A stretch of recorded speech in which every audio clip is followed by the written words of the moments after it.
Hello, and welcome to the Humanity, where we do things with the stuff for the people. I am Matt. And I am Tommy. And welcome to the show tonight, everybody. Good to see we at least got somebody watching on Twitch who Seems fishy. called.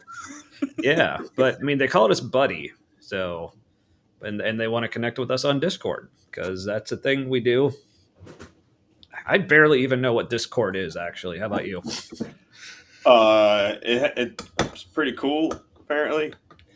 Oh, It has some nice. neat functionality when you're watching a live stream. From Yeah. what I can tell from watching Hassan Piker on YouTube, Yeah. because he streams there Yeah. initially. I was gonna say we're apparently pretty cool too. So.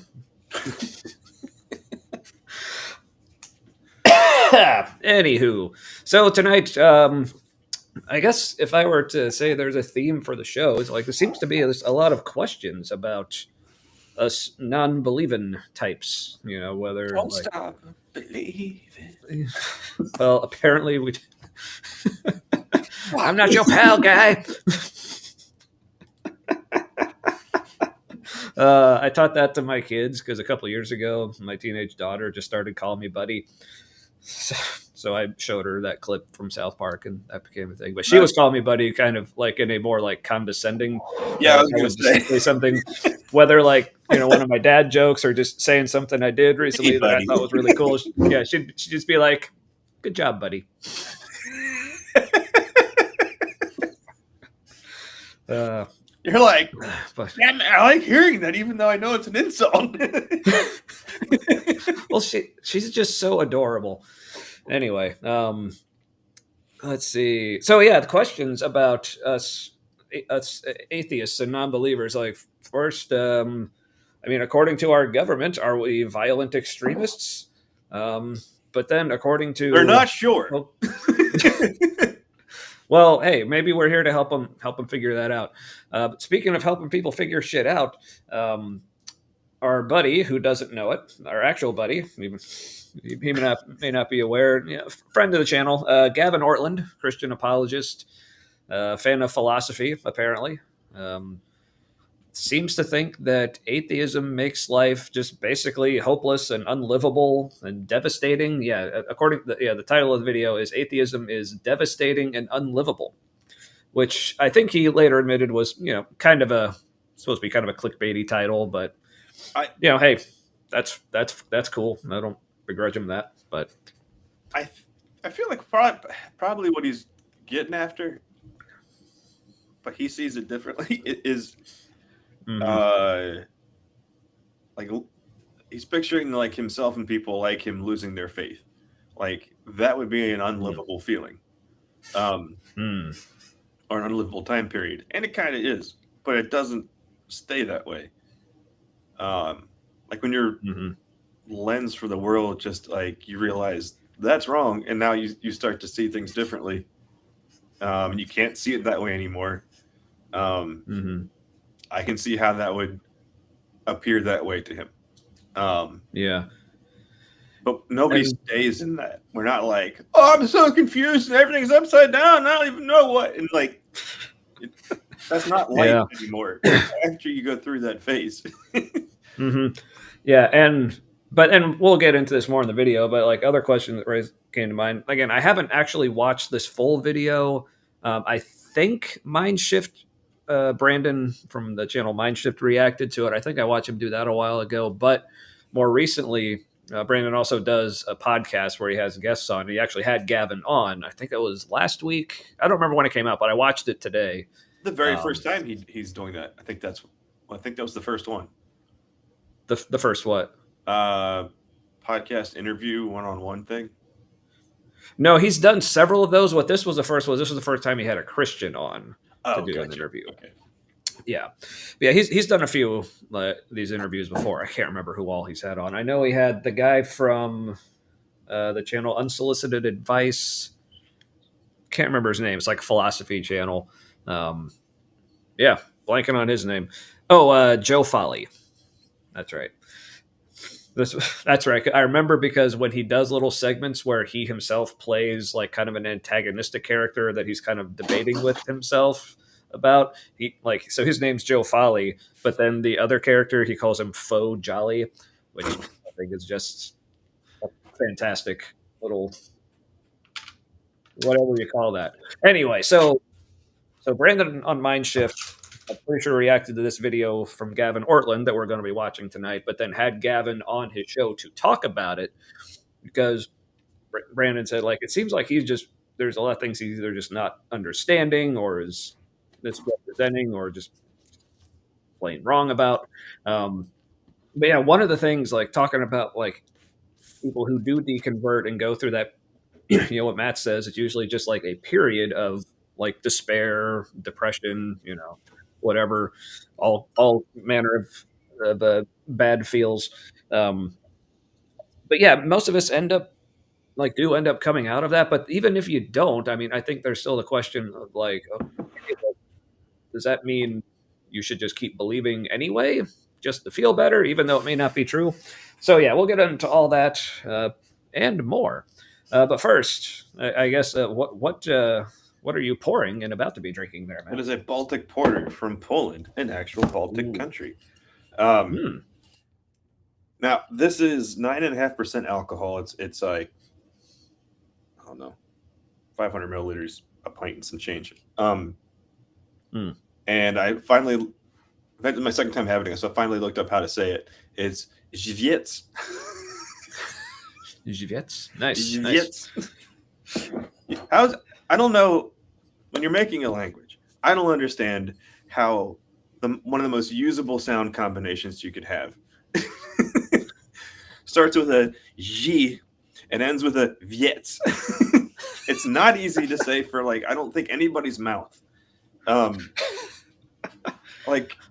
Or maybe that was like a something they invented as part of their language to like show, oh, we know you're one of us if you could actually pronounce these words. I don't know. I think it's like this like hardship fetish that like Cyrillic speaking peoples just like tend to have, just because that part of the world was not easy to develop cultures in. That's true. And shit, and keep them around. Right. Yeah, but even like German, like I studied German in college. I mean, it's obviously a different kind of language, Germanic, you might say. But one thing I love to point out to people, because like German like has kind of that issue, maybe not to the same degree. Maybe it's just we don't notice it as much because it's at least closer to English. But just to give people like a clue on how much Germans like love their consonants and very like dense sounds, just the name of their country, like the way they pronounce it and spell it, Deutschland, that word has 5 consonants in a row in the middle of it because it's DEUTSCHLAND. Yeah, it's a so yeah, it's almost like something like that, like one compound sound. Yeah, but yeah, good. That beer sounds good. I mean, it is very good. I am a fan of porters because as far as like the darker beers, especially like the darker ales go, like stouts seem to be the more like celebrity pick. But I've always been partial to porters myself between the two. This is only $2.49 for a 9.5% from Poland porter. Wow. What size is the bottle? 500 milliliters. It's like a pint and 0.9 fluid ounces. Yes. Yeah, so that's not even just like a regular 12 ounce. No, it's like almost about a 16 ouncer, right? Yeah, probably. Yeah, probably like I forget what a pint is. Yeah, I think a pint is 16 ounces. Okay. If it's nicely in a pint glass. Ooh, very nice. I've not had Sammy Schmitty in a long time. Samuel Smith. Yeah. Oatmeal stout. Yes. I remember him well. Also a friend of the show or something. Anyway, so tonight I'm changing things up a bit. You may have already noticed. I'm going with a wine tonight. What? In a snifter. Well, I don't actually have wine glasses. I just have glasses in which I pour wine. Yeah, but it's the closest thing to a wine glass that I have, so... Yeah, just changing it up because I've been having like over the past week been dealing with some like indigestion and heartburn type stuff, and I know like wine still probably isn't great for it, but from what I was looking up, just carbonated things in general can make it worse. Just because hey, let's take all that acid refluxy stuff and make it bubblier. So I'm trying to avoid that. But in case anyone was worried that I'm getting too fancy, don't worry, it's in a box. So That just says provisions on it. yeah, that's the name of the vineyard.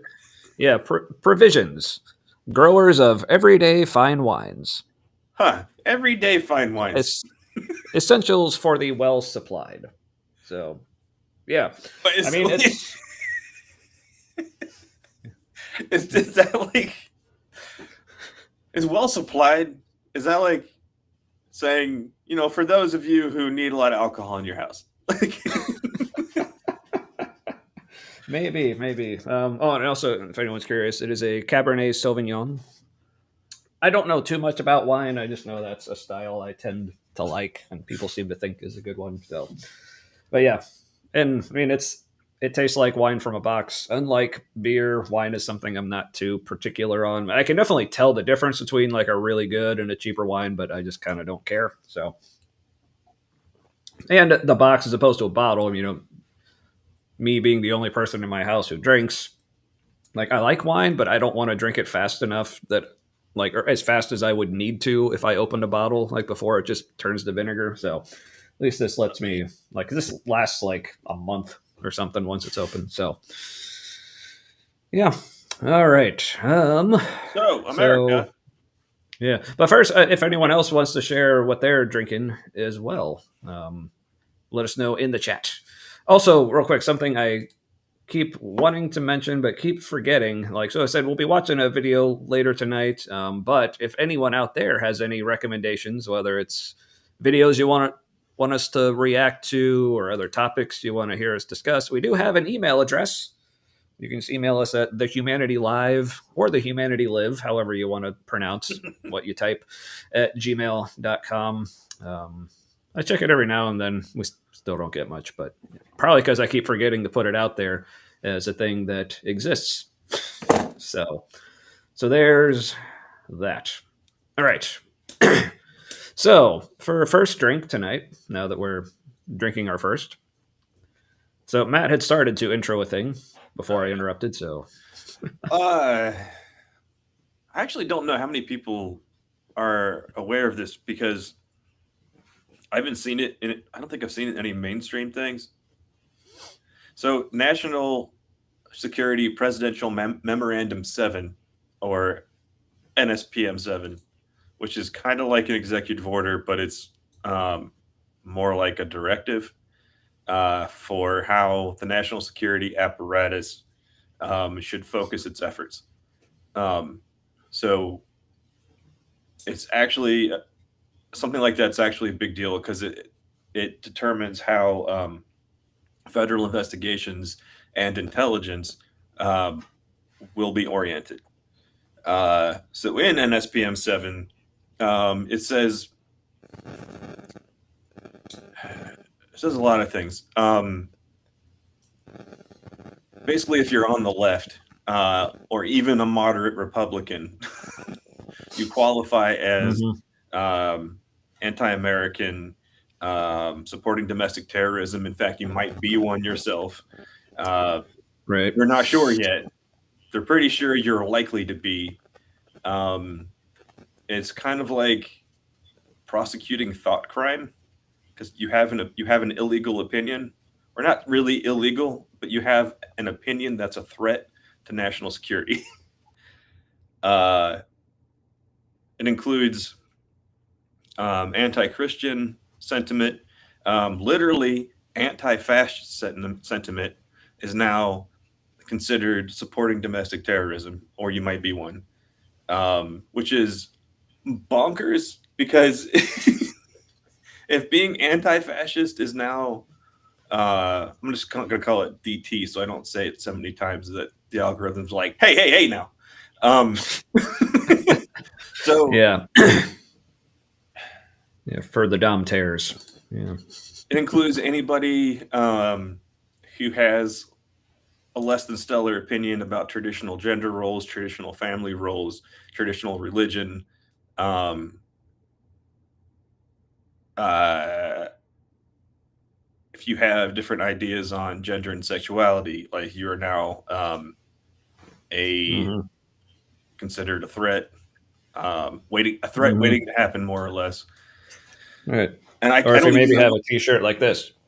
and I can't imagine what that means at some point for people who are in the queer community or do have a different than standard gender. By standard, you know what I mean, the binary Yeah. thing. Yeah. What's considered standard? Yeah. Correct. Uh, Mm-hmm. they said they're going to go after the money. They're going after Antifa, the organization. The Antifa organization is now considered a domestic terrorism organization.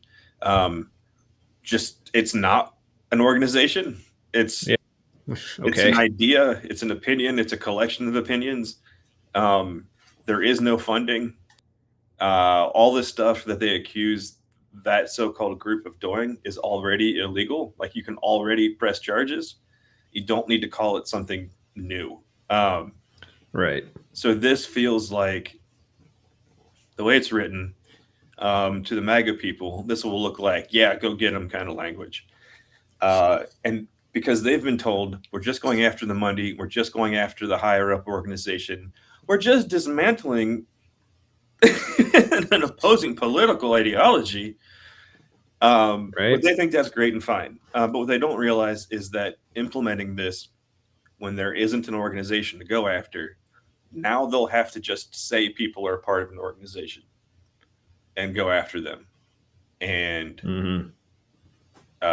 so at some point, our show will probably be buried more than it already is. Uh, or we'll get some kind of like, I don't know how it's going to work, some kind of warning, something that lets us know we have somebody's attention. Yeah. Well, hey, I mean, It will be a I didn't while. see nothing. Yeah. Nothing to see here. Yep. Now, this is mostly a scare tactic. They will go after some people for sure.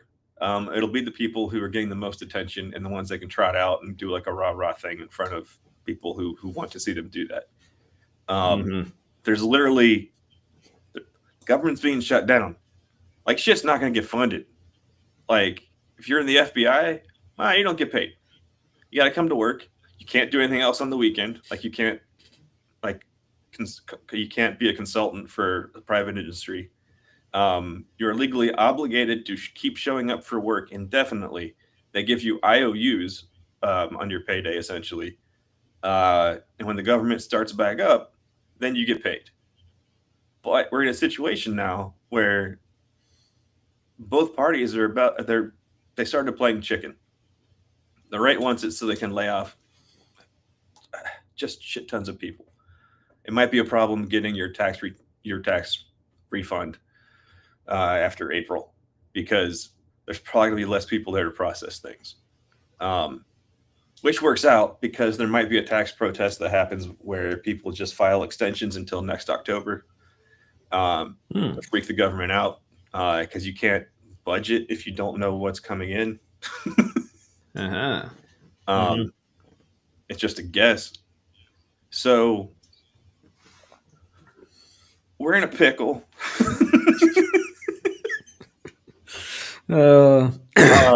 Yeah. They're trying to do a fascism, but it's like Mm-hmm. Mickey Mouse bullshit fascism. Yeah. Like speaking of like Trump and like military stuff, like whatever that meeting was the other day, like where he like called all the generals in, like they seemed like super unimpressed. Not a sound when he walked in the room. It's fucking Yeah. gorgeous.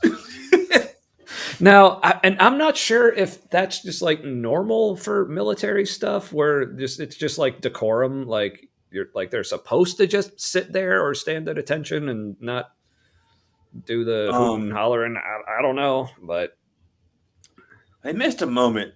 Like Hexa should have shouted attention or attend hut or something, and they all stand up and yeah. salute. Like that would have been reasonable. A performative Mm. thing would have looked awesome on camera for them. Oh yeah, for sure. All right, so two things Very, that came out. very North Korea. Yeah. Oh god, but it was just bullshit. Trump sounded like they just gave him a B vitamin shot. They woke him up, gave him a B vitamin shot, and he started talking. He was just like, it was like somebody dropped bagpipes. It was just air leaking out of him through his mouth, and he was making words with it. So there were two things in that. It's kind of like the kind of like the Tylenol announcement that we watched last week. Right. So basically, Trump looked like what they say might happen to someone if you give them Tylenol. That's yeah, and Amber's right. As a general rule, you don't gather all the brass in one place. Also, you don't do it in the less secure location. Like the Pentagon can house that many people for a meeting, and is way more secure. They were at Quantico. Which is weird. Yeah. I think they wanted to keep him out of the Pentagon because there's elements in the Pentagon that do not agree with what's happening. And if you put those generals in the same building, how many meetings would they have with people? Like verbal only meetings, nothing recorded. Do some organizing.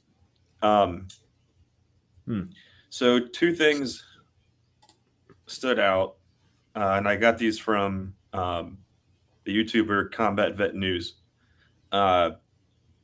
He's a combat veteran. He was a military police and combat in Afghanistan. After that, he worked for Homeland Security for, I think, like 7 years or something as a, what do you call it? Senior investigator. So he knows shit, and he knows how to figure out shit just by what's happening. Two things he pointed out from that were, one, Trump said that American liberal cities are going to be military training grounds where they basically war game shit and treat the American people like practice. And Hegseth said the point is maximum lethality and war crimes are good, actually. Yeah. Did we mention we're going to deploy the military, we're saying, into American cities, but war crimes are cool, actually? Yep. Trump said full force. Yeah. There was this part of it, too. Oh, absolutely. Also, Hegseth looked like an absolute tool. Like, military people were saying that, like, totally. He sounds like a guy, he sounds like someone who has the opinions of the guy who never advanced beyond leading the team that clears brass at firing ranges. And I was like, oh my God, that's exactly it. Right? He's the janitor with opinions. That's beautiful. And he never got beyond a platoon leader in the National Guard. A platoon leader in the Weekend Warriors. Yeah, which admittedly way farther than I have ever gotten, ever will get. But when it comes to who we're wanting to put in charge of the Defense Department, I refuse to call it the Department of War because it's just that's not really his name anymore. Department of War is just its official nickname. Yeah, but still, I refuse to call it that because it's dumb and fashy. Yeah, but. Yeah, it's like I said, I haven't watched like the full like addresses. I've just seen clips or people talk about it. But yeah, from the clips I have seen, it's like, yeah, I mean that's a dead on description of what Hegseth sounded like. It's like, yeah, or like motivational or someone trying to be a motivational speaker while pretending to be a soldier type. Yeah. Kind of thing. Like, yeah, it was. And still has a grudge about getting reported for sexual harassment.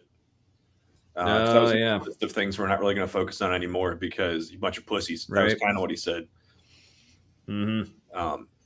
Pretty much, but I'm not going to say always encouraging. He didn't look not hungover.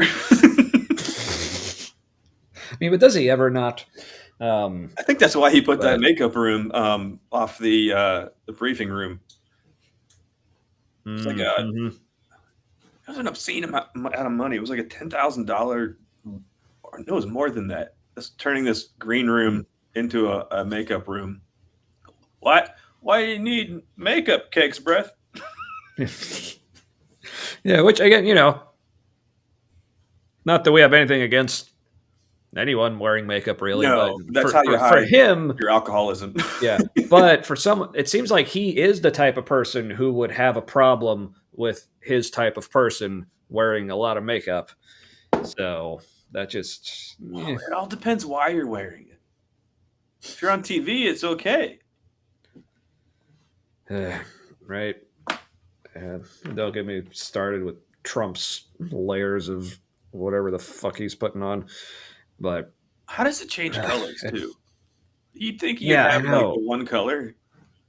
I think what happens is some days he forgets that he's already put it on because he's an old senile fart and he That doesn't know the difference between fantasy and reality, and that's why he's tweeting AI yeah, videos of himself saying things that never happened right. about something that's a meme from the Elysium film, the medbeds shit. That's basically That Russia tracks. going, That tracks. let's see how dumb Americans are. Will they believe this? Yes. Unfortunately. Yeah. So they're going to lose because they're very bad at this. Mm-hmm. They don't have the momentum. And Yeah. taking a country backwards has never, ever worked. Mm-hmm. Like the fasci boys always lose. Pretty catastrophically, usually. Yep.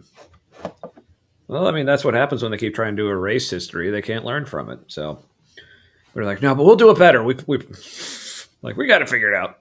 Like, no, you don't. You don't. But speaking of which, so there's they're doing like another round of the No Kings protests, I think, coming up in a couple weeks, right? So yeah, I think it's the 18th. So like 2 weeks from this coming weekend. And looks like there's going to be some action going on here in the Cincinnati area. I think me and Matt plan on going. So if anyone around these parts also plans on going, let us know. Maybe we can meet up or something. So there's all right. So the NSPM 7 came out before the No Kings protest.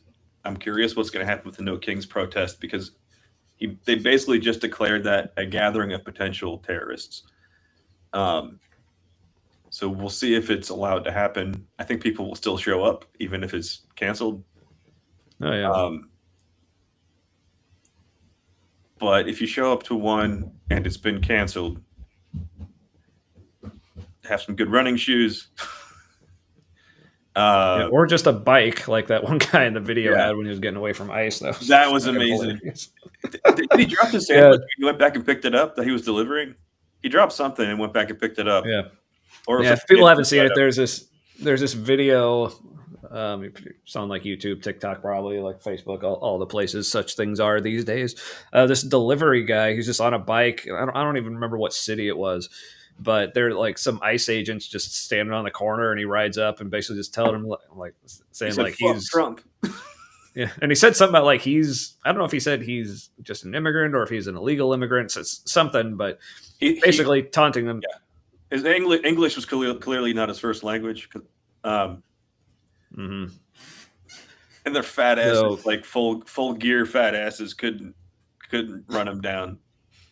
Yeah, like so he said that like he was just taunting him like they're standing and all. He's like, I don't know if he even said like "come get me" or something.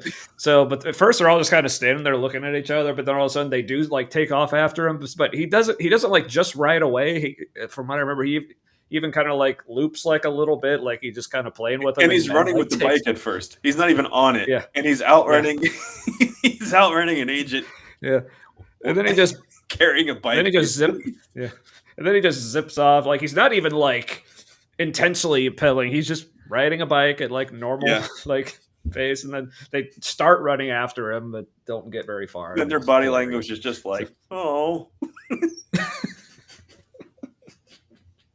Yeah. So if you need something to brighten your day, look that up. It's fucking hilarious. So, yeah. So it's hard to run when you have to breathe through a mask, isn't it? Oh fuck. So yeah, so I guess we'll see what the future holds for things like our little show here. We're up to 74 subscribers on YouTube now, so somebody's taking notice. So, so I guess the usual pitch, like, tell your friends, like, subscribe, but I guess don't do it too quickly, or we may get too much attention. Wouldn't want that. So, or try, if you want to see what'll happen, then just like share the shit out of all our shit and tell all your friends and enemies and whatnot to follow, subscribe, comment, all that. Because as we've seen, they can't catch all of us. Right. Yeah, and donate to the show so we can get the show a bike.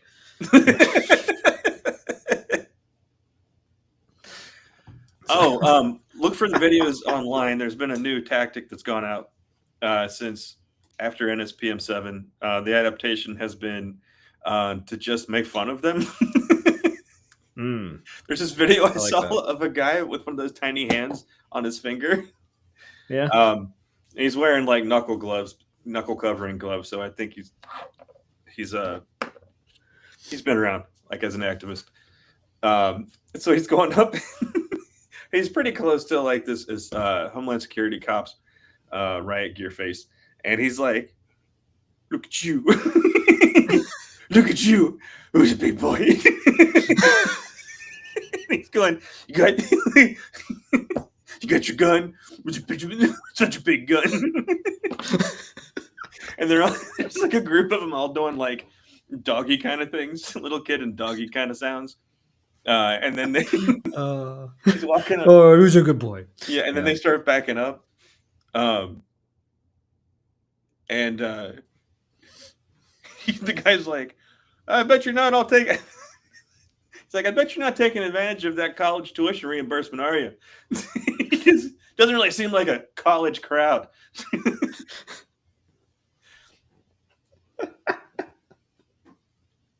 Fuck. Also, sarcasm. That's wonderful. I can't remember his name, but it was a guy on the Piers Morgan, whatever the fuck his show is, like people getting angry for money. That's what the show is called. Is a Jewish comedian. I wish I could remember his name, but basically he gets on there and he talks about how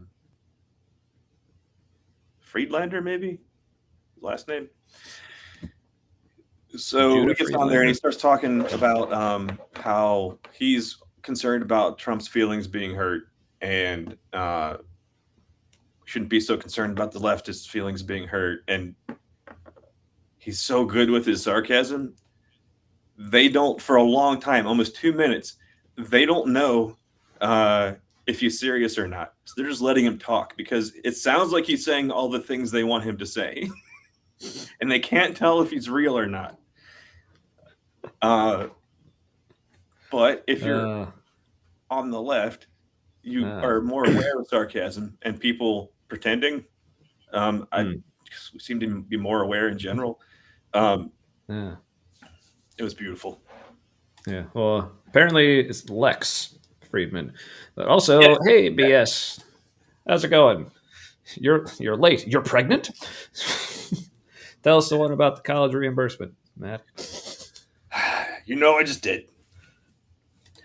Yep. There you go. I don't know the government name. I just call it Piers TV. What did I? It's like triggered. Yeah, that's good. I'm gonna. He's basically a terrible person. He platforms just like the worst shitheads, and then pretends like they have good points. Yeah, like I did see me of the false equivalence kind of TV. Right, I did see. If people are familiar with the YouTube channel Professor Dave Explains, I think we mentioned him last week when we were talking about like medicine and vaccines and stuff.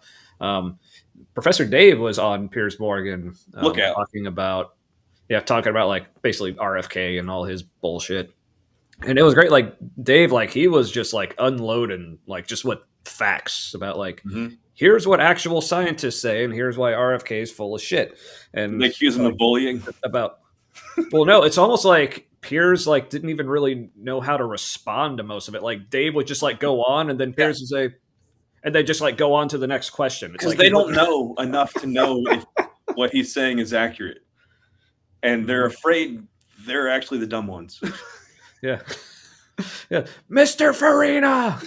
Yeah, from his infamous debate with James Torr, the guy who thinks he understands why abiogenesis research is going nowhere, even though he clearly has no idea what the fuck he's talking about.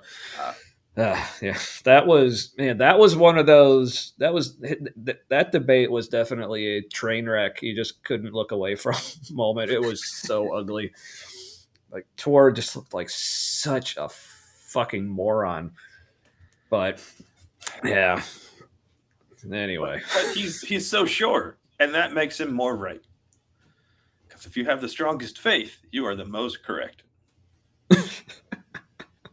yeah, gotta have and the strongest feels. Even though facts don't care about your feelings unless you have the right feels, and then your facts should bend to the feels. So I think what they mean is their facts don't care about other people's feelings, but their feelings care a lot about facts they don't know about. exactly. Or the way I like to or the way I like to respond to things when people throw out facts don't care about your feelings, the way I like to respond, as a person with, like empathy, is say, okay, facts may not care about other people's feelings, but other people still should. Right. So there's that. Yeah. Do good to other people according to what those people say is good. Yep. Yeah, the platinum rule. Better than the golden rule. Yeah, that's right, Jesus. Up yours. Yeah, because the platinum rule, the golden rule being what's that? Like the golden rule was a big deal at the time. I mean, it's one step up from the bronze rule, which was like, fuck your neighbor, steal their shit. Like, because everybody's just trying to survive. So like, yeah, like their kind of monkey can last longer. Yeah, from the Bronze Age, as it were. Is that why they called it the Bronze Age? Because it was the age of the bronze rule? No, it's because they had bronze shit. My autism says. It's like, I know you're joking, but I can't let it go. I can relate. But then, the golden rule, which says, like, treat others how you would want to be treated. And then the platinum rule is treat others the way they want to be treated, which sounds about right. Yeah. Faith doesn't care about facts. Exclusively. That's kind of the whole deal. But then you get to have your facts in the form of apologetics. And we're supposed to care about those fake facts. Right. Then, speaking of apologetics, we ready to move on to the video, or is there anything else you were wanting to say? I just couldn't resist the transition opportunity there. No. If there's more you wanted to say on the other stuff, that's cool too. My last thing is, I'm still surprised that people are surprised by what's happening. Like Charlie Kirk they're working hard to put Charlie Kirk on a silver dollar. Yeah. Which with a quote, "Well done, good and faithful servant," or some shit. Which is do that so we have some Nazi memorabilia for future generations to look back and wonder how it even happened. Right. And again, it's like, even if he wasn't just a completely shit human being, like, but Tommy, he loved the Lord, so he couldn't be a shit human being. He must be the bestest, and we are confused about his good words he said about minorities and women and people who are different. Right, but even if he wasn't all those things, which totally the way you just described it there, no sarcasm detected. Man, sorry. Even if he wasn't all those things, it's like, okay, he's a celebrity, like he's a podcaster. Like, we don't put those people on the money. Like I don't like, and I would say the same with someone I was a huge fan of on the left. Like, okay, Jon Stewart on money would actually be kind of awesome, but we wouldn't be like pushing for that or just expect the other side to go along with it and then say like they're terrible for not wanting to do that. It's like, well, they would say that's anti-Semitic because he's Jewish and you're putting him on money. You see how that would work? Oh, fuck. Anyway, so where were we? Oh yeah, so I guess we're technically moving on to second drink, but I'm still on my first. But I mean, it's a box of wine. It's all one drink, so it, all are one. It's Well, very this is higher very zen. alcohol, so I'm nearly one drink in. There you go. Yeah, that makes sense. So, but before we get to the video, we'll probably at some point be putting a link out there if anyone's wanting to join as we watch the video. So keep that in mind. So stay tuned. Think if anyone's interested, I know at least I see Ember and BS in the chat, maybe some others. I haven't seen Spooky. I hope Spooky's okay. And Tilting Windmill, Kip's probably asleep. Yeah. So anyway, all right. So fallen. Their fascists are a bit more organized, like as far as among the people. Yeah. Yeah. Yeah. Yeah. Well, I don't know. Good luck. Northern Ireland isn't that far away. I'm sure they could send some people on holiday to train their people, the opposing people. Probably true. Probably true. All right. So tonight, looking at a video from the channel Truth Unites from Gavin Ortlund. People may be familiar with him. I don't think we've ever actually reacted to him before, have we? No, I hate this logo so much. Truth Unites. It's the fucking tall U. Yeah, that. I don't know why I never noticed that before, but yeah, that's. Also, why does it look annoying. like the font that would be used in the title of an SS sitcom? You know, like early 80s. There's something a little fashy about it. Yeah. Apparently Ember didn't see Spooky this morning either. Oh, it's probably spreading the holiday spirit now that it's his month. Yeah, October, which is my favorite month. So especially now that I'm no longer working hotel events, because for some reason you're working like AV for hotel events. Apparently all companies want to have like all their meetings in October. So working live events in hotels for the month of, like October is like the worst month out of the year, which another reason I hated that industry because it made me hate October. But yeah, I mean, Matt knows. Like, I'd basically like towards the beginning of October, I'd just like be messaging him and other people like, "All right, everyone, I'm just gonna be dead for a month, so see you around Thanksgiving." So, yeah, Truth Nights or Turth Unites. You know, that's yeah, the mighty Turth. Oh wait, one last political thing. Oh yes. Between now and the No Kings protest, people are going to start to, the people who didn't already know this was going to happen are going to start to find out that anybody who got their health insurance through our online marketplace, which is subsidized and it's for lower income people to get insurance that's partially subsidized by the government. Well, that's going away. And so people who already have health plans through the marketplace are going to see their premiums go up anywhere from like 30% to 75%. Going into the holidays, while the government is shut down and nothing can get done, or very little can get done. They can do things, but nobody's enthusiastic about it. Who's doing it? Right. Yeah. It's God, they're terrible at this. Right. Like, if anything, my hope is in just how incompetent the people in charge are. Yeah. And how far up their own ass they are. Like, it's true. All of this would be so funny if it wasn't, real life. Ain't that the turth? I'm gonna start saying that now. Thanks, Ember. All right. Well, so like I said, I haven't seen this video, but I have kind of seen other people react to it. It's a longer one, about 32 minutes. Yeah. But there at least he has like chapter markers. So if we're in one of these sections where it seems like this isn't really worth watching, we may skip around. But yeah, we'll see. He looks like our old. Yeah. Also. Yeah, for people not familiar with Gavin Ortlund, I would say as far as apologists go, one of the less annoying ones. I think he's like more Yeah. on the like more tolerable end of the spectrum for sure. Which I mean, it's kind of a low bar, like lower than Bill's bar perhaps. But see what I did there. Yeah. Thank you. Is Bill home yet? God.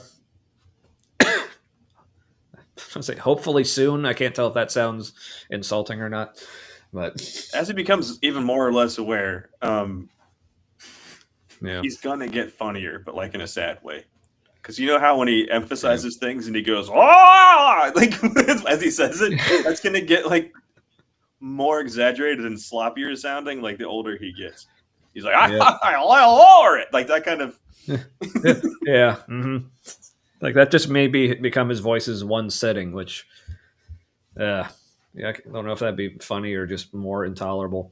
All right, so our buddy Gavin here, who kind of reminds us of our former pastor.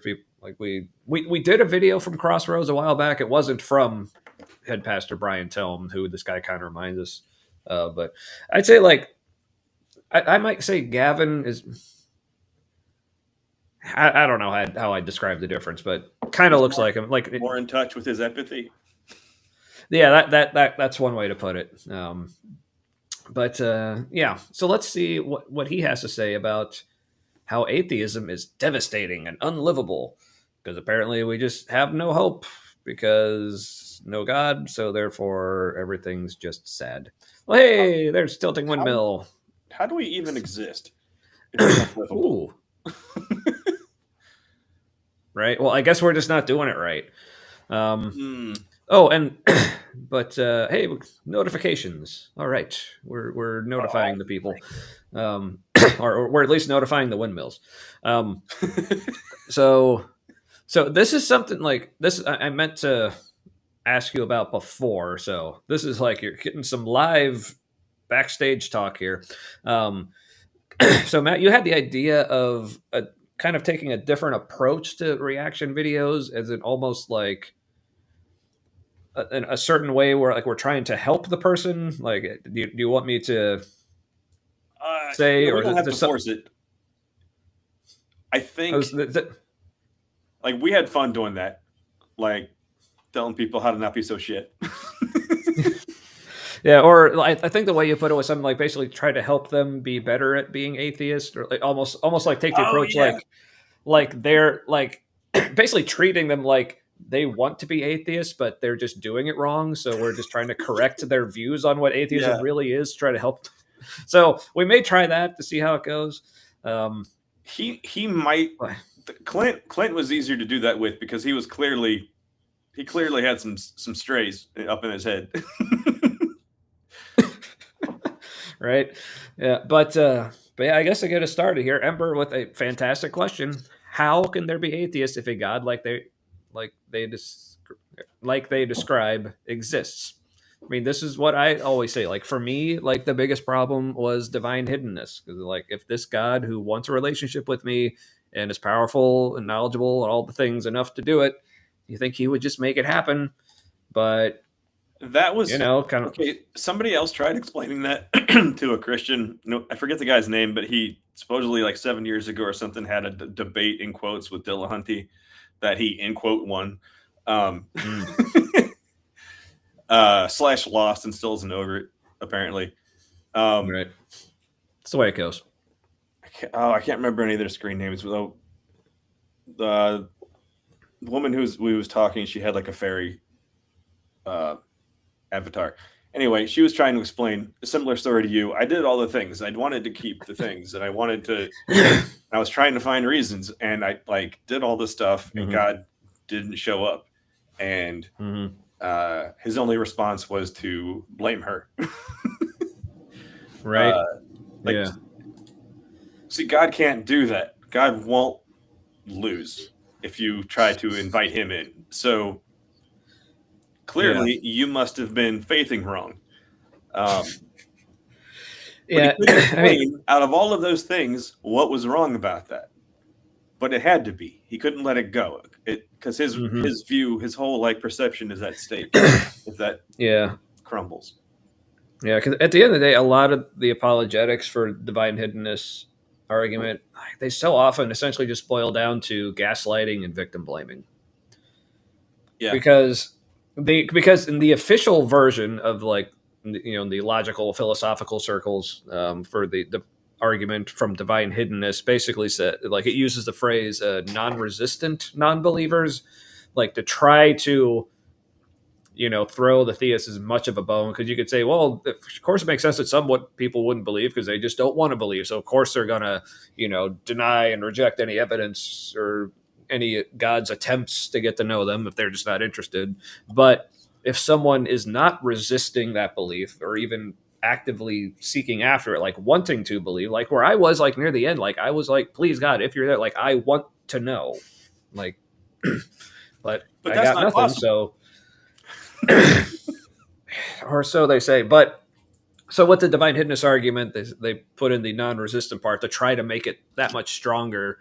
But honestly, I don't think that's the non-resistant part is really necessary. Like I said, I get why they put it in there, but I think it's completely not needed because basically what you're saying is because if you have the aspect of it that God wants people to believe, then you're basically saying that God is incapable of overcoming our resistance. He won't It's force like, himself on anybody except when he does. but that's the thing. They also get that confused because, like, we're not asking him to force anything. All we're asking him to do is show up so we can make a decision. Like, so we're Yeah. not looking for him because they keep say, "Well, we have to have free will." It's like we're not asking for him to take away our choice, as it were. What I say is like we're asking for is the ability to have an informed choice. I mean, just like So what you me need to do showing up. is you need to believe it so that you can see it's true. You have to believe Right. it to believe it. Ugh. That's Or like as I say, nothing. yeah. Or like as I say, like for me, like showing up for my children as any good parent will do, like that's not forcing my children to love me. All I'm doing is showing them that I'm here. Or if you also say, well, God can't just show up, like, or what do you expect? God to just show up and say, "Hi, I'm here, I'm God." Like that would take away your free choice. Well, then what the hell was Jesus?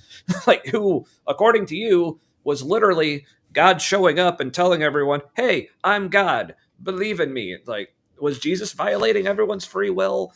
Like, I don't understand, and I don't think they do either. So, all You're right, but asking too many anyway, questions.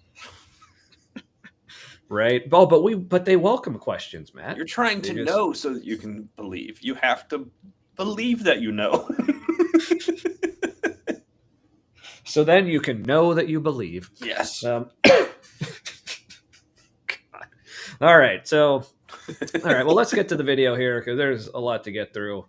Yeah, so let's see if Gavin Ortlund is right. Is atheism devastating and unlivable? Are we actually alive, Matt? Let's find out. I think so. I've done a lot of videos arguing against atheism at an intellectual level, like this one on the fine-tuning argument, or I did this video that's a sort of an animated video. Thank you, Ryan. Also, real quick, fine tuning. Best argument for God? God, I hope not, because God, it sucks. But anyway, maybe we should do that one sometime. Fine tuning is it's an argument I love to hate on. So Why is all right. why is a galaxy a clock? Or is that like a stopwatch, like you're tuning something? Yeah, it looks like it's just a clock. I don't know. I guess what we just have to watch the video to find out. So. On the fine-tuning argument, or I did this video that's a sort of an animated video. Thank you, Ryan, my friend, for helping on the problem of divine hiddenness. I'm really proud. Hey, we were just talking about that. Maybe we should watch that one too. Like, does he need to become like our new buddy that we watch all the time? Oh wait, that's an interesting approach because he is saying that God is hidden. God is hidden. Ooh. So unless that title is just a bad title, and that's not what he says. Oh yeah, super duper serially convincing. Out of that one, despite it not getting as many views. He did a great job on that. Or I've done on the what caused God objection to the cosmological argument. I've done these 2 videos on the moral argument, saying let's not give up on that one yet, even though it's not popular right now. Or on my favorite argument of all, the argument for God from eternal truths. I just find that. You would like that. The coolest argument for God, like that. Yeah. One of the most interesting. But I've never really addressed what I think is the biggest problem for atheism. From my vantage point, it's not an intellectual challenge. It's the existential reality that it's not livable and that it leads to despair. Now, that's a strong claim. I know people will disagree with that. I don't mean to say that as an insult to atheists or just to provoke atheist viewers. I love many atheists. I just don't love atheism. Loves many atheists. Aren't you supposed to love all of us, though, Gavin? Come on. I don't.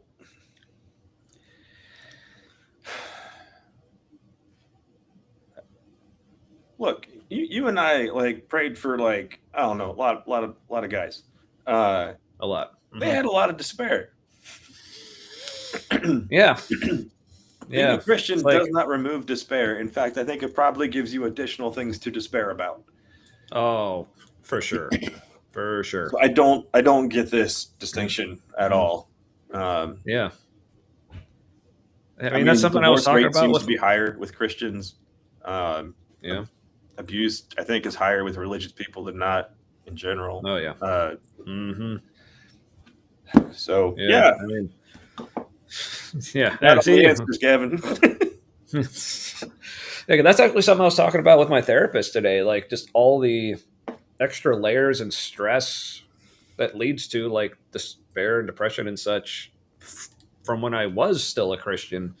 Like all the different things I had to worry about, like not just like hell and whether or not there's going to be a rapture or what the second coming and all that business was going to be, but just like the day to day, like constantly worrying, like, is this the right decision? Like, is this going to make God mad? Is this within God's perfect will for my life? Does he want me to take this job, or should I, all the bullshit? Like anything I do has eternal ramifications, like for the entire universe as well as my life. Now Ember has a good point here on divine hiddenness. Like, yeah, listen, if humans murdered me, I might hide from them too. Maybe why I seldom leave the house. Yeah, that reminds me of this meme I saw. It was like aliens come to Earth and like they're talking with the Pope, and Pope asks them if they know about Jesus, and the aliens go, "Oh yeah, of course, Jesus. We love Jesus. He comes to visit us, and like we see him all the time." And it's like, ever visited you? And Pope's like, "Yeah, he came to see us, but he only visited once. I wonder why that is." And it's like, "Oh, he visits us all the time. We have a lot of fun. Like, and every time he comes, like we give him a gift of chocolate. Like, why? What did you do when he came to visit you?" Anyway, if aliens came right now and they pretended to be Jesus coming back, man. Yeah, we thought fascism would end. That would. Oh, fuck. They'd be like, it's the end of the world. Everybody's going to die but us. Let's help. I could see that happening. Basically, I mean, honestly, like, to my shame, much of my life growing up, that would have been the mindset I was in. Like, if I thought Jesus was coming back and was destroying everyone, it's like, oh, I need to help. And yeah, I don't know what I would have actually done, but damn it, I would have tried to do something. But if a golden cube comes out of the sky and descends towards Jerusalem, I am going to my initial response is just going to be like, "Oh, for fuck's sake!"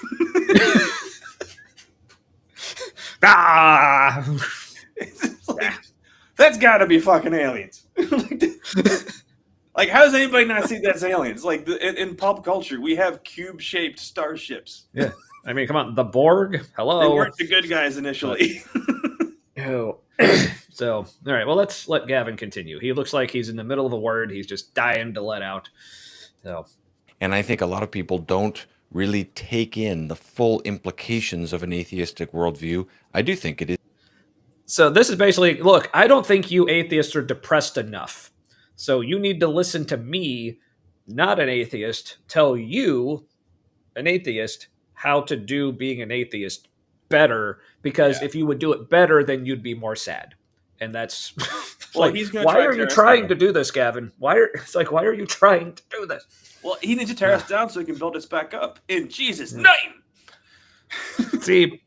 see, I guess maybe to get back to like our proposed new approach. So maybe we should look at it this way. Like, the reason Gavin is so just distraught, like almost just like torn up on the inside, I can tell, I can feel it, that atheists aren't more upset. It's like he feels like they should be, because look, like he maybe in his past, like whether he's discussed this publicly or not, I know like somewhere in his heart he probably thought like, man, I kind of want to don't believe this bullshit anymore. Like maybe I kind of wish I was just an atheist, but it just wasn't working out for him because it made him feel like so sad and depressed and hopeless. It's like, well, I can't do this anymore. I'm going to need to start believing again, because that's how belief works.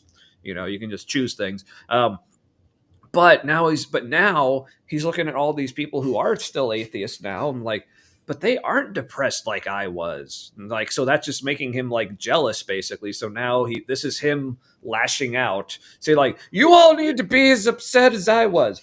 But we're here. But hey, we can be here to help him out through this. Like, no, Gavin, like you can be happy and be an atheist. So you can try again. Like, it's not too late, brother. You can turn back. You can repent. That's why he's confused how atheists are still happy. You're right. And so he's thinking, well, you can't be in a good place and be an atheist. So they must not really have. They're not really atheists. They're not. They haven't realized the impact of what they're doing. That must be why they're all right.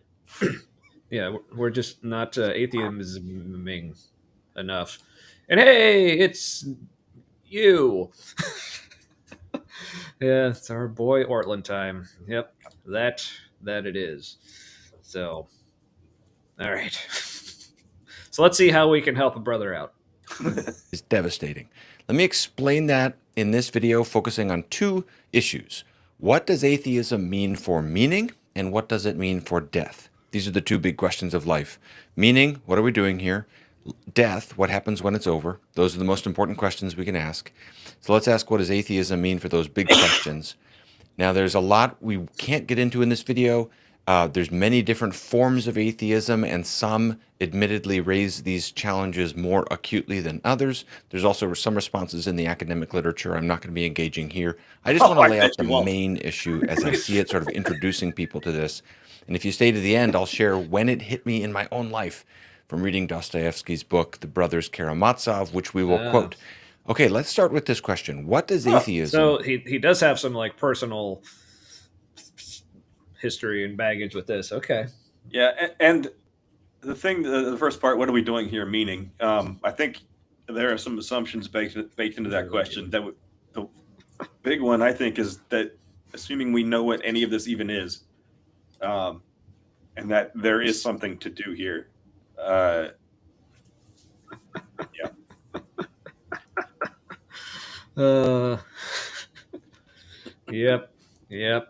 Well, I never really die. It's the same. It's like they're kind of a similar promise to the garden. Like God promised to kill everybody. Yeah, that's when God says, yeah, because it's all metaphorical. Because when God says you will surely die, clearly you're not going to die. But when Jesus says you're never going to die, well, clearly you're going to die. I mean, that's how this all works. Or everybody lives forever anyway. We don't know what happens next for sure. Probably nothing, but not sure.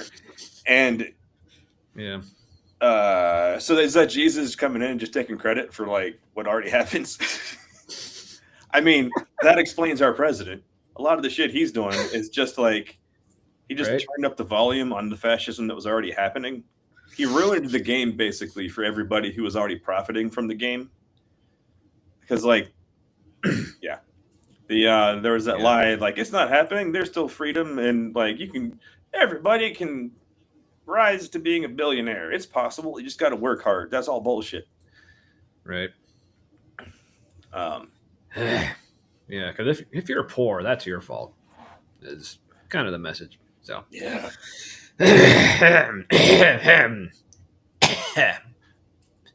Anyway, you're only poor because you don't have enough money for the meaning of life. Oh, And of course, you we're not got the me. first people to ask this question. So we want to consider history and how others have thought about this. We'd be foolish not to consider how others who have preceded us have wrestled with this question. And probably the biggest effort to locate meaning in a world without God is represented by atheistic existentialist philosophy. Existentialism is a philosophical movement. Of course, not all existentialists are. It's a broad movement. But I say atheistic existentialism. I think this set of theories and instincts in philosophy captures the emotions of atheism, what it feels like to make this tilt or adjustment to life without God, which has happened so much in the modern era. You could sum it up with this core intuition from Jean-Paul Sartre and his famous slogan, existence precedes essence. Again, I know in the academic literature, this is sometimes not favored as a way to get into it, but at the popular level, it gets us into the question. This little slogan helps us. It's a good starting point. Essentially, it means that life has no model or blueprint. Okay, there's no ultimate plan. There's no essence. We simply are, or that's existence. So we are free to construct our own meaning and purpose. Put it like this. Well, there is nothing that the world or you or I. Yeah. It's like, can you actually construct meaning that is separate from the essence, and it is your slice of the essence that you have control over and curate? Right. Yeah. And so when it comes to things like existentialism, like I'm only kind of like very surface level familiar with it. Like I haven't read Sartre or any of the other philosophers on it. Basically, I've read a couple articles kind of explaining it, like look on like philosophical wikis or whatever. Talk with ChatGPT to try to figure it out. I'm also vaguely familiar with absurdism, which for a while I didn't really quite understand what the difference was, but from what I gather, it's more like absurdism says that since there is no ultimate meaning or purpose behind things, like nothing that can come from outside of ourselves, there just is no meaning and purpose, so therefore it's absurd to try to find it. So it's like you just kind of gotta live your life. However, I think like one of the main philosophers behind this philosophy is Albert Camus. Is also famous for his book, which I haven't read but really want to, called "The Myth of Sisyphus." Sisyphus, yeah, however you pronounce it. Basically, Sisyphus. Yeah, the guy who was like in the mythology was cursed to roll a rock up a mountain, and then it would like roll back down, and he'd have to roll it back up again. That's basically how he spends his eternity. And he ends his book saying, we must imagine Sisyphus happy." Basically, like there's no point to this. It's just you just do it. So absurdism says, okay, so since there is no outside meaning that's on our lives, it's just absurd to look for it. But where I find existentialism, it also starts, okay, yes, no outside external ultimate purpose, but instead of saying that means that it's just absurd to even look for it, that means you can make it for yourself. Like I think I've also heard like this way of thinking called like optimistic nihilism. I don't know if they're exactly the same, but like they at least sound similar. So I tend to like, I'm kind of with BS here. Like I tend to think of myself as more absurdist. Like that sounds more like where I'm at. But the way I would put it is, oh, by the way, when BS is an absurdist in a live stream, Christians think he's bullying.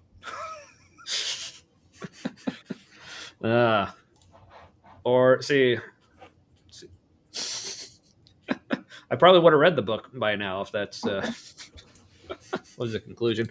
But where I still kind of feel the pull towards like existentialism is like, yeah, I mean, obviously I still think that there is that pull to still, create your own meaning in life. I definitely see like some value in that, and I get where that is, but at the same time, but then, so I guess you could say like in practical terms, like I basically live kind of as an existentialist, but there's still like the absurdist part of me that says, okay, like, yes, you can make your own meaning, but your own meaning is still ultimately meaningless, so it's still absurd, even though you're looking for it and you can do whatever. But yeah.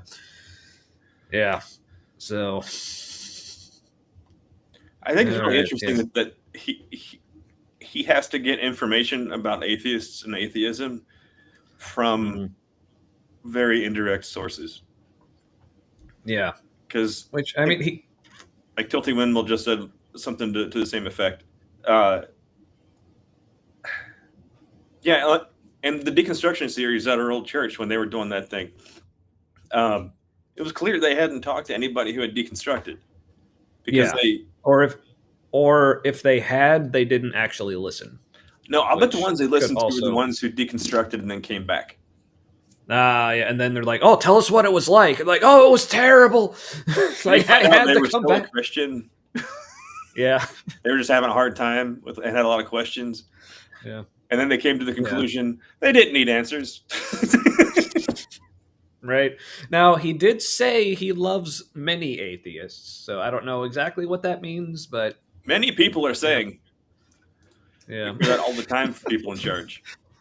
Right. It's like all my best friends are backslidden. I mean, anyway, so all right. So let's see. Where were you, Gavin? That made me think of a non-existent song by ZZ Top called "Slip and Slide to Hell." No, that needed to be a thing. Damn it, ZZ Top. My friends are backsliders. They didn't do that original song. I know that. That wasn't theirs.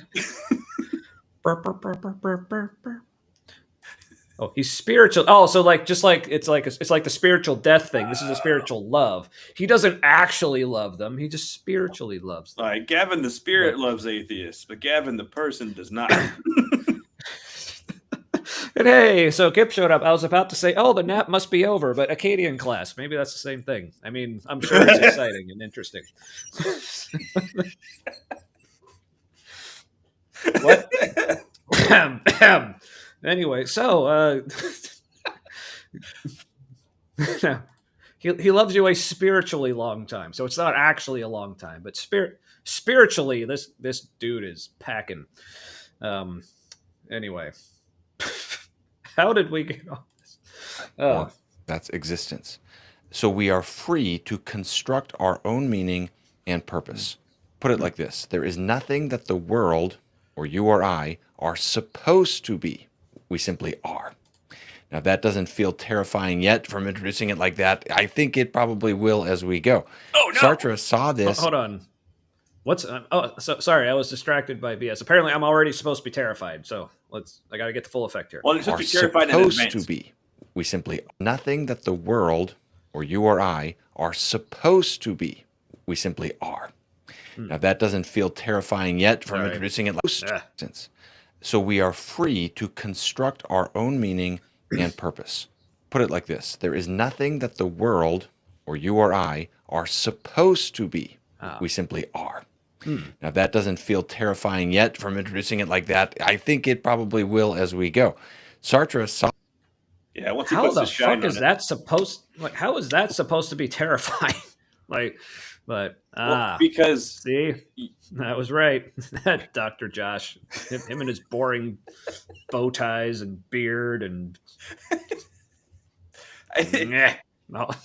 all his apologizing for talking when that's literally what people bring him on to do. Ember said something earlier to the effect that, and I'm agreeing with it here. It's more terrifying to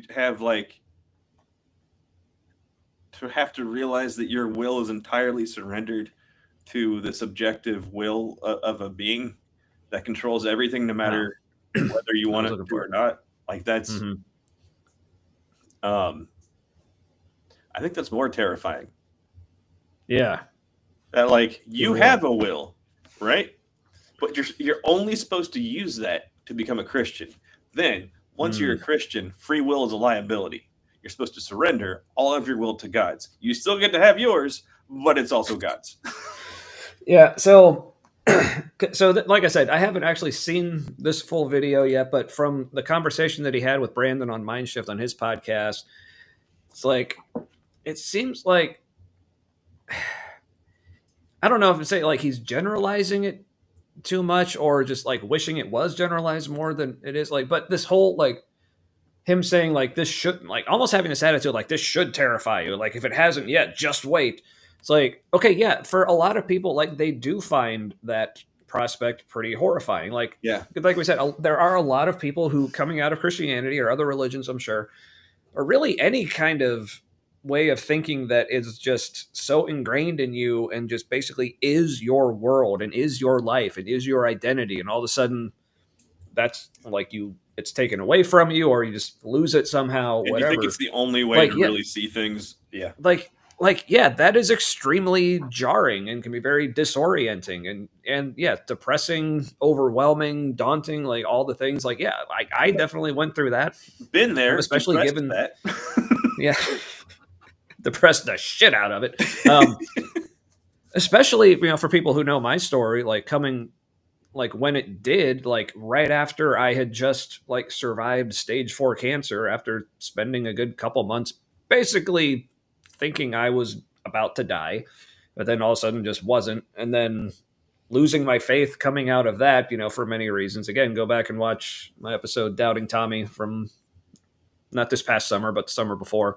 It's on our favorite episodes playlist on YouTube for people to check out. It's one of the ones we have on there, which I need to do more with, like updating playlists and getting those better organized. But anyway, we do have a playlist of just kind of like favorite episodes, either ones that we think are good for people new to the show to kind of get to know us, or just other ones we enjoyed. Like one of the ones I put on there was when we did the Bible character tier list. That was a lot of fun. Mm-hmm. So, like, did God make God tier? You'll have to watch and find out. Best, but so I will spoil. Could be a good one too. Ooh, yeah. But I think one of my favorite, just slight spoiler, one of my favorite things about our tier list, I still just love that we put Jesus in mid. That just makes me laugh so much. Well, but hey, I am a clever boy. We're not sure he has a face. There's no description of like anything about him physically.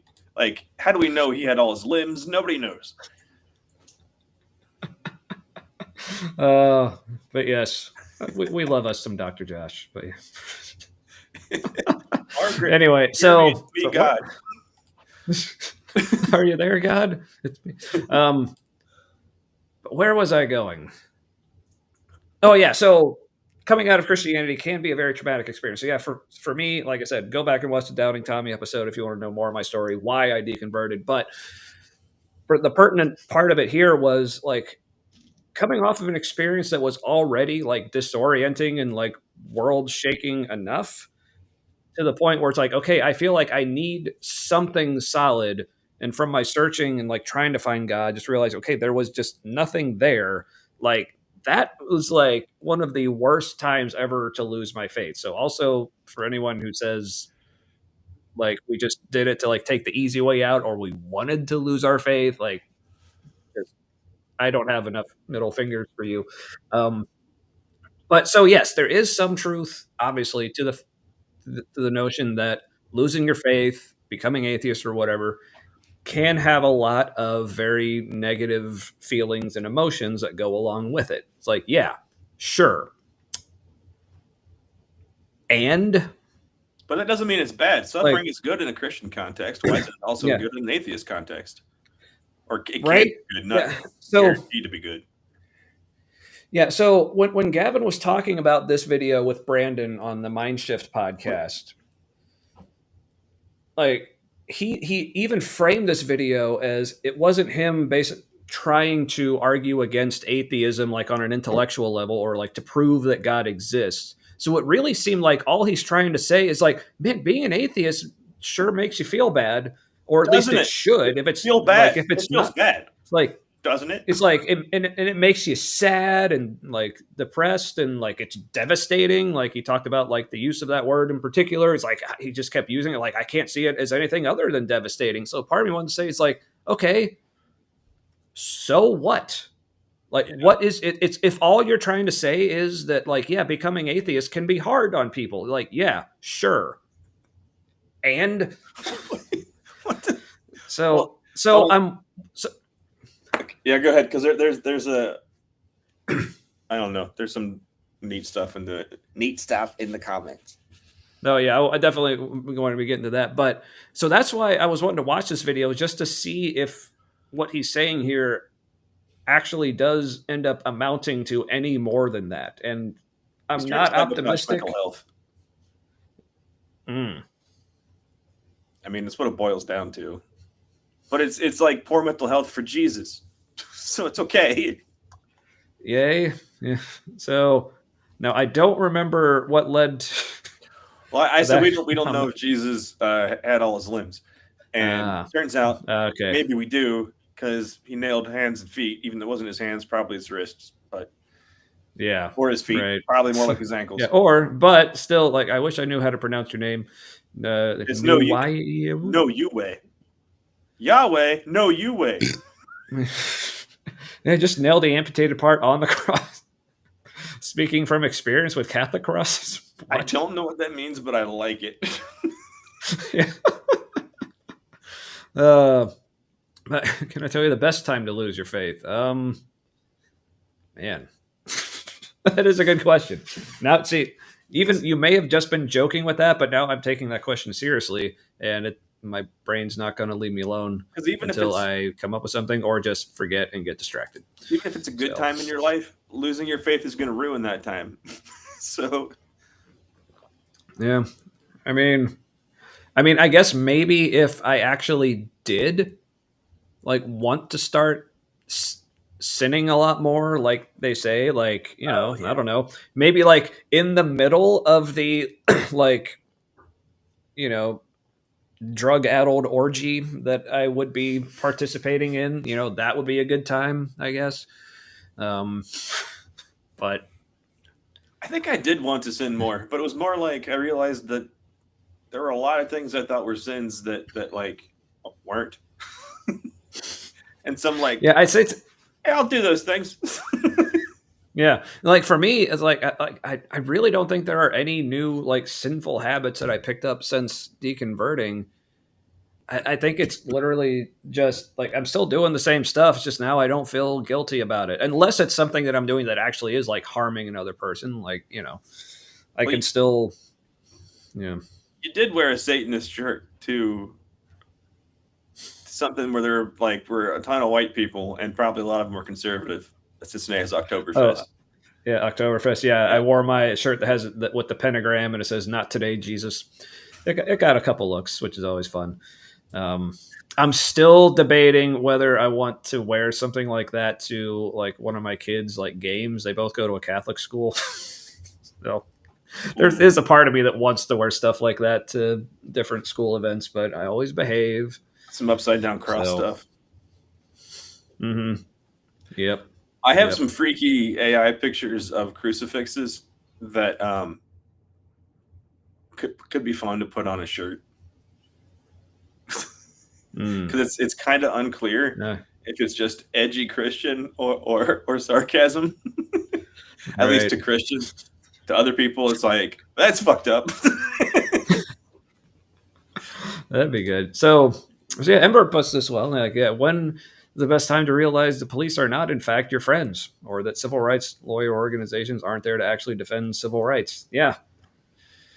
When is any disillusioning experience a good time? Yeah, I mean, yeah, pretty much. Yeah. No way. So it's like, no way. That's how I choose to pronounce it. So Ember, I do disagree with the second thing, that civil rights lawyer organizations aren't there to actually defend civil rights. Some of them are. They're not. They tend not to be the better funded ones. Like the ACLU does some good stuff all around, but they definitely pick sides. Yeah. Well, maybe I don't know if she has some certain ones in mind or whatever, but yeah, I don't know. Just yeah. All right. So freaky crucifixes. All right. So let's just type in Pixar crucifix into AI art, and you'll probably get some kind of demonic thing back that's smiling at you. Oh, good. All right. Is that something you used for one of our thumbnails a while back? Yeah, I'll pull. I think on the "Is Christianity a Death Cult?" That was a fun one, but yeah, I can find it real fast, actually. Yeah.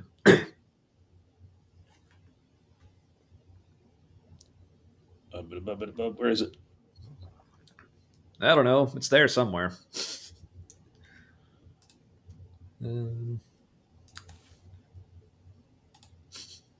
Well, this isn't it, but that's fun. Indeed, it is. And good old BS. Yeah. Where the hell? All right. You want me to continue the video while you look, or you want to keep looking? Here's me and Tommy. You might have to send me that one. I can't really see it very well. Satanic nuns, basically. With beards. I dig it. I dig it. All right. Go ahead and start it, and I'll listen and keep looking. Mm-hmm. Are supposed to be. We simply are. Now, that doesn't feel terrifying yet from introducing it like that. I think it probably will as we go.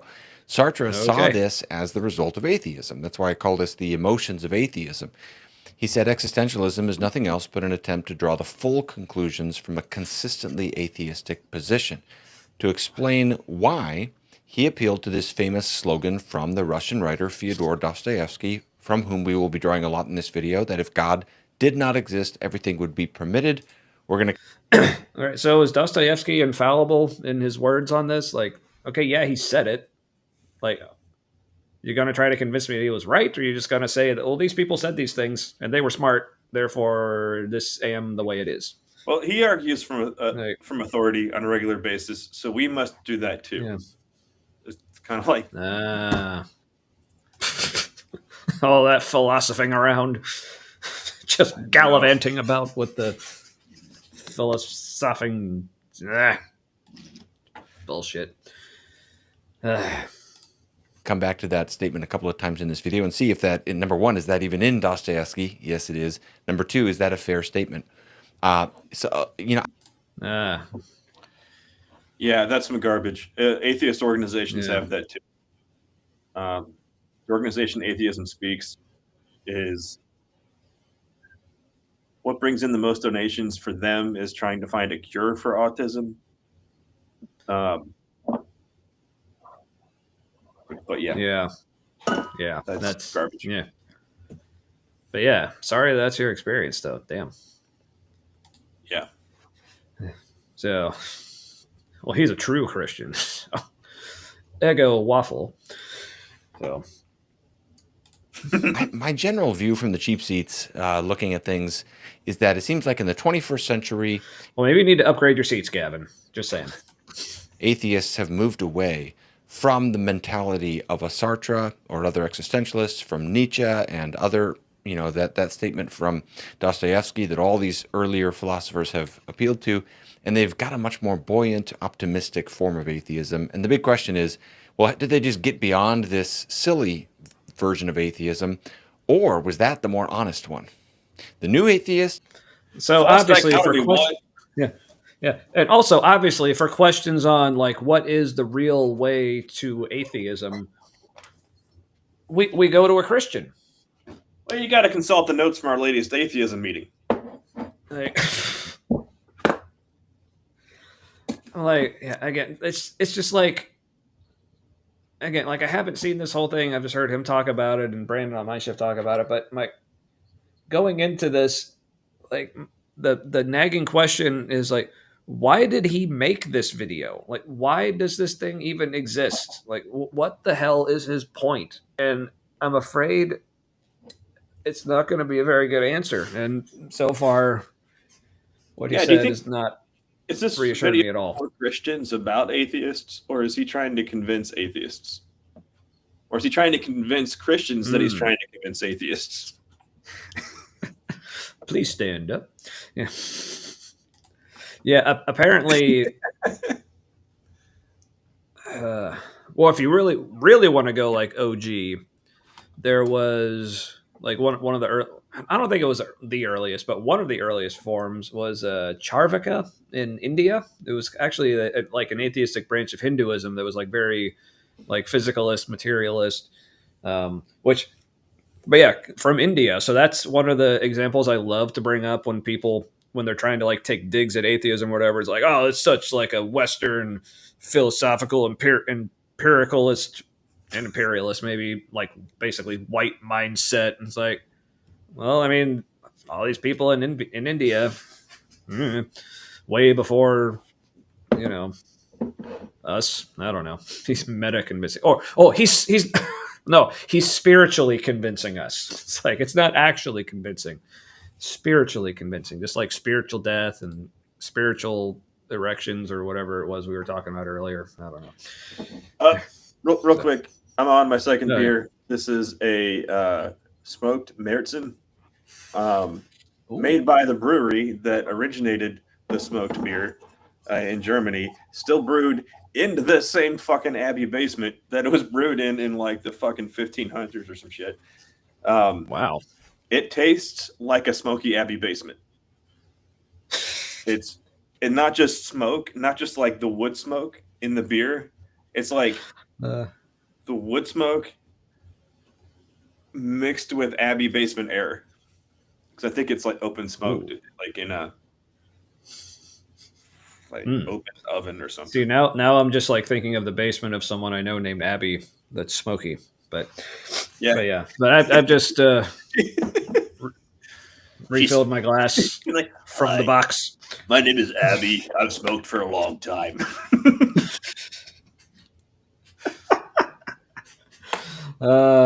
Yes, I love me some fancy German words too.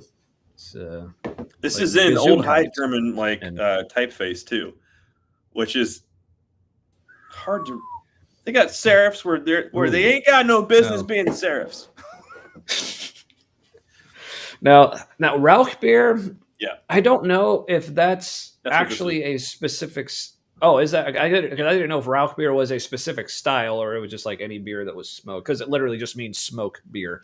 I think for it to be a Rauch beer, it has to be brewed in accordance with the Reinheitsgebot, because that's a German. Yeah, which is the style. Yeah, the German purity.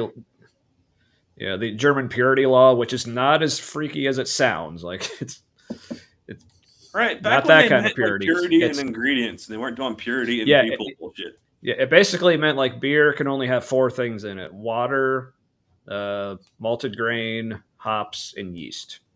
Otherwise, yeah. This is so fucking good, by the way. Oh, I bet it looks good. Yeah. So, and this is still very boxed. So that is a dark Märzen. Oh yeah! Wow, man, you can see the smoke, like smoke particles in it and shit. Yeah. Speaking of smoke. And the old atheists, Sam Harris and Friedrich Nietzsche. Who's the more consistent atheist? What's the more consistent outlook? That's what we're getting into. I know the contemporary people don't. They try to be internally consistent. Like that's a weird question. It's like apples and oranges.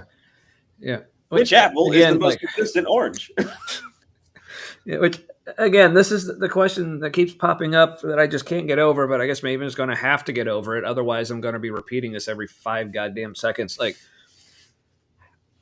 who is he to judge whether people of a completely different way of thinking are being consistent in their way of thinking that he apparently doesn't even understand? He's a GC boy. That's who he is to do that. Yeah, I mean, I guess it's okay because it is something that a lot of us like non-Christians will do. Like when we talk about how Christianity doesn't make sense, like we'll do like internal critiques. Yeah, but again, like based on like critique.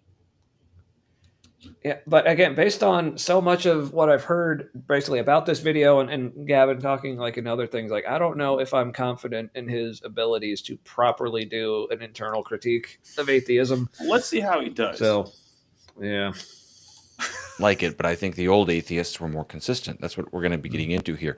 Now, Sartre talks about this. He says, starting in the 1880s, French philosophers who were atheists developed a secular morality, disposing of God, but maintaining kind of traditional moral values and basically saying you can just leave off God and keep the same basic moral vision. And Sartre rejected that, saying, without God, there is no objective value for goodness that exists outside of us to which we must correspond in any meaningful sense. Therefore, the existentialist finds it extremely embarrassing that God does not exist, for there disappears with him all possibility of finding values in an intelligible heaven. This might seem like a drastic conclusion, and we'll register some objections to it, but just looking at the face of it, it kind of makes sense. What was that? All right, so now this isn't out of context passage, because I'm sure he defended these, so I don't know how he defended them, but just looking at this looks like a bunch of assertions. Yeah, or you're saying this might be like the creationists like to point to Darwin saying like the eye looks impossible that it evolved the way it did, but then that's just how he started the chapter, and then goes on for the rest of like several paragraphs explaining how it did. Yet eyes have developed; they've evolved separate from each other in similar ways, but very different paths. Yeah. And then there's the octopus eye, which looks like it's just better than like other eyes. Yeah, I would say like humans we don't yeah, it's like humans we don't even have the best eyes out there, so it's like what the hell. So all right, so the existentialist finds it extremely embarrassing that God does not exist, for there disappears with him all possibilities of finding value in an intelligible heaven. There can no longer be any good a priori, since there is no infinite and perfect consciousness to think it. Like, I don't know, but also he's already described what he means by intelligible heaven. Yeah. So it sounds like he's already argued that it is intelligible. So now it can be a given when he's talking. Yeah. So apparently, the broad strokes of the moral vision have never changed from the times when people were animistic, then polytheistic, and eventually, nothing changes with all of that. Nope, never. Yeah. Fuck. That's why the Hopi people have the same quality religion as Christians, according to Christians. No. Right. He seems to be applying register some objections to it. Different restrictions, or he's not applying the same kind of thinking he would apply to his own religion as he is to lack of religion. Like, it would be. He would think it'd be despicable if he was telling Christians that they don't feel bad enough. Well, I guess it depends on the denomination. Yeah, that's true. I mean, if he's Catholic, it's just the assumption you're not feeling bad enough. Yeah, similar like me growing up as a very like fundamentalist Baptist. It's like, of course we had to feel bad, like we were Calvinists. Now, if James were here from Facebook and nobody can see his comments but us, he would explain, you don't really understand Catholicism. And I'm like, okay, you are a huge fan of the Vatican II version of Catholicism. That's very new. It still also has all of the baggage from before that, where it was not happy-go-lucky, and the priest was not there for you to explain any fucking thing to you. He was there to have his back turned to you while he worshipped God and did all the stuff in front of you, and like just feel amazing that it was done in front of you, but still feel bad because you suck always. And right, which I mean, fair enough, maybe. But just looking at the face of it, it kind of makes sense. If there's no creator who assigned the world a meaning, where else would it come from? It's hard to see where you'd get a plan for the world without someone doing the planning, you know? Well, then that's the answer. We do the planning. Or maybe there wasn't a plan. Why does there have to be a plan? Yeah. Or so here's an illustration I came up with today. I think it was while watching like his episode, like on the Mindshift podcast. Like, basically, like, so anyone who thinks that for any given thing, you can only derive any kind of purpose or intent or like meaning for something from its external, like basically from like someone had to design it, and their intent and purpose and design for that thing is the only place you can draw any kind of meaning or use or purpose for it. Like, if you believe that, then you've clearly never watched a kid play with a cardboard box or a stick. Also, you just like inherently love surrendering to authority. Oh, there's that too. Yeah. Please, sir, may I have another? So I know he's so close. Come to our side. We say, "Fuck off, sir." We do, and we have booze. All right. Oh wait, what does that mean? He's so close. Do we miss where he's so close to being close to the truth, or we can encourage him? Yeah, like I keep forgetting the whole we're trying to help him be a better atheist angle. But like, well, he's just he's less interested. Let's be honest. Yeah, that's true. Yeah, let's see where we can. I think my problem is like I keep wanting to help him, but he keeps pissing me off, like with every other sentence. Oh yeah, there's definitely that. And he reminds me of a lot of people I used to know who convinced me to stop thinking and pretend like you're not feeling. It's like, all right, well, maybe don't grab them after the cat has used them, but no, they stink anyway. There used to be formaldehyde in cardboard. Shut up. Yeah. Well preserved. So you can see why people would experience the loss of God to be devastating like this. Think of a simple metaphor. So I like doing puzzles with my kids. Ooh. Puzzles are fun because they have a meaning. The pieces are meant to fit together.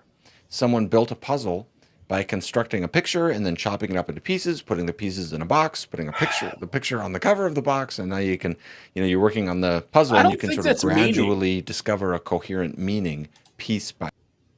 Well, the thing is, like, what he's describing is that this is one way that something can have meaning. No, but the meaning is in the moment that you share with the people doing it. Like the reason why puzzles are fun is because it makes something. That's not meaning. Or like, I mean, right? Because like everyone knows. Again, going back to like has he like? I know for a fact that Gavin has kids. Like he says, he has like 5 of them. Oh Lord! So he must know. I mean, because like, so Matt, you have kids. I have kids. Has everything your kids like ever played with? Did they only ever play with it in the way it was designed and intended to be played with by the person or company or whoever who made and designed it? Fuck no, they're both autistic. No, like, or even like my kids. I remember like there was one toy. Here's the thing. I don't even know what the toy was supposed to be or what all the pieces were actually supposed to be used for, because all I know is they were doing literally everything except that with all these little pieces. But my son literally took a nap on top of a small bookshelf once. Why? Because it's not where you sleep. He actually fell asleep up there. It was smaller than he was, and he was small. Oh yeah, I remember once when I was a kid, like it was like an overnight or something at someone's house, or for like a church youth group or something, and I don't remember why, but I remember we were all like a bunch of us were just like in sleeping bags on the floor in their living room, and I just decided, basically for similar reasons, like I'm gonna sleep like on like the fireplace, like the brick hearth in front of it, like just because like it's small and brick and is not a place you want to sleep, so I'm gonna sleep there. So, but. Yeah. So, or connect the dots with no number. So constellations. Like how much meaning have people found in just random fucking stars? Like literally forever. Is that they had similar they had like different names for the constellations, but they had some of the same constellations, like in different parts of the world. That's weird. They're like, they all, look at the sky and you see all the same shapes in it. That's weird. Well, I mean, we're all people. We have similarities. So, I mean, on a certain level, at least to me, that makes sense. But yeah, there's also other levels that does seem. But like, it's just the fractal nature of a bunch of stuff. Yeah. Right. Yeah.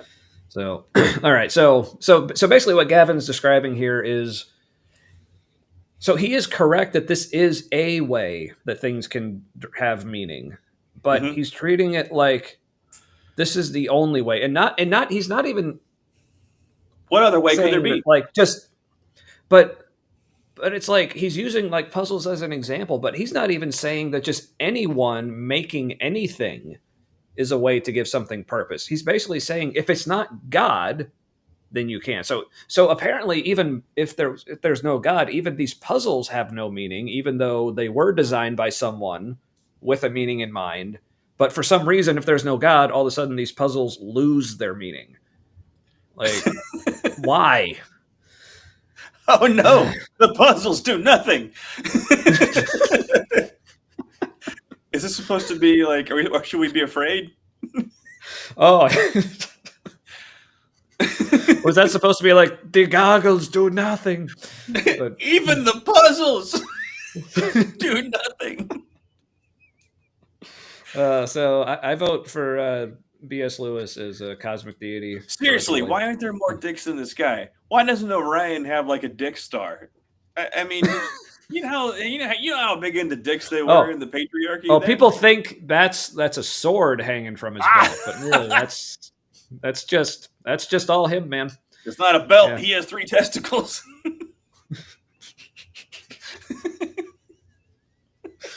Wait,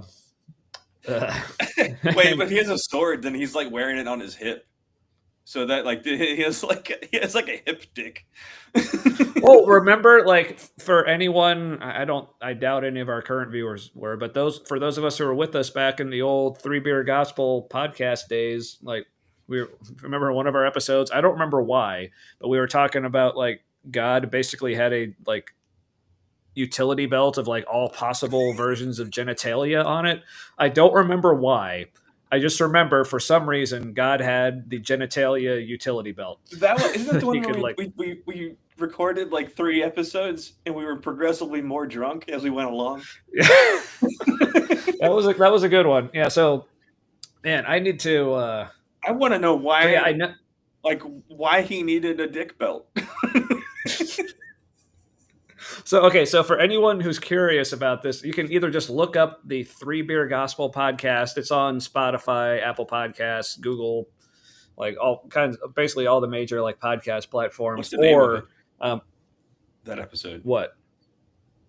I think it was like Unapologetic Part 1, 2, and 3 or something like that. Yeah. But you can also, if you want to find it, in the description for the episode tonight, we have a link to our Facebook page. I know on our Facebook page, I'm pretty sure I have like a pinned post which links to it. But yeah, just look up 3 Beer Gospel if you're curious. There was one of the episodes we did. It was towards the end. I mean, there weren't that many episodes. There's only like 8 or 9 or something like that. But there was a 3-part series. I think it was the one, because I kind of miss like the way we titled those episodes, because we recorded them and then I edited them and then we came up with the title based on what we said. But obviously with this format, I have to come up with the title beforehand. Yeah. So sometimes it may or may not be appropriate, but we had fun with it. So we would give the show a title. 2 of them were words or 3 or like 3 phrases or whatever. So yeah, it would be like there would be a title and then it would be followed by like 3 episodes. Well, here, okay, now that I'm talking about it, I'm just gonna have to just look it up. But yeah, so you explain the titles and how we had that. All right, so in the title there was like title, colon, and then kind of like it was a descriptor of the episode. It was like 3 words or 3 short phrases. 2 of them were actual things that happened in the episode, and then one of them was a lie, but sounded like it could have been something that happened. And usually one of the truth was the one you thought was a lie. Also, we didn't tell people we were doing this until like the last episode.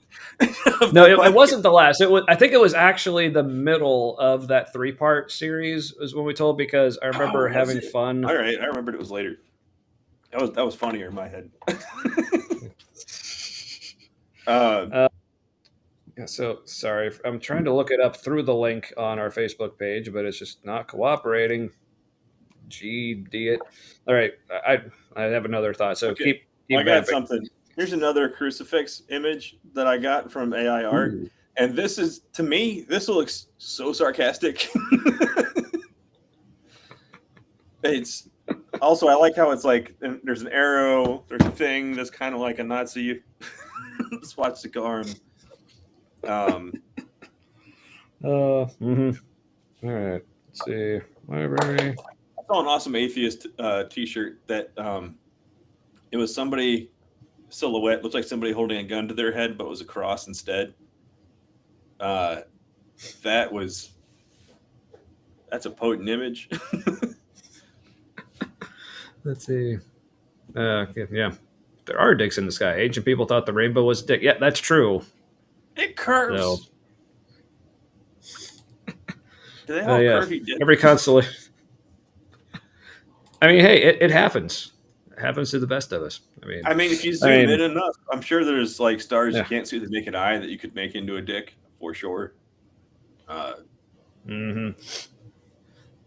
yeah. So it was the 3-part series was called Unapologetics.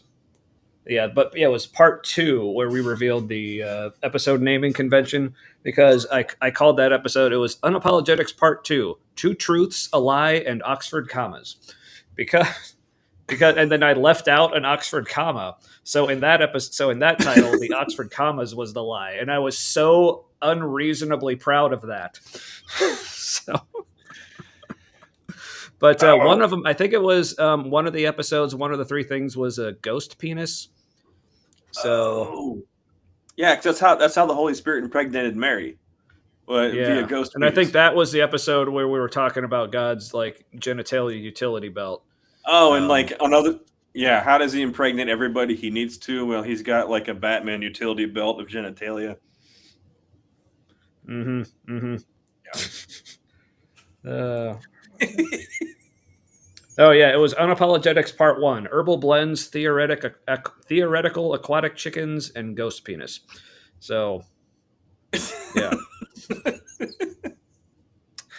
Anyway, all right. So that's autism. that was enough. That was enough of a tangent, right? It was. So let's get back to somebody fingering a puzzle. All right, but.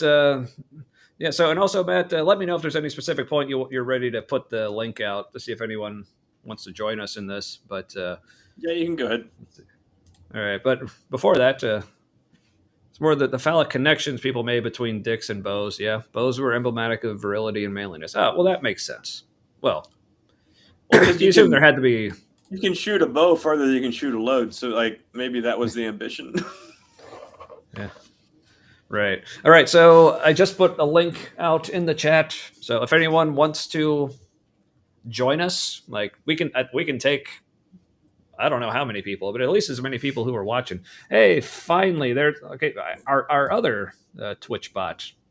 All right. The big dicker and the little dicker. Yeah. It does look more like balls and penis. If you're. Right. It's a shape with a stick coming out of it. Why didn't anybody call that like dick and balls? Right. So if anyone wants to, like I said, I put the link out there.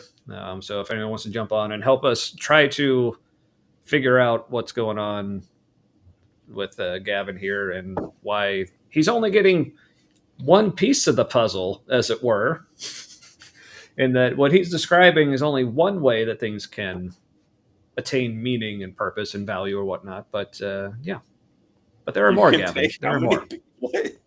You can take how many people? I don't know if I want to ask. Are you behind? No, like as far as people joining, I said we can take up to, I don't know how many, like if people want to jump on, I think it's like up to like maybe 8 more. I don't know. Yeah.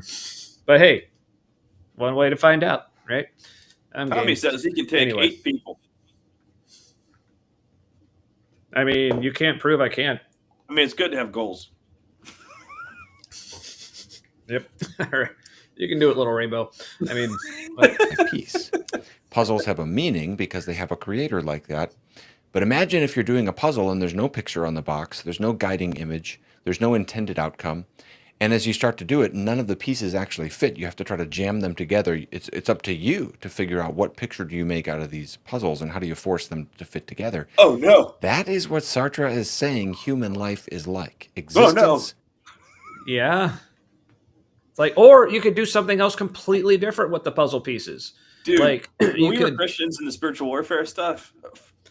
Fitting the puzzle pieces together was what we did. Yeah. Where is he getting how this is different? What the fuck, man? Gavin, your life is so similar to that of an atheist, but you call it different things.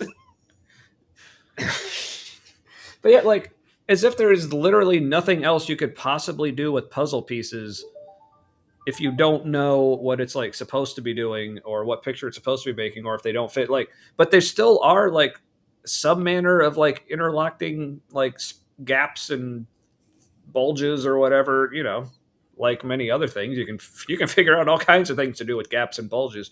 But it's like fit them together somehow, and you can make some kind of like actually like build like a little structure. Like I'm picturing like putting them together almost like Lincoln logs or something and making like a little cabin. Like there's all kinds of things you can do with if something. What, with like dicks and gaps? Yeah. You had me till Lincoln. Like I said, one way to find out, we can take up to like maybe like 8 more people. So I mean, that's like what is it like? It's like what do you call that? It's like a group position. I think you just call monkey fist. And I was thinking of the monkey fist knot, which is also a weapon. Yeah. And like, this sounds dangerous, so it's borderline a weapon.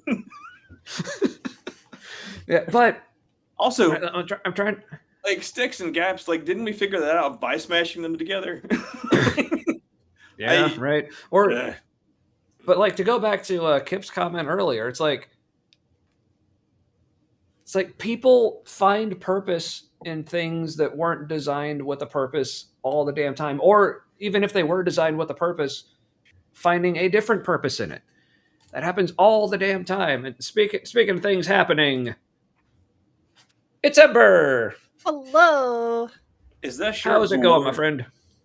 Oh, it's been a day, but I'm still alive. I probably can't stay too long because I feel like absolute shit. But I wanted to go be rainbow flavored, and like so support. Support. Yeah. Like, we appreciate you joining and like feeling like shit with us. So that's always good. All right. And I will say I finally did start going back and like watching some of your live streams. They're good fun. I definitely need to watch more. But I'm trying to be fun. Sometimes I just can't stop being so serious. Damn it. You know, it is a challenging time for that. And I think we're going to see a lot of fantastic stand-up comedy and art and music. The Bluetooth device is ready to pair. Trying to figure out how to have a good time, even though all this is happening. Right? All right. Well, it sounds like we're all paired up and ready to go. So something like all right. that. Well, I guess before we get going, any other thoughts you had before we let Gavin continue? Or it's a brilliant expression on his face. That he's trying to sheer confusion of like, where am I and what is happening is just that should be a thumbnail. Cut that, make it the thumbnail for this episode. Okay, where are we in the time? Okay, about 2 hours. Right. All right. Yeah, about 2:01. Yeah, there we go. All right. Yeah, that's a confusion. Right, everyone. He's having. All right. Everyone, pose. Okay. Good job. All right. So, but that's basically this. This is his look of confusion. It's like, all these people tell me that they can live life perfectly fine like this, but I don't get it. So, therefore, I'm a big confused boy. All right, but let's let him continue in his confusion. Let's see if we can help him out. Gavin, I hope you're out there listening, buddy. But we'll see. Comes first. There is no divine plan or human nature to conform to. We're just hurled into the world, and we have the burden of inventing our own meaning. That is what he sees as the logical follow-through and sort of the emotional implication of atheism. And I'm curious if it disturbs you as much as it disturbs me. I mean, just, really think this through. No. Your relationships, your goals. It doesn't. I don't think he wants to think this through. Because if he thought it through, he would realize that's an argument from consequence. Just because you don't like it doesn't mean it's not true. And I don't think it's completely up in the air. I mean, everybody is wired for a particular narrower outlook than just like everyone. So it's not quite as intimidating as he's putting it, in my opinion. Mm-hmm. Yeah. So again, like going back to, and I don't know if he'll state it in this video because he stated it in his interview with Brandon on the Mindshift podcast, where he said his goal with this not just this video, but this conversation, this line of thinking, isn't to prove God or disprove atheism. It seems like it's like his only point is to say, oh, but atheism is sad.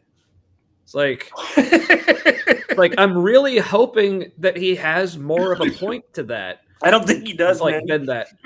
Yeah, but because I mean, yes, there is a lot to say. Like there's like this is like a good discussion to have. A lot of points can be made like on either side. A lot of good back and forth. But also at the end of the day, like I feel like it's something I can also just very simply reply with, so fucking what? Like okay, like you know what else like was like sad and devastating and like hard to live with? Like when I found out I had cancer, like. That doesn't mean I wanted to go back to believing I didn't have cancer, like as if that would have been good. And as like an almost not a Christian, you still didn't have a reason or a meaning for that. Like Christians don't have a reason or a meaning for that. And you know what else makes you sad? Christianity. Like as I've mentioned before, it never really took root for me because nobody could answer my damn questions. But I went to school with so many kids, like every other kid went to freaking church school and got to leave school and all that. And I'd sit alone in the classroom. So some of them it actually caught on with. And I can't even tell you how many kids came to me at some point in elementary or middle school. Like Ember, I mean, they used my other name at the time, but what? It's not important. Ember, Jesus died for me. Oh, like it's traumatizing that guilt burden that's laid on fucking children. Right? Yeah, I was one of those children, only not knowing it, but was autistic at the time, so I couldn't quite bring all the feels like to the surface, but internally, I was feeling some things about all that. Bartholomew Newton. That's a hell of a name. That's a fun name. Yeah. All right. Hey, and Fox is here making dinner. All right, time to start over. For you. Yeah, please eat. We encourage that. But I want to go back real quick for no ways. It still disturbs me that a God concept that you genuinely grew up with can only be broken down by basic honesty, which can break you psychologically, but some folks can hold on just fine. Yeah.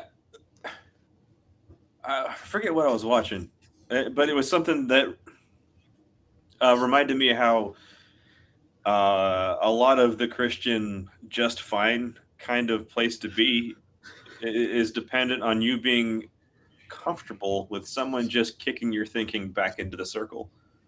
It doesn't even like, and that kind of argument that gets your thinking back into that circular logic. The different things you can apply that to, like each answer doesn't agree with the other, but that's not the point. The point is to just get you back into the circular thinking. And people who are comfortable not thinking deeply about anything, which is a lot of people, as long as you kick them back into the comfortable circular logic, they can be good enough. Like, Ember, are you thinking circularly? I am practicing my circular thinking. It's not where I still haven't found a God, so I don't know. But I tried. Yeah, you put in an honest effort. I appreciate that, but yes, autistic at the time. Like, look, I was just like overdoing the Tylenol. It was crazy times. It happens. Man, if they find out Advil makes you gay, that's going to be we're going to be Good fucked. news. It's not Tylenol. It's acetaminophen. Oh, right, yeah. For It's, legal reasons. acetaminophen. Well, how do you say that? Yeah. It's like first he said aceta, like he definitely like put emphasis on the ass, which it's Azerbaijan, that folks. Everyone knows they have the worst medicine. The war between Algeria and Azerbaijan. No, with the yes for Bartholomew, biblically accurate name, yes. But yeah, Bartholomew is actually a character you voiced, amateur voice actor, awesome. What? There's also a good internet pseudonym that it is way cooler than your actual name. Well, hey, don't sell yourself short, my friend. But welcome. Like, I don't think I remember seeing you before because I feel like I would remember that name. But if I have, my apologies. Also, my apologies to the name. But yeah, thanks for coming to hang out. Yeah. And again, like we have Ember on, the link is still in the chat. If anyone else in the chat wants to join as well, not that Ember's not enough. So it doesn't scroll away too far. No, yes, there. Where's the thing? I don't know if I. The basement. Am I muted? Let's see. You were not, but let's see. Where's the thing? Well, here I can't find it, so here I'll just post it again, and then see if I can. Let's see if I. Yeah. Hold on. It looks like I can't pin it from where I'm at, so I'm going to have to go into YouTube. Into the depths. But not under my personal account. I'll have to go to the. All right. You two talk amongst yourselves while I figure out how to technology. Anybody who's in here who's on TikTok, that just got bought in a real shady way for a huge discount by some real conservative types. So that's going to become a propaganda hub real soon. Oh, good. And they're going to throttle leftist content or liberal content. Doesn't matter. I'll have to change my content because I'd been using it for like nerdy stuff and Comic-Con stuff and a little bit of trans and intersex stuff. But like, I don't know. Maybe I can make it like, I don't know, billionaire flavored or something. So here's what I think a loophole might be is using sarcasm, because the AI can't read sarcasm as well as it can read the words you're saying. So that could be a interesting way to last longer. Yeah, I was thinking like do everything like satirically, like opposite day. Say the exact opposite of everything. Because that's fascism compliant, right? Is just say the opposite of what's true. It'll probably peg the flag in the background. I don't know if you use the flag in your TikTok stuff also. Bloop. Oh. Behold. Oh no, I don't know where you stand anymore. So yeah, it's like trying to say anemone, yeah, a little. Oh, I could never. But I struggled with that word so much. I got sent to speech therapy in elementary school. Wow. I still can't say clothes quite right. Well, hey. Yeah, I had to go to learn how to say S's. I'm pretty sure my S's sound different than other people's. Still. Yeah, I don't know. But apparently, Bartholomew Newton, we showed up on his front page. So, wow. We're apparently getting out there. So, all right. Yeah. Apparently, having 74 subscribers makes you go places. All right. Yeah, so, we set up a Patreon yet? Oh, speaking of subscribers, no, there's a guy named on YouTube, Combat Veteran News. He recently went more open in his critique of the administration. He has excellent analysis of geopolitical stuff and domestic stuff, but they have really throttled his views, and he lost like a third of his subscribers, I think. He's a combat vet, has like 7 years experience in Homeland Security investigations, and hates when people break the law. And his analysis has been like some of the best that I've seen anywhere, and I watch a lot of shit. So if you're interested in that kind of stuff, and hearing somebody's take who knows a thing or two. That combat veteran news. His name's Paul. He's a good dude. Cool. All right. Well, ready to get back to the Gavmeister. Oh yeah. Oh, we're doing a thing. Okay. Yeah. I know. We keep forgetting to. It's all right. You're suffering, the deepest things, the most important things in your life, they don't have any kind of coherent unity. There's no overarching plan or design. It's just puzzle pieces that don't fit, and you've got to sort of invent your own meaning as you go. Yeah. For me? Yeah. And he's complaining about atheists not having any coherent, overarching design or unity. Yeah. That lets like you they know say, how every deep he thought about his faith. Yeah, it's like they say, every accusation is a confession from these folks. It is. So. I mean, in fairness, he's not wrong, but like pot, meat, kettle, you know? Also, right? I'm really interested to hear what his take on the queer community is, because he kind of strikes me as maybe one of them. Well, I mean, we doubly have no meaning or something. We just do shit because it makes us look fucking fabulous. That's why. Yeah. Well, I mean, because hey, like if looking fabulous is wrong, it's I don't true. want to be right. It's like, but yeah, because apparently, if you're gay and like, or just any like kind of orientation where like fucking somebody doesn't make a baby, there's no point. I mean, even if you're like like speaking of Catholics, even if you are straight and you just use contraception or something, and then there's no point to the sex. It's like clearly, okay, maybe this is another way we need to help our man out. He's clearly is lacking in the good sex department. So maybe that's somewhere else he needs to. That making a baby is actually a distraction from the point. It's like, you know, how the JW say don't go to college because you're taking time away from Jehovah. Same thing. A baby takes time away from Jehovah. You're changing diapers instead of praising and worshiping and such. And in fact, during pregnancy, sex drive goes way, way down because there's a lot of uncomfortableness. You don't feel attractive, etc., etc., etc. TLDR, the process of making a baby itself reduces the number of times you're going to say, oh my God.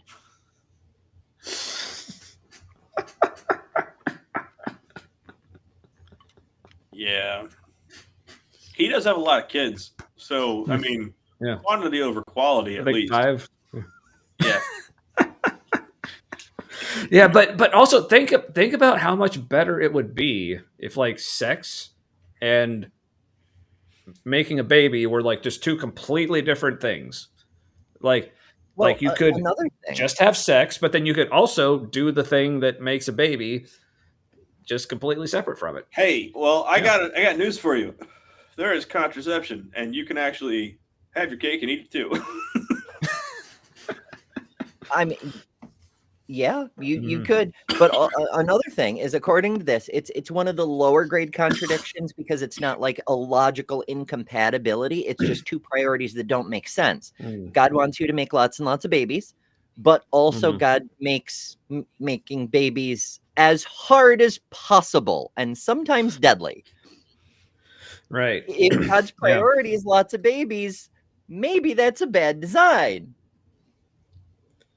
Yeah, because for some people, like they just can't. But yeah. But don't get the insemination, because then they got to freeze the babies and kill the babies, and don't freeze the babies. But so Bartholomew, since you're new, you may be interested. I think we actually covered Big John Steele a few weeks back. That was fun. He's such a fart of a human being. Based on his video, he could be fine in real life. Yeah, but I think he makes rage bait. Bartholomew, if you enjoy torturing yourself with FundyTube, I'm going to recommend a channel called Punk Apostate. He's obviously he's an atheist, but he covers almost exclusively FundyTube and then laughs at how ridiculous they are. Nice. He's usually on sometime around 4 p.m. Eastern. I don't know what time zone you're in, but like hours and hours ago from today or from right now. So yeah. Right. Cool. Yeah, I haven't watched any of Punk Apostate stuff, but I remember seeing him come up because a while ago when we did our episode on like, Derek Lambert and the whole like myth vision woke anti-woke whatever fiasco thing. Because when we did our episode, I just did like a YouTube search to see like who else was talking about it, and at least from what I searched, like not much else was out there. He was the only other person I saw who at that time in any way had done like a full episode on it. But yeah, so that's where I know his name from. But I have heard good things. I may have to check him out. Yeah. Oh yeah, he's a good dude. He's been on my channel a couple of times. I've been on his channel at least once, I think. It's been a while. But yeah, and he also does the Adam and Eve ads that I shamelessly stole because they're fucking hilarious. Nice. All right. Well, it looks like Gavin's getting impatient with us here. At least that's what his face is saying to me. So. Convert already. I experienced that as devastating. Now, some people will say, but that's not what atheism means. Well, let's keep going and see how others have teased this out. Here's another. Again, besides the people who are saying that. Yeah, it's like, yeah, like I love how he's like, but the atheists are telling me, not an atheist, that's not what atheism means. Like, but why should I just take their word for it? Like, this other famous person wrote a book. Right? The book's got a thing. Yeah. We'll call back to the myth vision thing. Yeah, I remember that quote too. The way he said, "I will not bend the knee to the woke mob." Like, yeah, that's one of the lines. So if you haven't seen, wrote so if you haven't seen our episode on it, I was proud of it. I mean, I also love how because also people remember like Matt like had that back surgery around that like shortly before that. Yeah, but that was his first episode back from back surgery. So that's why I also loved how part of the title was Matt's back, because it had like the double meaning there, because like he was back, but also his back. I was proud of that anyway. But I also love how like we advertise it. Oh, this is the episode where we're talking about the whole Derek Lambert and myth vision and like that whole fiasco or whatever. But we literally spent like the first like half hour, 45 minutes like just talking about Matt's back surgery. So we were just like imagining Derek. Oh, what are people saying about me? And him like watching and having to sit through all of that first. That just made us laugh. Yeah, that's funny. I was on oxy and muscle relaxers at the time, so I also couldn't move very much. So no, but I was really happy to do something other than being in a bed all day and trying to find things to watch. Yeah. Relatable. So. All right. I'm doing great now, though. Back to work on wallpaper and shit. Mm-hmm. Yeah. Speaking of which, I still need to have you back over to my place and do some work as soon as I can afford it again. All right. Yeah, that's the thing. Existentialist philosopher, my personal favorite, Albert Camus, another French thinker, he used the word absurd to describe the human condition without God. And essentially what he's saying is, this is a technical term, absurdity, in his philosophy. And essentially what he's saying is the human heart and reality. What the fuck, man? Well, I mean, absurdism is a philosophy, so maybe that's what. No, I know, but like the way he said it, to somebody who doesn't know that absurdism like is a thing exactly, when he says, "This is a difficult word, absurdity," it makes him look stupid from that perspective. Ooh, yep. Camus is apparently the coiner of absurdism in a philosophical sense. Yep. Wait, who was? Camus or Camus, is it pronounced in the original French? Yeah, I gotta look more into the absurdism. Do I look Canadian? Don't answer that. Yeah, maybe. But apparently when I was in Berlin, people thought I looked German. Like, it was weird. Like, people were coming up to me, like, asking me for directions. And I'm just like, So I took it as a compliment. Well, so, yeah, Albert Berlinery with the black and then the metal aesthetic.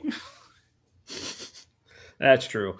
But yeah, so let's see. So man stands face to face with the irrational. He feels within him his longing for happiness and for reason. The absurd is born of this confrontation between the human need and the unreasonable silence of the world. It's like, yeah. And in between those two is art. Frenchically accurate, which is the best kind of accurate. So perhaps. I don't know. I don't think this may be the best quote for him to cherry pick because it's overly convoluted. Like, for example, he's got that he feels within him is longing for happiness and for reason. Those are not, they don't connect. You can have happiness and you can have reason. You can want both. You can have a cognitive dissonance over areas where they disconnect. It's a big muddle of multiple concepts that don't need to be there if you're trying to explore one specific idea. Yeah. But what, again, what a great passage for him to try to refute. Bless him. But yeah, it's this whole idea of like, well, man is searching for meaning, so therefore there must be one. So the idea that there is no meaning, even though we feel the need to search for it, like that doesn't make sense. Like, okay, yeah, sure, it doesn't make sense. Again, I don't see any mention of meaning in there. No, it's humans are looking at the irrational, and humans want happiness and they want reason. And the absurd is the confrontation between the human need for reason and happiness and the unreasonable silence of the world. That God is not saying, here's the point. We have to make up our own. Whether we admit that we're making up our own or pretend we're hearing from our invisible friend who's an undead carpenter ghost and wants to live inside us or something. Zombie Jesus. So it is interesting. All right, so like, sure, like we have a drive to find reason in things. But like the reason that we'll find in the universe, like just the way it functions, doesn't necessarily lend itself to happiness as we thought happiness was. I think then after that, realizing that happiness does not exist as you thought it did because of the reason in the universe. And so then you find peace in the midst of the absurd, and that like sometimes you cross it like in our country, you cross a threshold after which there is a certain way this goes for a certain period of time because there isn't a way to stop it anymore. And the way to stop it, aren't enough people for that. So until there's enough people, we can't stop it. So that means it's going to get worse while it's getting better until getting better has enough momentum to like get past the getting worse.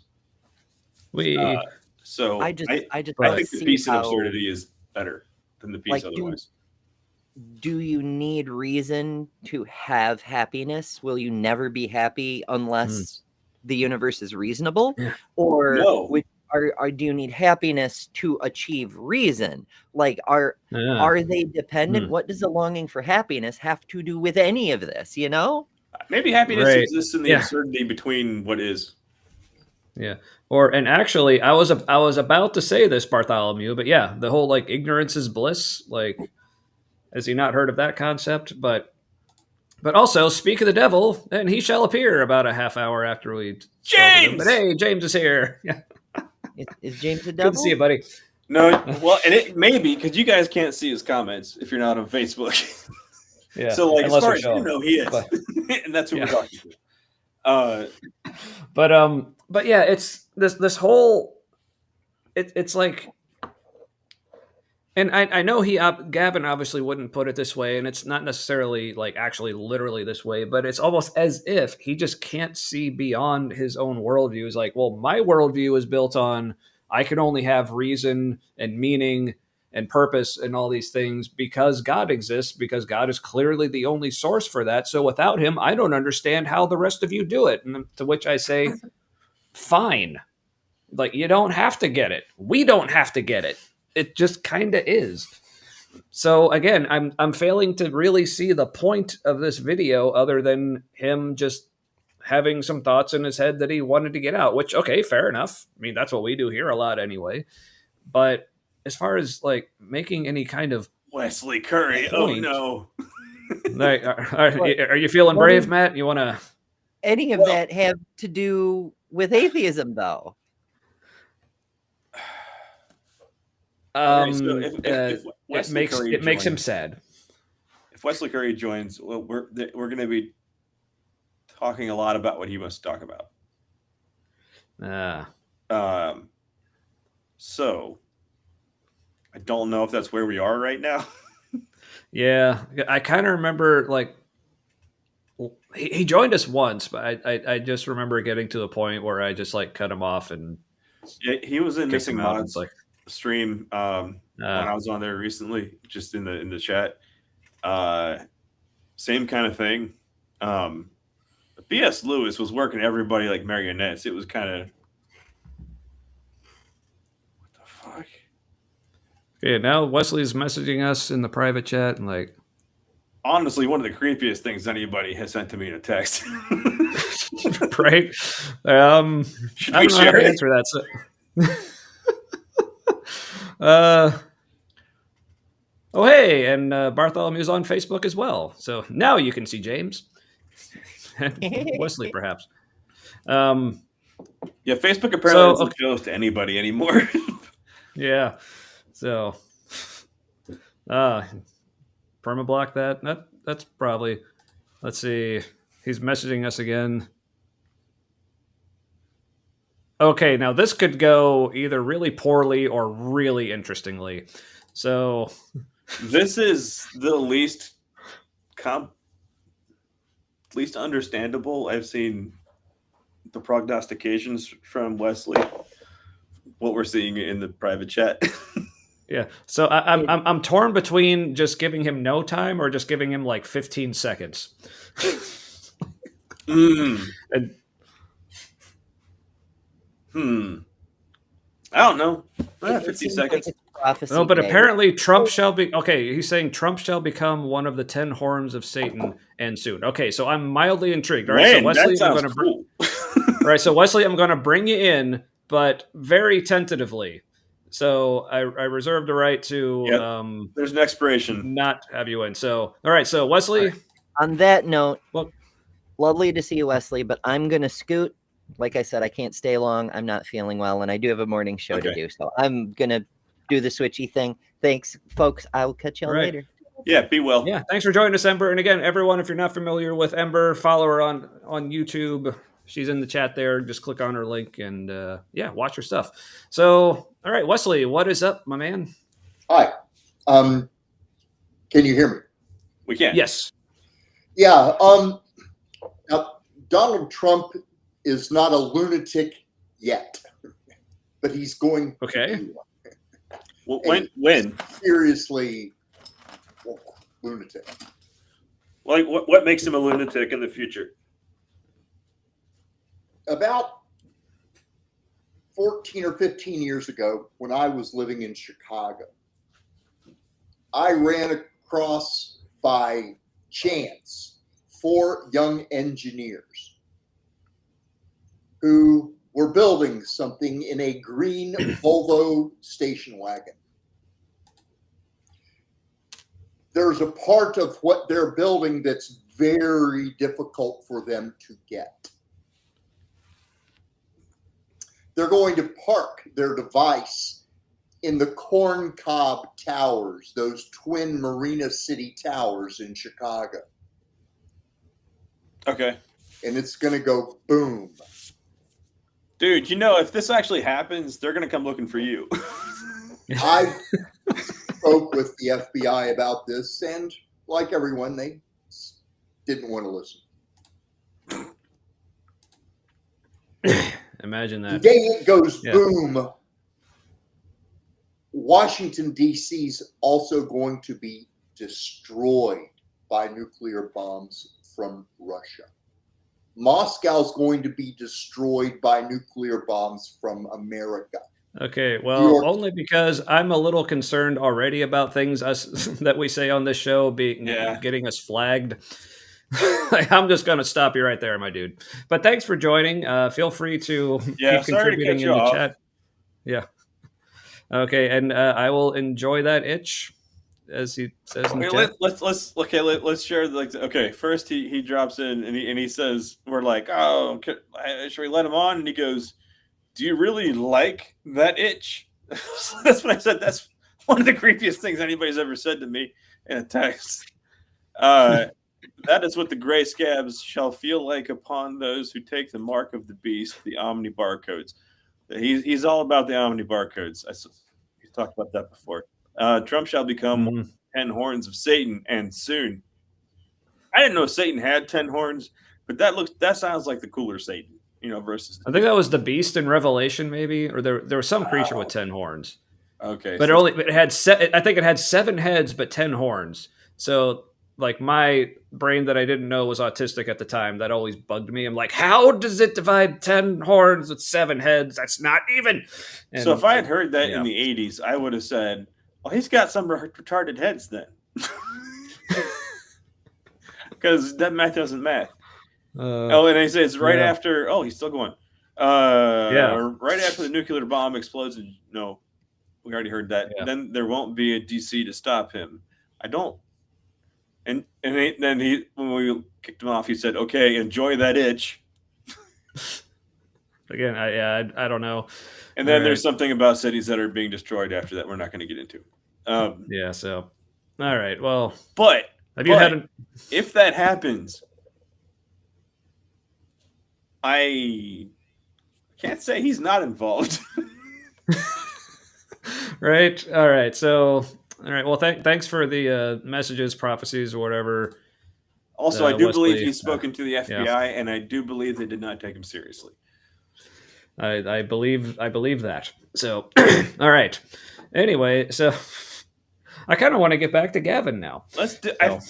I want to run back to Gavin now.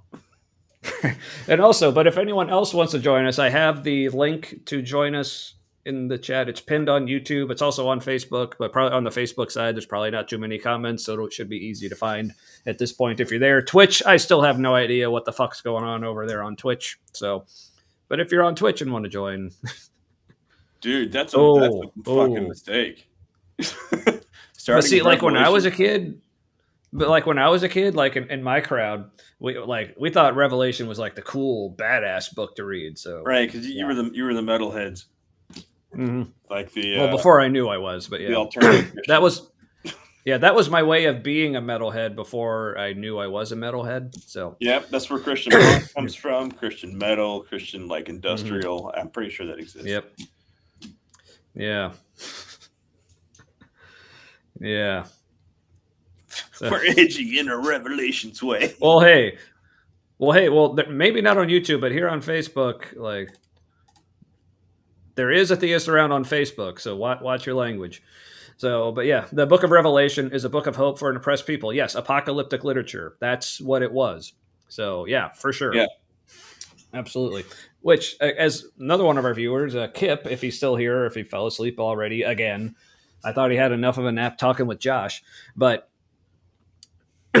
that's one of the points he talks about, and I think Josh has mentioned Dr. Josh Bowen. If you're not familiar with him, he's mentioned this as well. That's the problem with things like apocalyptic literature, like we find in the Bible, being in the hands of the powerful now, like here in America. Like the Christians are the ones in power, but they have this apocalyptic literature basically telling, we're supposed, whether they consciously think this way or not, but they're basically thinking as if they are the oppressed. So that's why we see them going after all these actually oppressed people, like, gays, trans, like women, minorities, whatever. They're like, so this is what happens when the language of the oppressed gets in the hands of the oppressors, and they start using it as if they're the oppressed, and it's bad times. And they end up causing the apocalypse they think is already happening.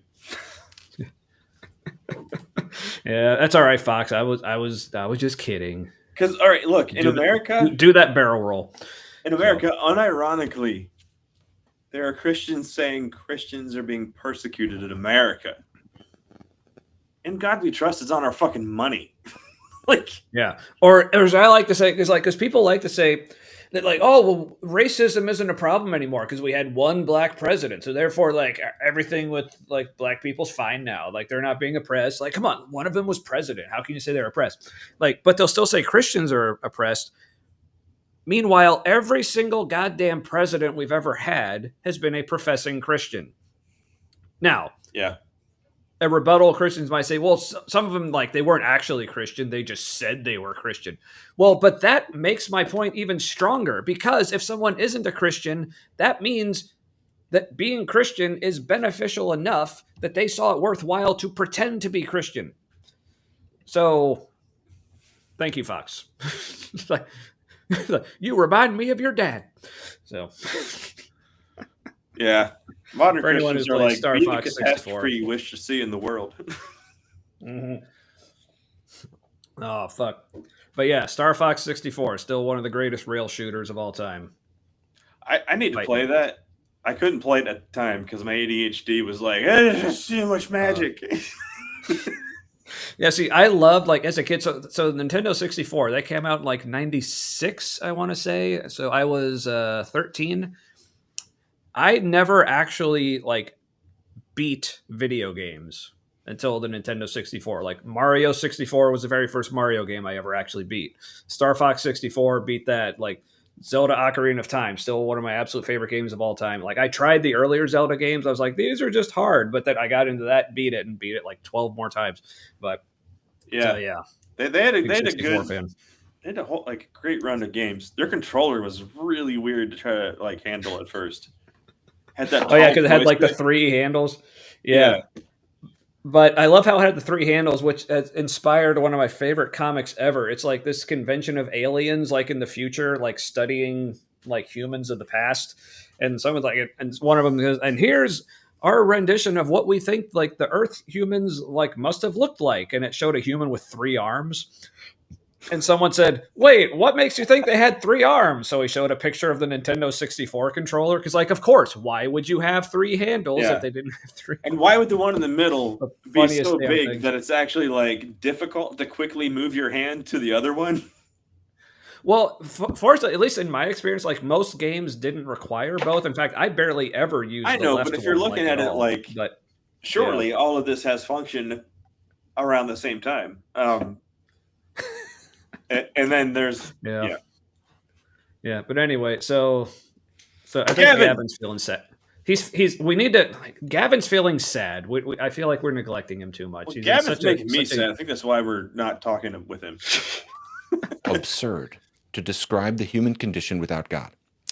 And essentially what he's saying is, this is a technical term, absurdity, in his philosophy. And essentially what he's saying is the human heart and reality are mismatched. They're like 2 puzzle pieces that don't fit. So the human heart longs for meaning, but we live in a world that has no meaning, ultimately. We long for coherence against a backdrop of randomness. We thirst for life and happiness, but death and extinction is inevitable. Basically, the fundamental longings of the human heart don't actually correspond to anything outside of us. And the important point to see here is that life is not just absurd for Camus because it's painful or there's suffering or something like that. Suffering you can deal with. By the way, I've discovered this is true. You can deal with suffering if it means something. Young men, for example, it's amazing what you can go through, but you need a meaning, something to organize your life. I think the reason a lot of young men and young women as well struggle with young women as well struggle with what? Depression is they don't have meaning. It's not that life is hard. It's that there's nothing transcendent to organize it. No, it is that it's hard. And that's when you start to realize how difficult it really is. Yeah, and I totally disagree that you need to think that struggling or suffering has meaning in order to make it through it. Again, going back to when I had cancer. Like, even though, like, when I got my diagnosis and was going through the whole, like, stage 4 thing and, like, surgeries and chemo and hospitals and, like, finding it in my heart and thinking I was going to die for a good couple months. Like, I still kind of considered myself Christian at the time, but I was not. But I was kind of past the whole, like, well, everything happens for a reason. Like, God is giving you this struggle to build your character. I was not thinking that at all. So for me, like, I had no inclination or idea of anything that me having cancer had a purpose. Like, that was not a part of my process at all. Yeah. But I was still making it through it just because I was like, what the fuck else am I going to do? You know? Yeah, the alternative is great. Yeah, or as a friend of mine who also had cancer, like around the same time, like what she said afterwards is like with people telling her like, "Oh, you're being so brave and positive through all this." And she's also fine right now. So am I, in case you were wondering. You guys are awesome at She's cancer. like, yeah, the best. But what she said to people, like when they said, "Oh, you're just staying so positive and brave. That's so amazing," is like she's like, "Well, what else am I supposed to do? Just like sit at home and wait around to die? Like you do like so." So I wasn't finding purpose in the suffering itself, but what I was doing was just making my own purpose in spite of the suffering. So yeah, and also I will say, so Matt like just put out a comment like in responding to Fox here on YouTube. So if you're not on YouTube, you're only seeing like our comment and you're not seeing what Matt's responding to. But this is what Matt was responding to. So with the shitting is not always short. That's for true. So was I making sense with all that? It's like, yeah, so I was under no illusions or anything. Hold on. No Yue is heading to bed or whatever. Born shit, forced to wipe. It's like a Bruce Springsteen song that never happened, isn't it? Ooh. Mm-hmm. It's like maybe if like Bruce Springsteen did a collab with like Tom Waits or something. Yeah, the Everyman Struggle. Yeah. Tom Waits is kind of an absurdist. If you listen to his music. Oh, yeah. Mm-hmm. Oh, by the way, if you like absurdism, check out the Taskmaster game show on one of the BBCs. It's on YouTube also. At least one of the hosts is very autistic.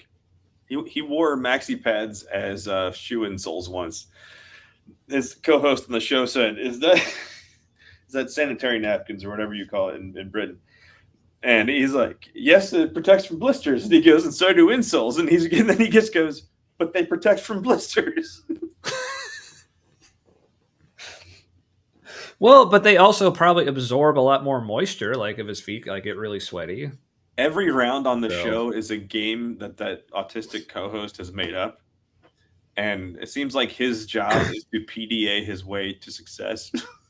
And so it's like his job is to have like every game be not what you expect. And during the recording, he says not what you expect. Nice. But within the all right. So, but on a more serious note here. Damn. So yeah, my grandmother died of cancer. She believed to her dying breath that God was going to completely heal her. Guess he did. Just healed her from living. Like a lot of Christians will word it that way. Yeah. Damn. Yeah. Sorry to hear that. Yeah. That's tough. So my dad was like less of a believer, but still a believer. I mean like less of, meaning he wouldn't have used those words, I guess is what I'm saying. Yeah. But he did die saying Jesus' name, which was comforting for him, comforting for my mom who was there with him. And I was part of how he got more religious because of when I was a Christian. And so that's hard, because you're like, they were happier.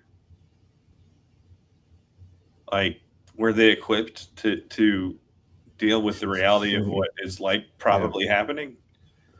Like, my dad wasn't. Yeah. He would have died like just existentially frightened. And so I don't, it's hard. Yeah. So that's why, like, so I guess on the flip side of like some things I was saying earlier about like just kind of, you might say like mocking or making light of whatever, like Gavin saying like, oh, well, this like existential atheism, whatever, like, well, it's sad and depressing and like devastating. And me saying like, okay, yeah, so But like on the flip side of that, but not that I'm not saying that there's necessarily anything wrong with finding comfort in things, like whether or not you feel like you can actually prove that, whether it's Christianity or whatever else kind of belief, like whether or not you can actually show it to be true, or whether or not you're even yourself convinced that it's true. But if believing it does make you feel better and that's good enough for you, okay.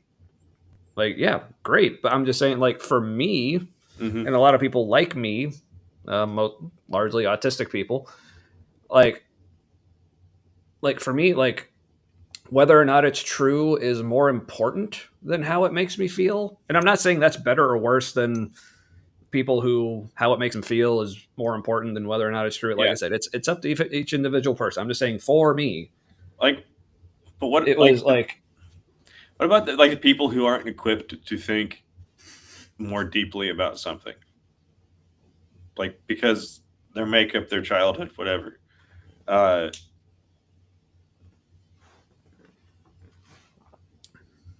Like they're not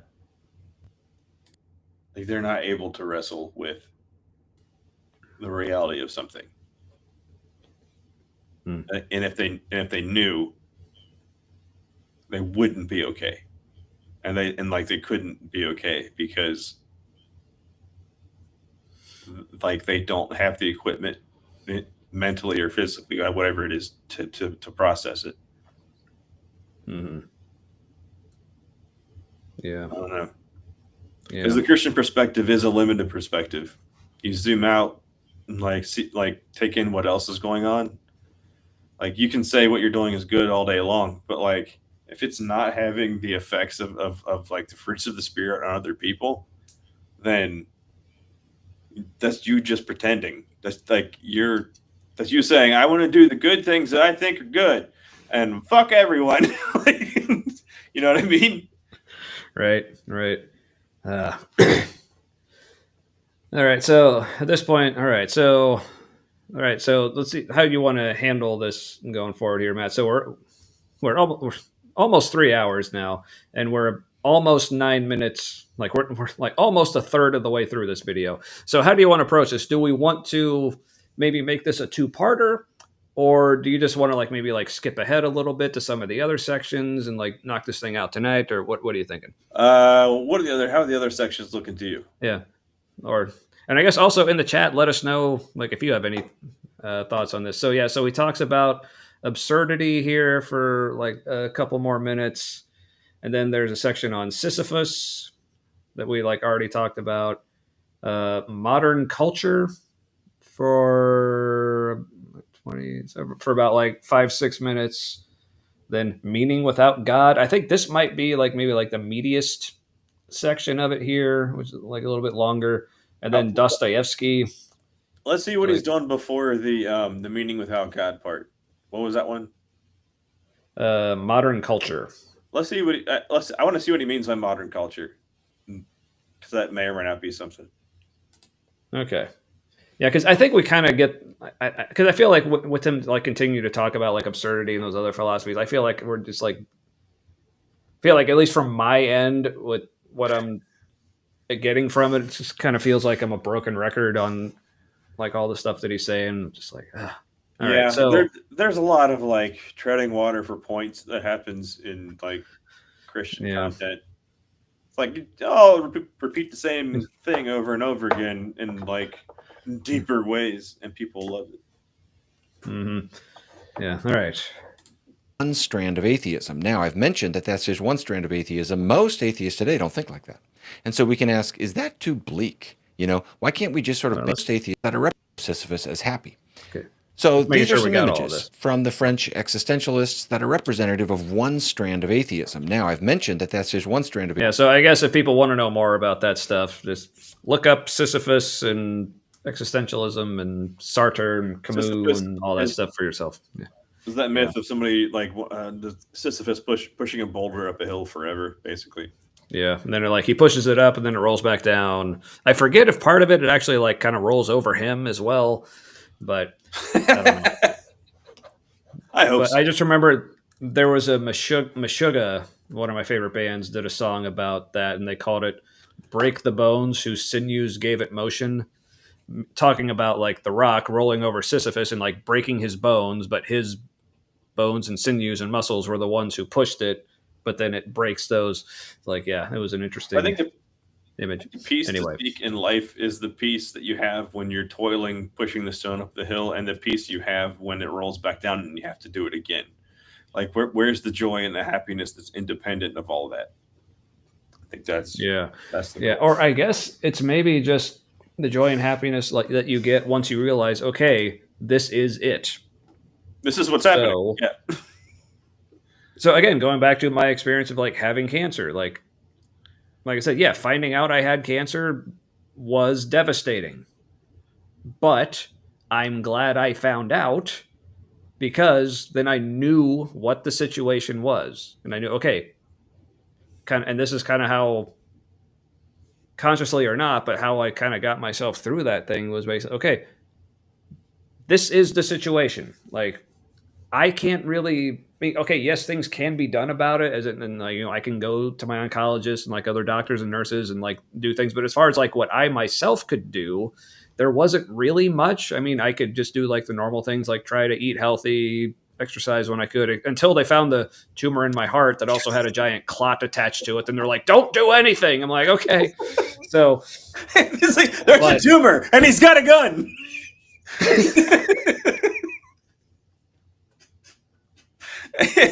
and you're like, whoo! And they're like, they didn't look that impressed by the tumor in your heart. Was the funny thing. He's got a gun. Oh. Oh shit. Oh fuck. So yeah, what was I saying? Oh yeah, so but when it comes to like, there wasn't really much that I could do about, it's like I couldn't just undo I have stage 4 cancer. I couldn't just pretend that wasn't real, or I couldn't just think it wasn't real enough to make it not real. But it's like, that was the reality of the situation. So basically I like, I had the choice, like my friend said, like, what am I supposed to do? Just sit at home and wait to die? It's like, that doesn't sound fun. It was like, or I can just like keep living my life, try to have fun and like enjoy my time, like with my kids and family and friends, like as much as I can. And like, yeah, I'm like, why does it need to be more complicated than that? Like, why do I need some external God to give my life meaning and purpose when I'm just like, I can just figure it out for myself, even in the midst of going through something horrible like that, and not even have to think that, well, this cancer has a purpose. It's like, no, cancer just is. Like, it's a thing that happens to cells. But yeah, there was something that you've been playing this down for a while. I don't know if you're playing it down or if like it's just more important in my head. But you said like you came to a point where you accepted your cancer, and instead of trying to fight it, you're kind of like, hey, why don't you just join the rest of us in the body, what we're doing. Like, we don't need to kill you. You just need to stop killing us. Yeah, well, I will. You said that you came to a point where you said, I love my cancer, like to your cancer. Yeah, and maybe part of the reason that I maybe don't talk about that as much or like downplay it is I'm just, I don't necessarily, I don't know if I'd say I disagree with that mindset, but okay, it's just more like that. Like, if it were to happen again, that's not how I would look at it. Like, that's more like where that was coming from, was where I was at the time, like with my faith and spirituality. Like, I was in a very like panentheist, everything is one. So I was trying to be like, well, this cancer isn't really like a separate thing. It's just part of me. So how can but I don't really look at things that way anymore. So I think if that kind of thinking does work for someone, I would say continue to think that way, because it had a good outcome. Like, they had a good impact on you. I'm not saying like that like made your cancer go away, but it certainly, I don't think it helped, and it hurt. Yeah, like I would say, like at the time for where I was, I think that was a good way to look, because that was probably part of what made my attitude towards it go up, because that was coming from that context. Thinking about it that way made me feel better. Now, from where I am now, I wouldn't need to go there to feel better about it. Okay, I got Does that make sense?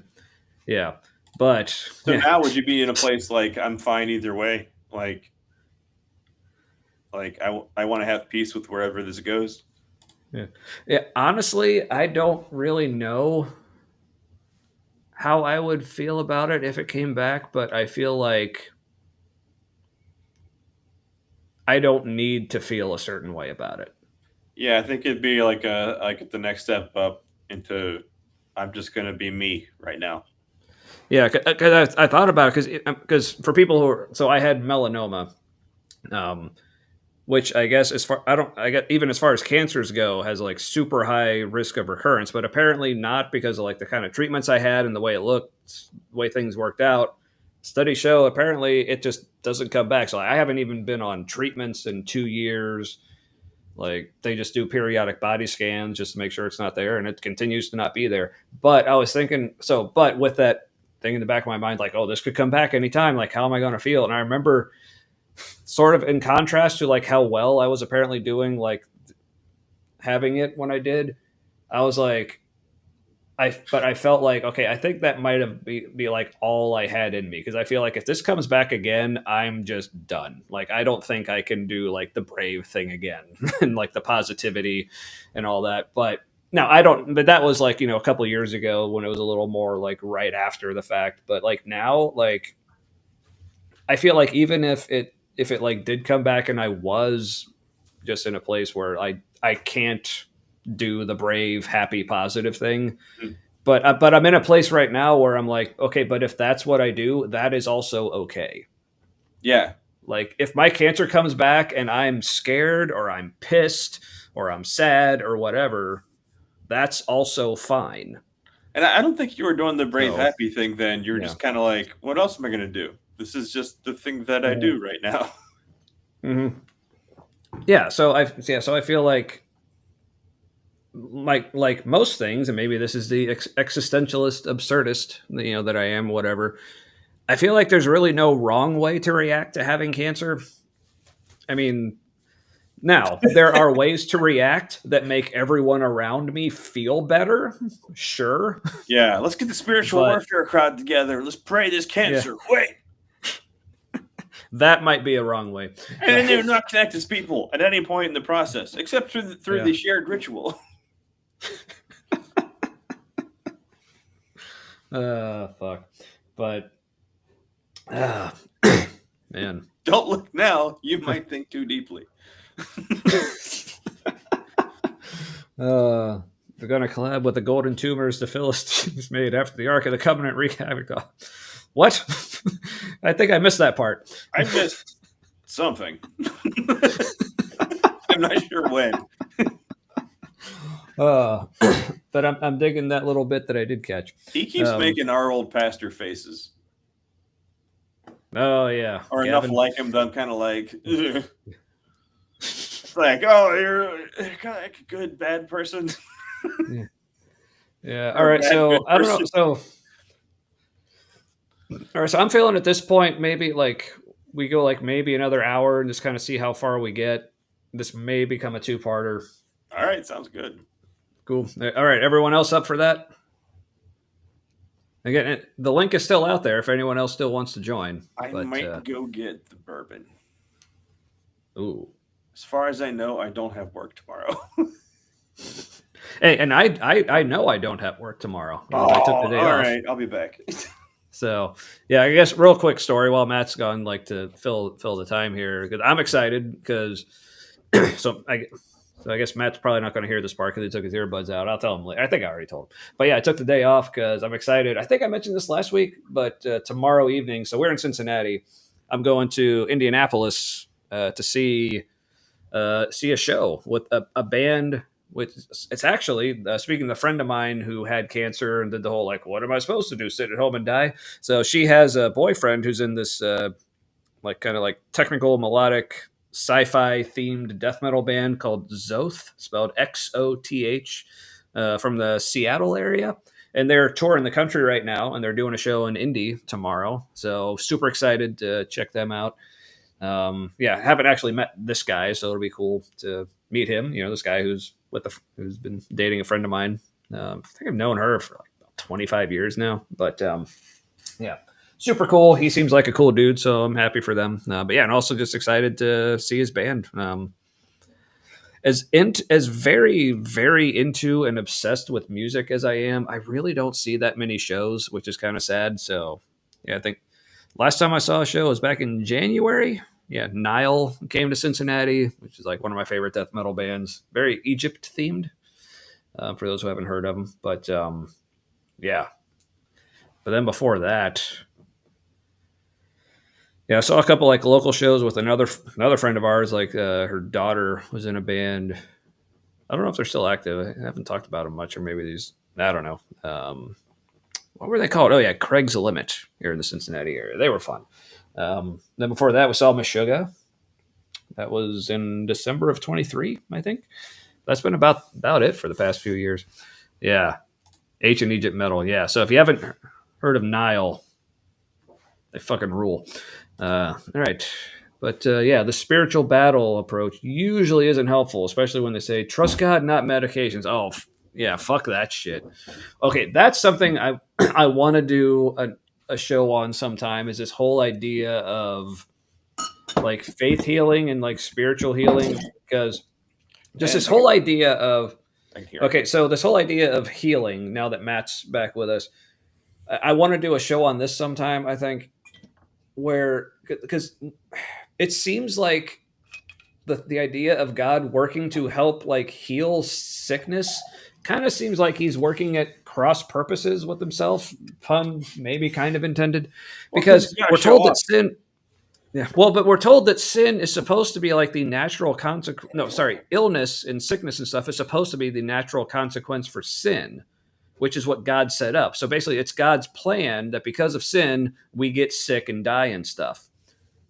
So why would he, whether it's through like healing prayer and miracles, or as other Christians say, well, God heals through medicine, which might have several questions there. If he heals through medicine, couldn't he find some way that was cheaper? Because fuck. Like, even Luke was a doctor.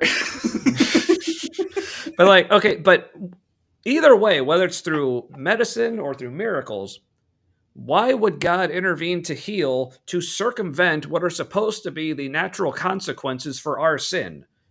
I mean, that's like me grounding one of my kids and telling them, like, no screens for the weekend, go to your room. But then while they're in the room, I like slip an iPad under the door.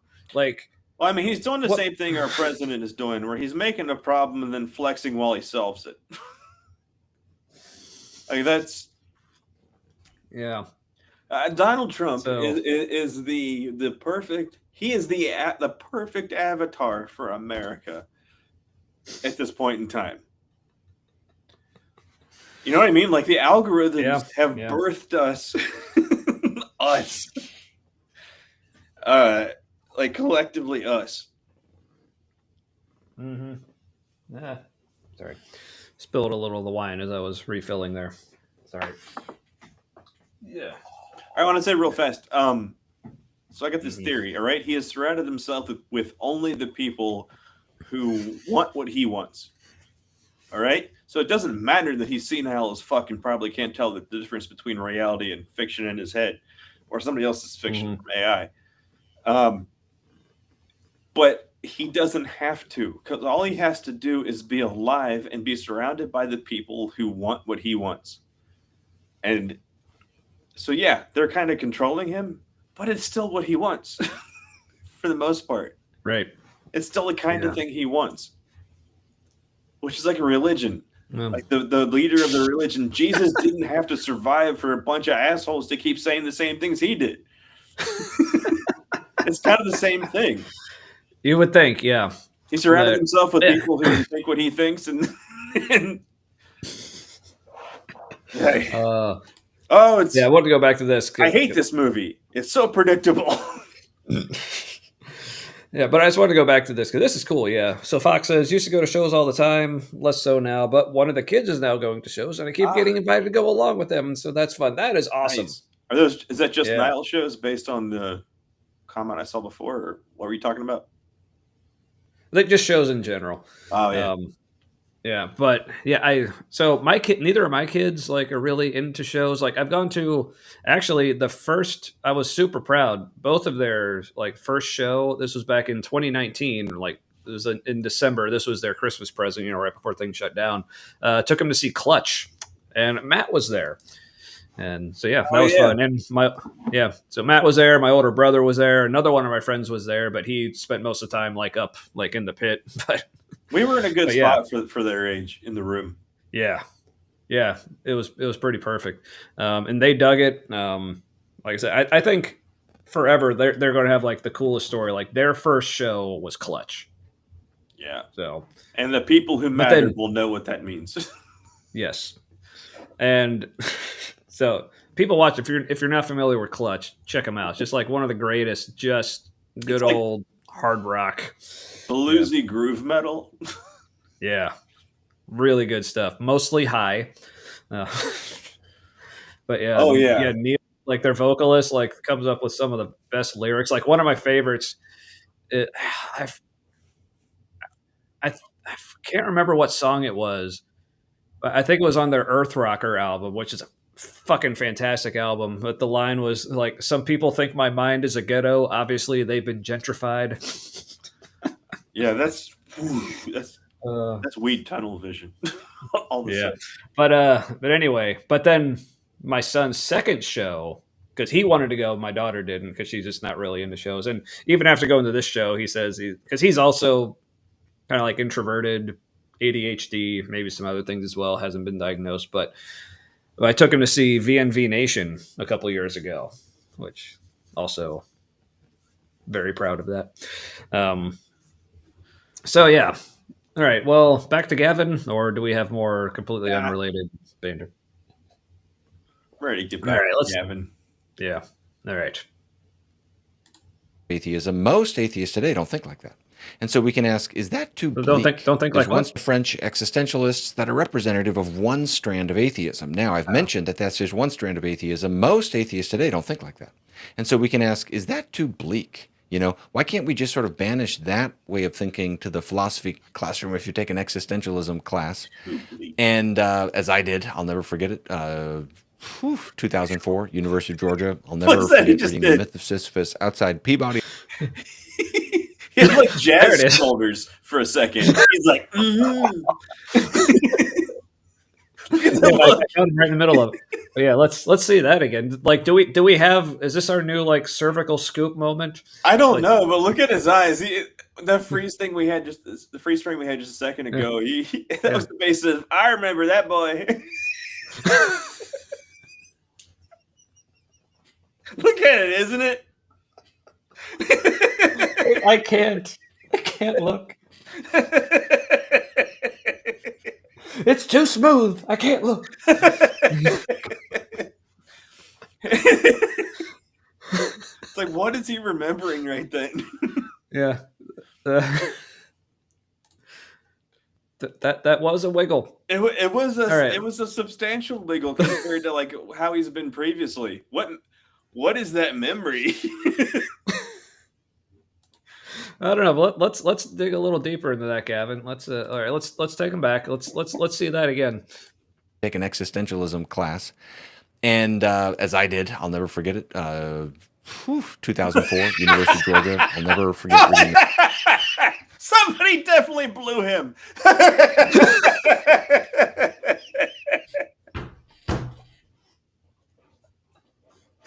Woo! Never forget that.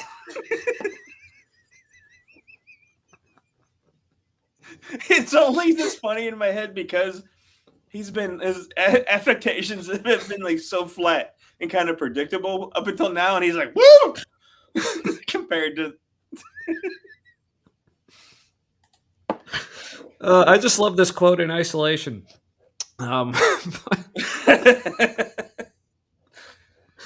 For anyone who doesn't know what we're talking about, we made it a short and just a shorter video clip on the YouTube channel, so check that out. All right, this is related. It's amazing how many like conservative Christian like talking head types or politicians have all this like mounting like leakage about them being gay. Like somebody threatened to release it was the Grindr profile name and the ISP number for, or whatever the number is, for Speaker Johnson. And apparently he got like threatened in a way where he's like, I'm safe. I'm in a safe location.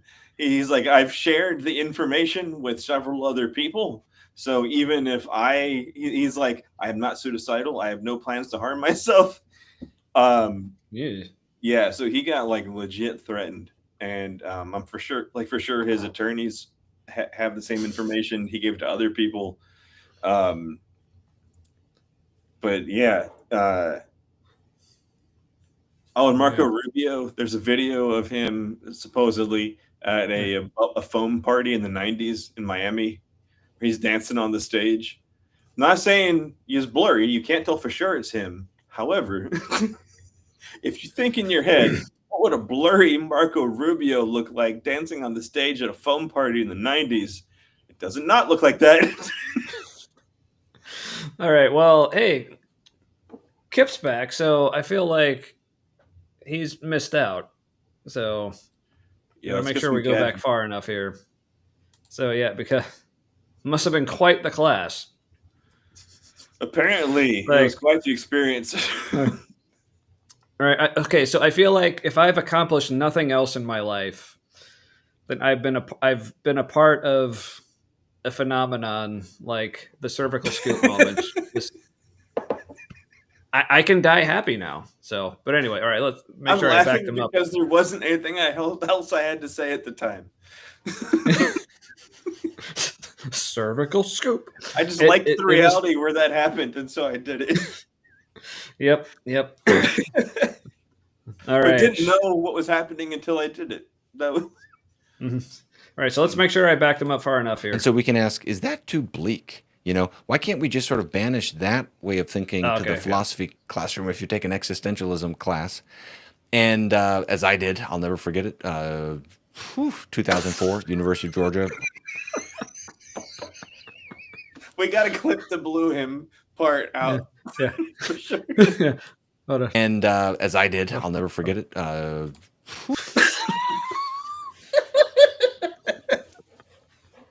Oh, I had it on the perfect pause earlier. Let's see if I can get that again. Existentialism class. And as I did, I'll never forget it. I missed it again. All right. Sorry, folks. Existentialism class. And as I did, I'll never forget it. I think it was just lightning in a bottle. I don't think I'm going to be able to capture it again. What? All right, but weirdly though, that's not a Pete Hegseth face, where he goes whoo and looks off to the side. Yeah. Cervical scoop. Hey Dan, how's it going? Daniel, Fallopian melon baller. Whoa. Let me tell you. It's actually like cervical scoop. That's actually what they call that's how they spell fallopian melon baller in the UK. Oh, that's their word for it. Kind of like lift. It's like a lift elevator. Yeah, they have much better sounding terms for the violence. All right. One more time. Why can't we just sort of banish that way of thinking to the philosophy classroom if you take an existentialism class? And as I did, I'll never forget it, 2004, University of Georgia. I'll never forget reading The Myth of Sisyphus.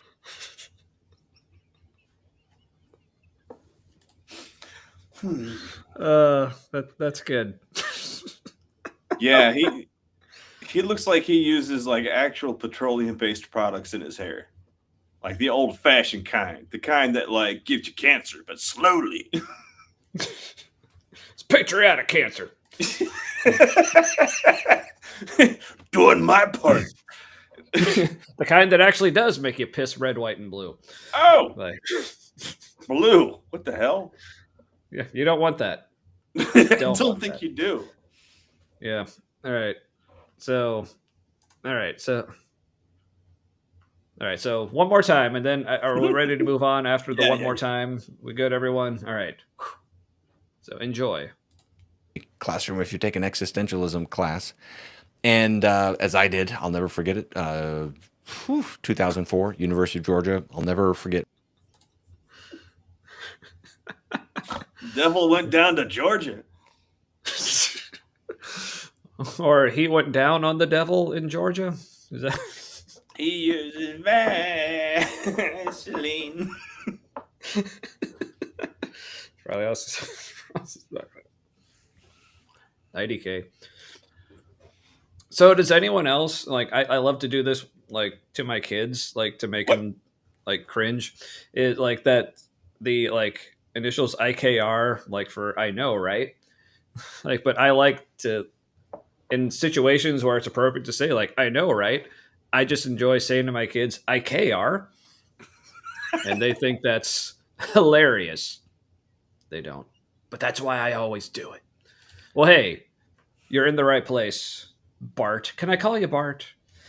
I'm realizing that, like, I know I am cringe to, like, my kid and younger.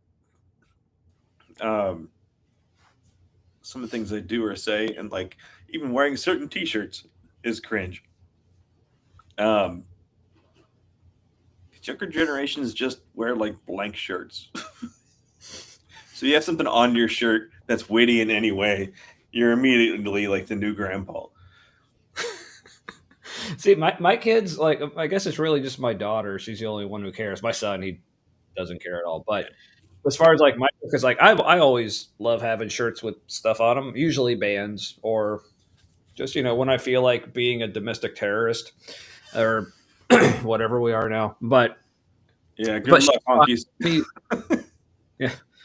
But she's fine with me wearing, like, the metal shirts with, like, the creepy imagery, or, like, the inverted crosses or the pentagrams, or, like, whatever. Or, like, she's, like, fine with that. But the one shirt that she does not want to be seen in public with me is the one I showed earlier, like, or not earlier tonight, but, like, previous episodes. Like, I have a shirt that says "Rism with the Tism," and the picture is a frog with a cowboy hat or a fedora, some kind of hat, but then two human hands making finger guns.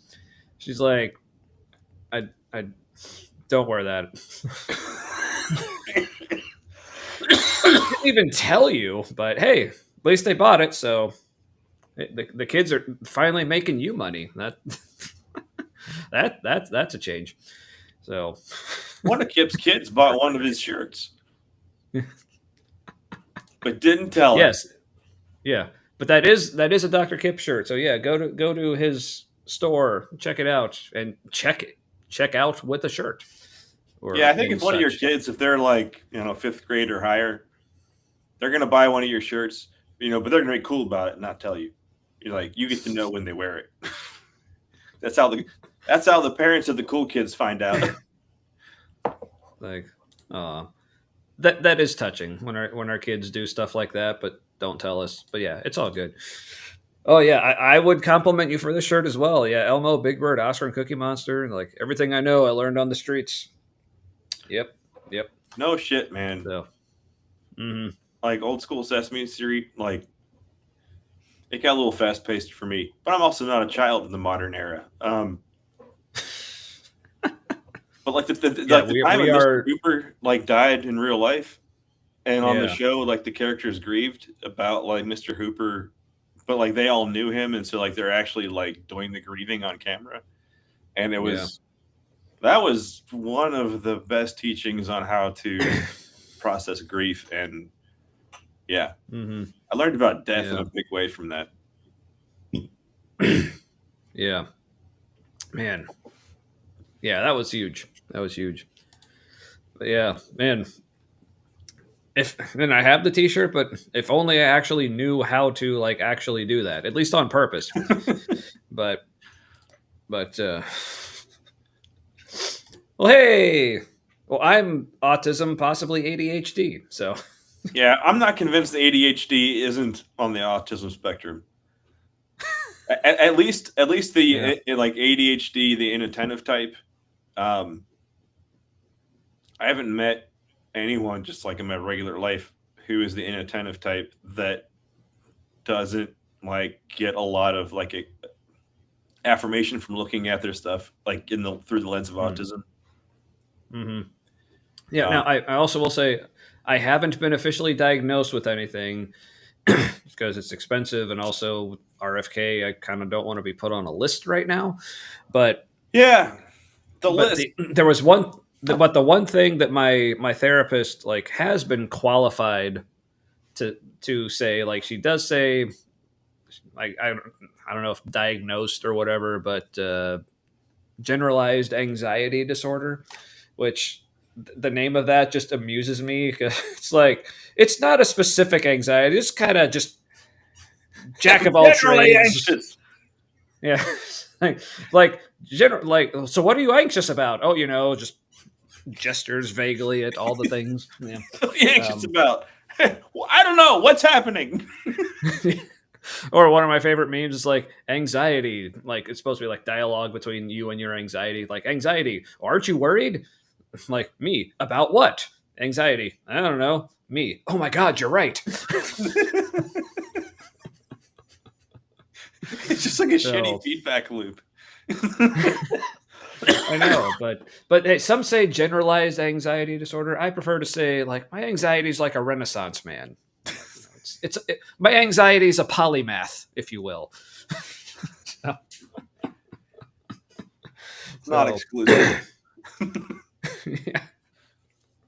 Anyway, Gavin reading The Myth of Sisyphus outside Peabody Hall on North Campus there, and what an experience it was. I almost wish I could go back to my former self and warn him of what he was about to get into, because that book affects. It's like you don't see. He's struggling with like his feelings, and like, man, see that's sad. That like he feels regret for that Hummer that he got in philosophy class. Back in Georgia. / the things he learned. He's like, well, I wish I wouldn't. Hey, this class is all kinds of confusing. I was like, am I straight? It's like, I wish I could tell myself not to do that. Yeah. Oh, yes, that's a way to describe it. Yeah. Yeah. What you got? Yeah. Yeah, because sometimes I will just be like sitting like at home, just like on the couch or something, like feeling anxious, but having literally no idea why. Like it's like I'm literally just like sitting here watching TV that I enjoy, that's not stressing me out at all. And I'm just like, yeah. Well, if you smoke weed, at least then you'll know why you're anxious. Maybe that's why it doesn't work on me. Okay, I only saw the raspy voice McThroatcock part of this comment, and that made me interested in the rest. So let's find out together. Hey, if the list gets a Steven Spielberg movie with Liam Neeson called Burglar's List, then it might be worth raspy voice McThroatcock's ineptitude at I still don't quite understand, but I raspy McThroatcock. Is that RFK Jr.? Oh, or my favorite description. I'll try it. Now, to say words now, around this cock is in my mouth. Okay, that kind of list. Gotcha. Now, in general, we don't like to do things like make fun of like the way people look or the way they sound, especially if it's something they can't help or whatever. But I feel like some people can just cross that threshold of like not just jackass or asshole, but dangerous, like actually doing harm to people. Yeah. Like, I think we can make fun of how eugenicists sound. Yeah, exactly. So, but my favorite description of RFK Jr. is he sounds like a drowning lawnmower.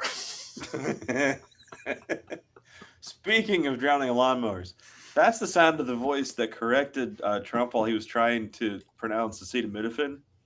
That's just the sound of the voice that told him how to pronounce something. And then he repeats it, and he looks back at him and go, is that good? That was him saying, fuck you for correcting me, and I'm going to still say it the way you say it. Yep. But I'm going to say it in a way that everybody else thinks that we're all just kidding and we're all good friends. And that's why you all look scared right now. All right, so we'll get back to the video, but still, like, for people, like, the link is out there. Like I said, if people don't actually want to come on, like, actually join us, like, that's totally cool. But I just keep reminding you, just in case you're thinking, oh, well, I kind of want to, but I'm not sure they actually want me to. Like, no, if you're not Wesley, then yes, please. Anyone active in the chat right now, you're more than welcome on. So Wesley's a if you want evening, I think. Yeah, I mean that's but I feel like that is real-time fan fiction. But I feel like that's an evening I don't think I could make it through. But I think watching you and Wesley interact, I would watch that shit like all night. Well, all right, watching B.S. Lewis talk to Wesley Curry on the stream, and there was at least one other Christian who was still getting in a word in edgewise, and that Christian was talking to Wesley like Wesley was crazy, and they're saying like very similar things. B.S. Lewis is trying to get them to see that that's what's happening, and Maud thinks that B.S. Lewis is bullying the Christian who's trying to apologetic on Curry. And I was like, go watch this. I was like, fuck, she just admitted the Christian's weak. And BS, just by asking questions, is kicking his ass. So what stream was this? I need to go back and watch this. It was a missing mod stream, and I was like, oh, I'm not doing things. And I had like, Mod's been on our stream before, so yeah, I started watching, and B.S. Lewis is there, and then I started listening to it. And he's trying to like pit the absurdity of like-minded people against each other. And Mod thinks bullying people, and his general vibe was, is it bullying if they don't know? Like Garland Cox made of sand. What?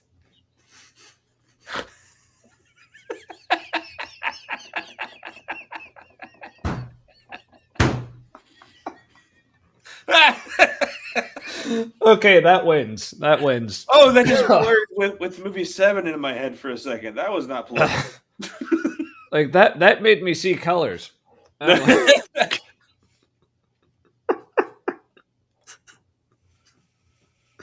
Oh fuck. I'm never gonna not be able to think that now. So thank you. Thank you for that. He and Hanks had a workout like TikTok thing where RFK Jr. is wearing jeans and he's working out in fucking jeans and a polo shirt. Like such a fucking dickhead.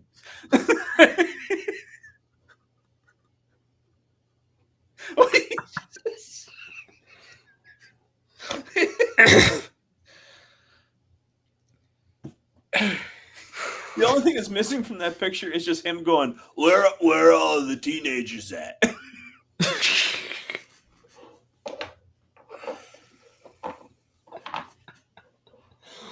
Oh, fuck. This is the funniest, worst timeline. I know. Yes, of all the worst ones, it's at least the funniest. So, I mean, we do have the funniest Nazis that have ever been. Right? I mean, I feel like the Nazis in Germany were a little smarter. Yeah, like they were like serious. As in like people you would take seriously. Yeah, this is like America is Nazi fan fiction right now. Like Stephen Miller, fucking angry, sad penis head. It just looks like a sad, angry penis. Yeah, he's cosplaying as a dick. Yeah. Yeah, he's like, man, die. In the timeline of all time. Yeah, it's true. All right. Well, let's get like this is this has certainly been one of the videos of all time. That's for sure. All right. So are you still wanting to try to skimming or not get through the whole thing tonight, or do you want to make this a two-parter? How are you feeling about this, Matt? All right. So if we start on the meteor part where he's talking about the meaning thing, we got like 30 minutes or so to do that. Can we do that in 30 minutes, or is that a second? Yeah. Well, yeah, I don't even know if we're building up the meaning part beyond what it is. 20. Yeah, so the meaning without God section, that's about 6 minutes long. That's not too long. All right, so are we done? I guess we've peaked with him talking about modern culture, but like talking about him getting like BJ's in philosophy class back in Georgia. Is that? Is there any more about modern culture we want to hear about from him? Or I think that I think he almost lost his faith and he liked it. I think we can skip on to the next part. All right. All right. So okay. His faces are fantastic. All right. Yeah. All right. So this is the end of the modern culture part. All right. It's sometimes in the success of life that this question boils up even more than in failure. But to finish off here, is it really so bad without God? He wants to get finished off, that's for sure. This is where here. Is it really so bad without God? This is where we have to reckon with this, and we can't explore this fully in this video, but lots of people reject belief in God and still feel that life is meaningful on some level. Yeah. Certainly. And honestly, how dare they?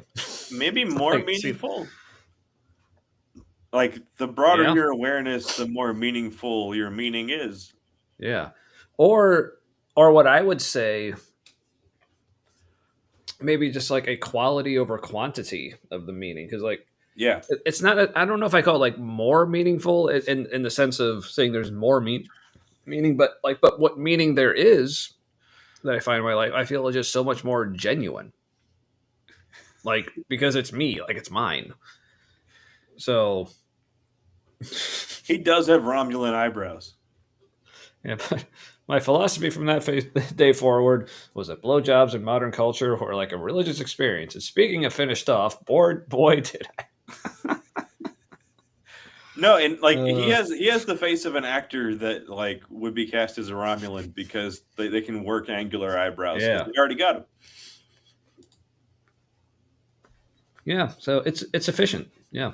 Speaking of eyebrows, I had to get new glasses. I'd love to, and because I am what you call lower income, I have a voucher from Cincinnati Eye Institute Foundation where you can go get free eye exams, and they give you a voucher for free lenses and free frames. However, when you go to like your local establishment with the glasses and the lenses, it is about 8 or 9 pairs of glasses they have decided that you qualify for. And so I had my choice of frames that I liked, but they couldn't fit my bifocals because I'm an old fart now, or something looked terrible. Went to another place. Long story short, I had my choice of like really big square ones or like regular size or more rounded ones. And this was a big deal for me because I'm autistic. And the thought of looking through something different than what I'm looking through now is fucking terrifying. Oh, and I have bifocals. So the bottom half isn't useful for looking this way. But I will still see blurry shit there.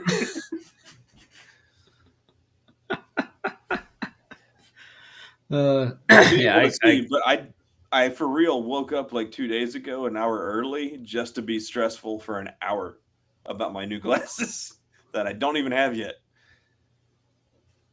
Wow, you're planning ahead. That's good. Yeah, but I can relate to this. I felt so much less anxiety since moving away from Christianity.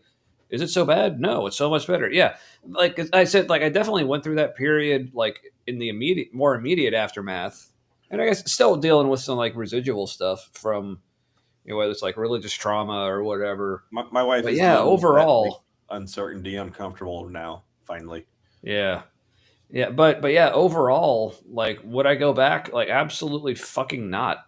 So, yeah, like DP with the comment on the glasses. You hit we clicked at the same time again. You do it, yeah. Yeah, I'm hoping it's less than a month. I use my eyes all the time. Yeah. Oh, yeah. If I had something like that in my field of vision, where there was like a line between like clear, blurry, like, yeah, that would be where my attention would be. Like, not on what was actually coming through the lenses, but like on the line and like the difference. Like, yeah, I just couldn't. So, all right. Back to the Gavmeister. In the contemporary philosophical literature, it's just extremely common to reject this link between God and meaning that someone like Sartre or Camus is positing. And granted, this is too complicated to fully vet, but let me say a few comments for why I think this sense of angst that Sartre and Camus are feeling is not irrational, but it's actually a good question. When people try to locate an objective meaning apart from God, it often ends up being rather thin. At the end of the day, it's simply... According to who?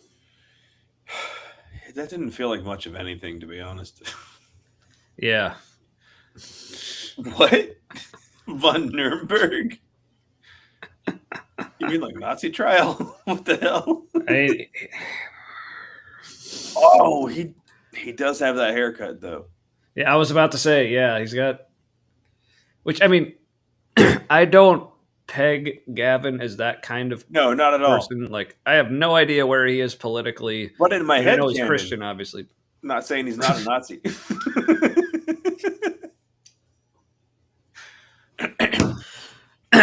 I like to have an alternate reality running in the background. And it's the one that amuses me the most. And I think it might be a coping mechanism. But I kind of like it. Yeah. No, there we go. Yeah. So, yeah, Daniel with a great point. If people can't find meaning without a God, they've got deeper problems that religion can't solve. Yeah. That's what I'm saying. And so if you take the religion from them, you're like, here's a hand grenade. I pulled the pin already. Like, I do kind of wonder, like, being aggressively, like, atheistically evangelical, are there times when that is, like, bad for somebody's outcome? Yeah, but, I mean, it's hard to tell sometimes, but... it is. Yeah. Yeah, but that's, like, so basically I just default to, like, I'm just going to be honest. I'm going to put my thoughts out there. People can take them or leave them.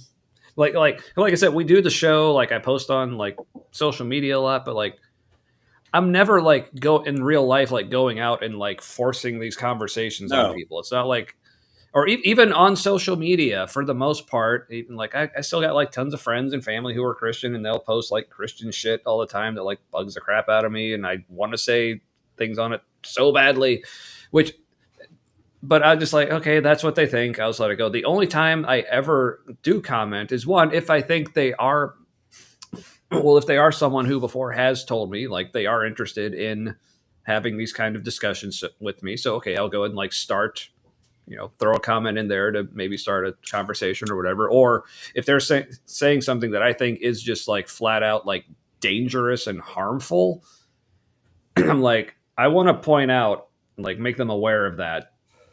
That like that kind of approach as well. But yeah, they do. They don't know what it means. Objective. They think God is objective. Really hate. Yeah, by definition, that would be a subjective truth. Yeah, because God is a subject. So if truth is based on God, then the truth is therefore subjective because it's based on the subject that is God. But he's the specialist of subjects because special pleading. He's the best regional deity. Yeah. No, he's not just a regional deity. They just had to carry dirt from Israel to different places to worship him for the other reasons.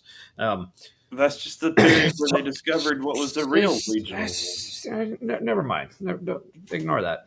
But so DP says it's like an abusive, codependent, exploitive relationship in many ways, robbing people while giving them false hope for people looking to fill a void, but wind up more devoid. Trump! Oh. That's why they voted him in. Because they're like, more of that bullshit, please. Yeah, but as we know from his college experience, Gavin here is all about filling those voids. So, indeed. So, anyway. Matters whether there is an afterlife that promises moral restoration and moral reckoning, or whether there isn't. That's either there or it isn't, and a lot is at stake. While it's true that there's lots of different accounts from contemporary atheistic philosophers that affirm an objective meaning to life, it's unclear how satisfying these really are. One philosopher has used the label religious non-theist. Okay, unclear to you how satisfying, but it's for the people who find them satisfying, it's pretty clear how satisfying it is. Like, again, like my hopes for this video that video is definitely for Christians. Yeah, so again, my hopes for this video would be that Gavin would have some greater point than, well, it doesn't make sense to me, or I think they should be sadder than they are, but they're not sad, and I think that's wrong. Like, and so I need to make them again, sad because that's what's good. Yeah. Or again, let's, even if we do grant him, because this is the case for a lot of people who are like atheists or like non-believers, leave Christianity, whatever. And to them, it is devastating. And maybe they never do get over it. Like that is a real thing that happens. Yeah, some people do deconstruct forever. Yeah. Yeah. But again, like, so let's say someone does deconvert and they lose their faith and they lose all hope and they're just depressed for the rest of their life. And it is devastating for them. Like, okay, to quote Dr. Josh, therefore what? Like, seriously, therefore what? Okay, you've proven your point. Some people who leave Christianity are sad about it. All right. And, like... that would be a sad thing regardless of the quality of what's happening. So, yeah. So, again, going back to my example, like, for most people, when they find out they have stage 4 cancer, that is devastating. And, unfortunately, for a lot of people, they do not recover from it. So, for them, it is just getting the devastating news, and they live the rest of their short life devastated and sad and afraid and depressed.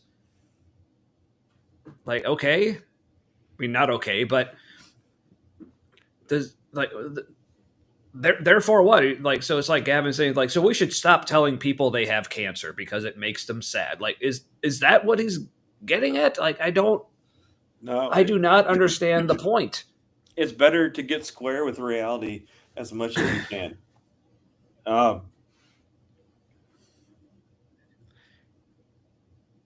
Yeah, that's been some like my brush with death was being in a DUI accident that was my fault. I was extraordinarily drunk. I don't remember what my blood alcohol level was when I was in the hospital unconscious, but apparently they were like, the fuck? Yeah. Don't drink Mad Dog 2020. It's like, oh, it's high caliber, like homeless wine.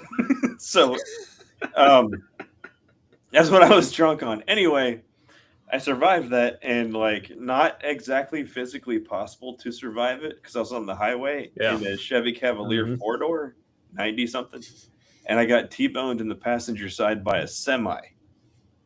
Now, like a Chevy Cavalier is like as much sheet metal as they could press in a single press. Like the whole like body panels of it, like, or the frame is like one stamp. It's not sturdy. Mm-hmm. And I should not. Because like compared to like a semi at highway speed, you might as well have been in a go-kart. It's like right. Right, and even according to MythBusters, anything above 40 miles per hour in a T-bone collision, the G's that happen to your body just goes nope, and it's not a body anymore inside. Mhm. No, it was definitely over 40 miles an hour in the passenger side, and everything in the car got fucked away from me. So that was awesome.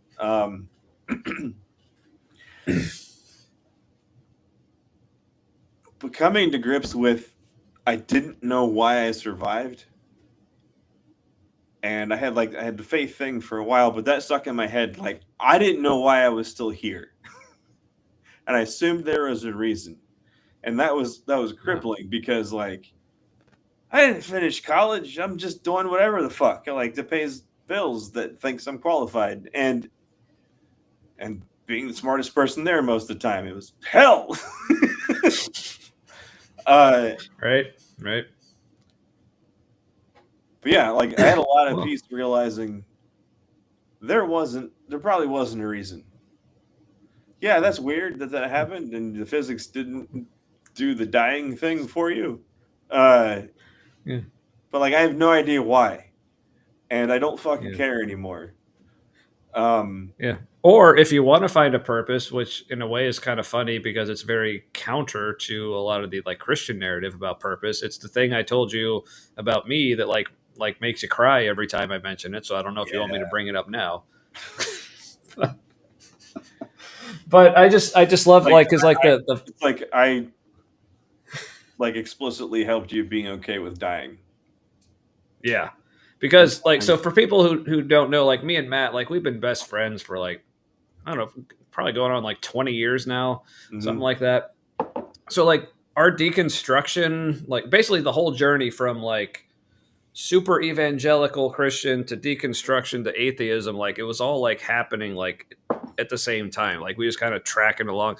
But I'd say if anything, Matt was maybe like slightly ahead of me because like he would share like new things he was reading or looking into or insights he was having, and I was like, "Holy shit, that makes sense." So it was almost like he was kind of like bringing me along. That's also how I brought you deeper into Christianity before that. Right? Exactly. Yeah. But like that was like the running joke when I would be at any sort of like thing where there was like the church we used to go to, whether it was something involved with like the man camp and like the prayer team or other things. Like that was like my joke. Oh, it's Matt's fault I'm here because he's the one who got me into all of it. But yeah, but when I got to the point where, like I said, because at the time when I had the cancer and I thought I was dying, like I still hadn't fully deconverted yet, but like very heavily deconstructed. But I was at a point in my spirituality where I was at peace with the idea of dying, mostly because I was at a place where like I like the person I've become, and Matt had a big hand in my journey to becoming the person I was. So I just think it's hilarious in a way that, speaking of purposes, and especially in light of like our purposes coming from God, specifically the Christian God, it's like one of the biggest things that Matt did in his life after surviving that ordeal that had a huge impact in someone else's life was me becoming an atheist. So I just love the idea that was your purpose. Like that's why you're still here. So, which I mean, it's funny. It's not because like, yeah, it's funny, haha. Because yeah, Christian God kept you alive, so I would stop believing in him. Like, but also like legit. Like, when it comes to like where I'm at in my life right now and the amount of peace that I feel and comfort with who I am and how much I love myself, like, yeah, this is the best place I've ever been. And so, yeah, that has a lot to do with you. So I accept it. So when you said that gave you peace with dying, I was like, oh, that's the dream. Like that's what we're going after with religion. Is to be okay with dying. It's like I accidentally did the thing. That's important. Yeah. Yeah, that's right. Yeah. I don't know if y'all were expecting the huge lore dump on the show tonight, but yeah. Yeah. So I'm going to need to go back and maybe to Tommy deconstructing wild cancer. Yeah. You're welcome. Which is funny. Which is also funny because like we also talk about like the men's small group we were in at the time when I was going through this, but then also while we were like deconstructing and deconverting. Yeah, we radicalized them, didn't we? Fuck. Yeah, but then what was it they told you that they thought that this was going to be your purpose? They thought you were going. What did they think? What did they think? They were so sure that you were going to do this. What was that? Like be the one who led you back to Christ. And I was like, point of order. Like, so you're like that, but opposite. No, like, okay, reflecting on that, I'm like, oh, damn, was that them realizing that, like, I was helping them be more atheist? Because they're like, you're going to lead him back to Christ. And I'm like, fuckers, I've been talking, like, humanism to you for a while. And you're like, that brings me so much closer to God. And like, yeah, that's what you think at first. But yes, like, yeah, Bartholomew's been doing the lore dumping as well. We love this. Like, so honestly, lore is fantastic. Like, because honestly, like, even going back to the days like when me and Matt started like the old 3 Beer Gospel podcast, and like before that, like honestly, like what's going, like the kind of stuff that's going on tonight and like has been going on the show, like this is why we do this. Like yeah, we talk about like having like the subscriber numbers going up and like all the interaction, all the usual YouTube, social media, like, share, subscribe. Like, yeah, we like that, but honestly, like if all this show ever is just like a handful of people hanging out on Wednesday nights talking like this, like that's really all we ever even started doing this for. So, but yeah, so anything else beyond this is just icing. So thank you all. Like, I feel like I don't say this enough, but like genuinely fucking appreciate the hell out of everyone who's here and like hanging out and interacting. And yeah, it's really important because things are fucked up in America, and like we're in a targeted minority now. Like the atheist community is a minority, but there's part of a majority that's being persecuted now. And yeah, just having a good time to connect with people. Not even about anything necessarily important, but it tends to veer into important things. Yeah, whether we intend it or not. Yeah. Yeah. So thank you for letting us process reality in an atheistic way. No. Thanks, Fox. We love you too. Each and every one of you. Yeah, it's a very good time. Yeah. So, man. Y'all just giving me the feels. I don't even care about Gavin right now. I do. Gavin, I love you. Be yourself. I mean, got a bunch of kids. Your wife probably be fine with you, like, I don't know, having some guy time. Wait, what kind of guy time are you talking about here? You're talking about, I don't know. What kind does he like? Like philosophy class in Georgia guy time, or maybe big city Georgia. Just like that's where you're going fishing. That's where you find the flexible folks with their morality. Got to be afraid of the big city colleges. Get them ideas. All right, so Matt, what's your thoughts on the video? You want to like just keep powering through, or do we want to like save this for another episode? What are you thinking? Let's give it a little bit more time. I want to shut on his face for a minute. That's true. Yeah, I guess at this point, like it's been not quite 4 hours. We've gone over 4 hours before. Like as long as the chat's still digging it, yeah. So if the chat has any thoughts on how much more we do this tonight, if you want to see us stretch it into another episode or just see what we get through tonight, let us know. Silence of the Lambs, guys. Fantastic movie, by the way.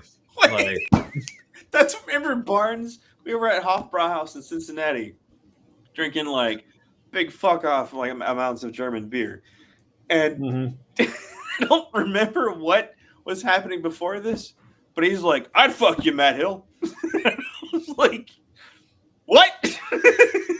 I kind of remember that. Yeah.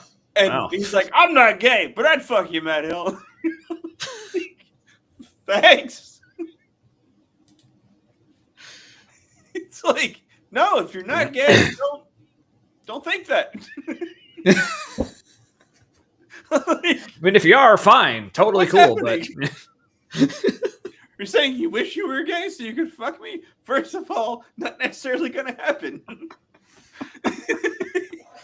Well, look, not all of us are old like you, Kip. So, and hey, and also, not all of us have to work tomorrow. So, not all of us are weak Canadians. Some of us have to survive fascism. Yeah, we don't have all those moose and grizzly to fall back on. We don't have the luxuries of fucking Vancouver world. All right, so I feel like I have to, partially because this video just magically reappeared like in our stockpile here this week for some reason. But speaking of like the whole tired Kip and Kip dozing off, I feel like I have to just play this again. If you aren't subscribed to The Humanity, make sure you subscribe. They stream on Wednesday nights, and it's usually pretty good. But I hope you appreciate what I did for you. Oh, yeah, I wondered where you went. We're that fascinating. I did that for you, my friend. Man, I will never all not kinds get of Canadians. Oh yeah, wow. We're huge in Canada. Well, apparently. you know, it's good to build a network where you might need to go. I guess that's a good point. And I have another reason that I don't want to share right now because I haven't cleared it with the person. But I've got another reason that makes us not friends of the administration. And yeah. So best places to go if you're from Cincinnati, Ohio in Canada. Yeah. Just, you know, good to know. Yeah, I unfortunately, for other reasons, leaving the country would be a far more complicated ordeal. So, and we're probably going to, we can't handle change. Basically, so I think we're here until the bastards make it untenable. And by untenable, I mean like my defiance of authority, pervasive demand avoidance. If it can't wrestle with it, yeah, it's pretty bad if that's the case. Hey, it's Susan. Oh my gosh, you've been. I remember you. Yeah. I think like our first like actual YouTube fan. If I like go. Well, shit. I think you're right. Yeah, go back in the day when like all of our interaction was like on the Facebook side. She was like the first like person who like was actually interacting from YouTube. So wow, how's it going, Susan? Good to see you. I don't know what Fox means by not the prairies. Like in Canada, maybe. But yeah, for me, like oh yeah, not the prairies. No, that's like Texas in America. Don't go there. What is it? Alberta is Alberta. Yeah. Alberta beef is good. People not so much. But yeah, I mean, I've always like thought like at least like here in the States, I've always thought like the Pacific Northwest. Speaking of Susan, I want to say you're in the Portland, in Portland or Portland area. Like as far as like areas in the United States, that's always seemed the most appealing to me. So I'm thinking like up in like Kipland, up in there, like is that Vancouver? I think where you're around, like. So basically just north of like the, you know, Seattle like area and all that, but the Canada side, basically that sounds appealing. So, hey, but that would involve like the kid's mom also wanting to move.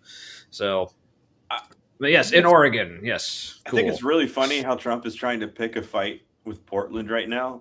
Cause no matter what you do to Portland is going to smoke weed about it. And so, like, if you're trying to squeeze a city to get violent, they're not going to do it there.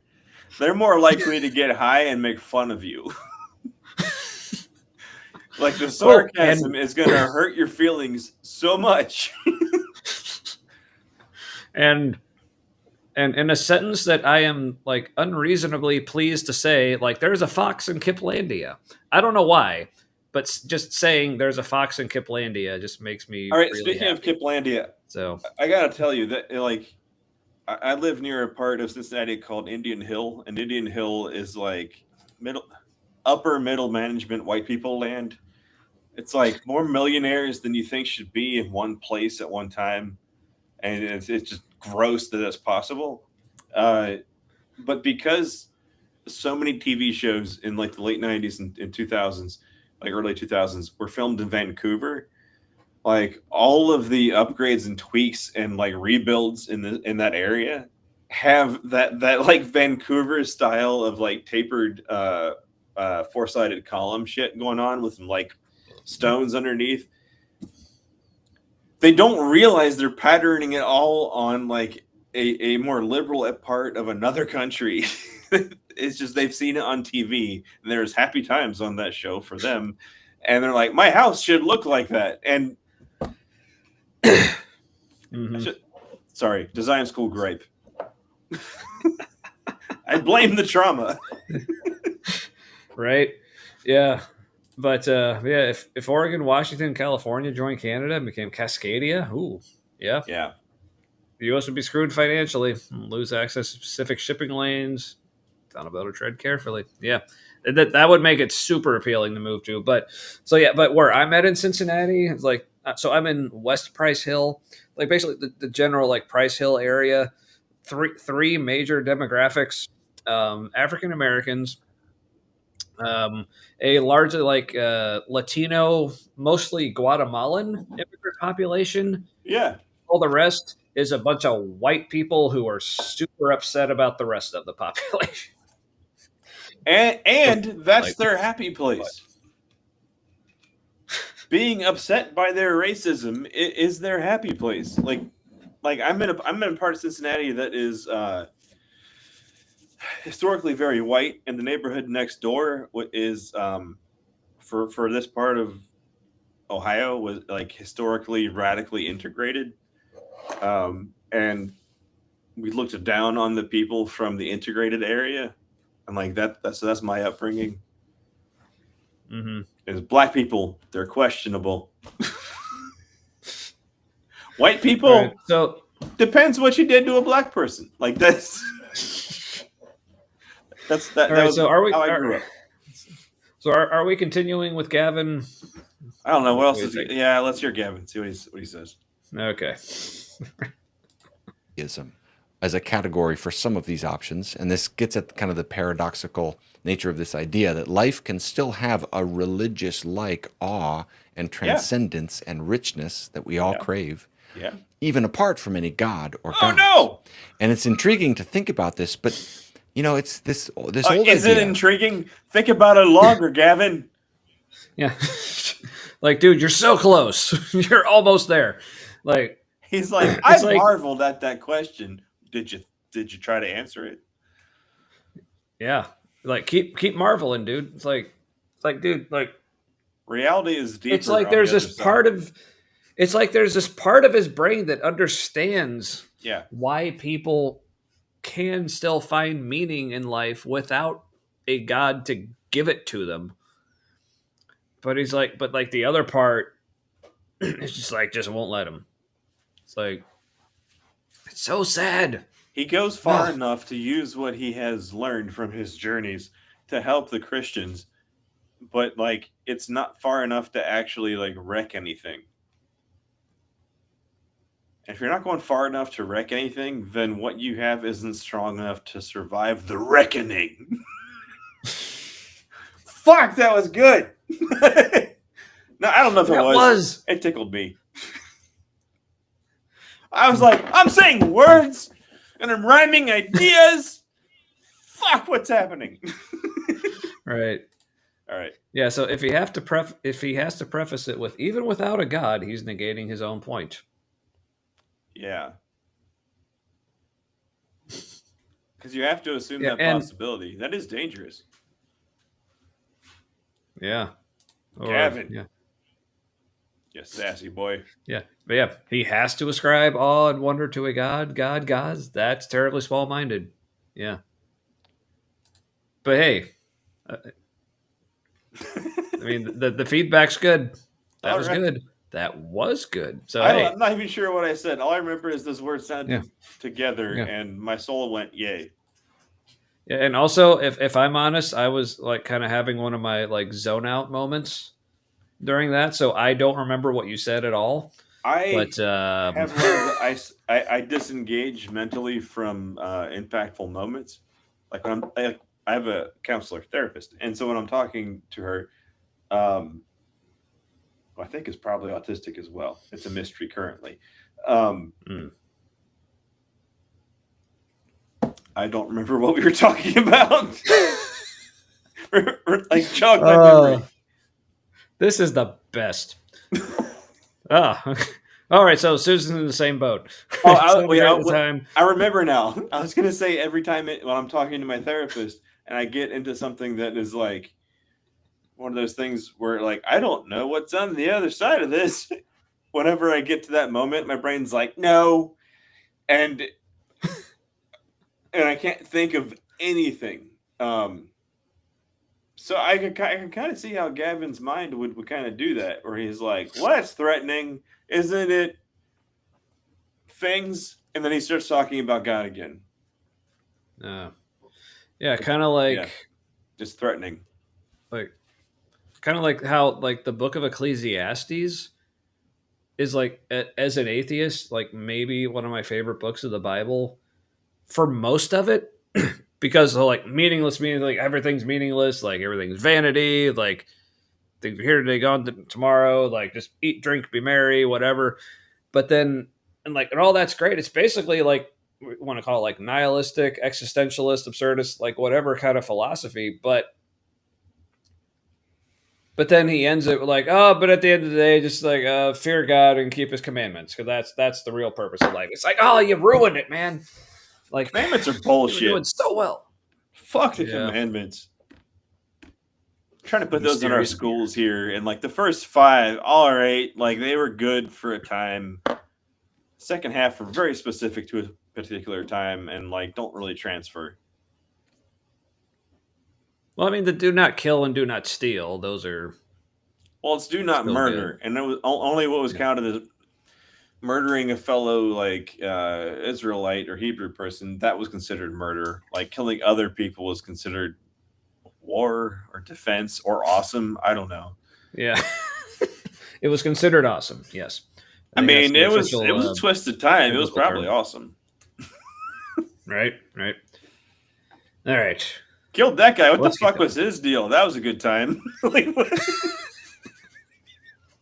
I mean, what a fucked up world. Right. The past was the worst.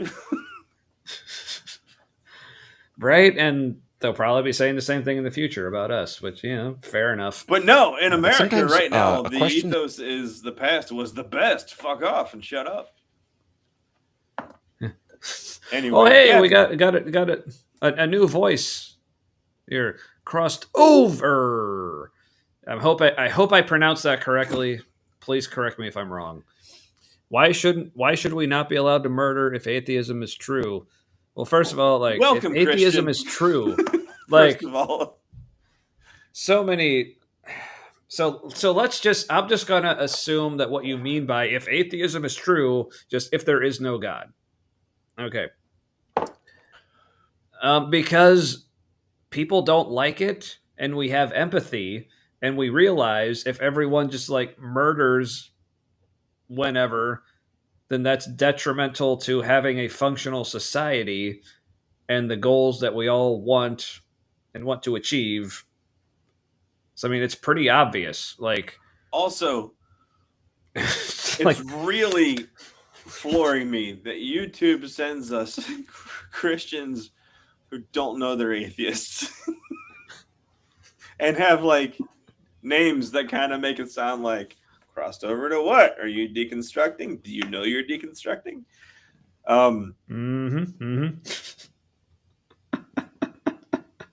mean, James, who's not watching right now because he's not commenting on Facebook, James confuses the fuck out of me because like the only link on his page on Facebook is to the Kremlin, Kremlin.ru, for fucking sake. And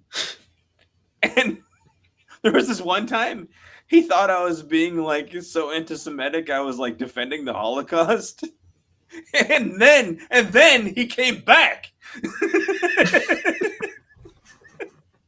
was like, what the fuck, James? Oh man. But yeah, the ciphers that are amazing. Yeah, sure. That doesn't mean we have to be obligated to file it. What makes me obligated? Well, I mean, the law. I mean, do you want to go to jail? Yeah. I mean, but also even without the law, like, I mean, do I need to feel obligated to like feed my kids? Like, no, I just do that because that's just what I naturally want to do. I also naturally don't want to murder people. Yeah, we kill as many people as we want to and feed as many kids as we want to. Like that's what's already happening.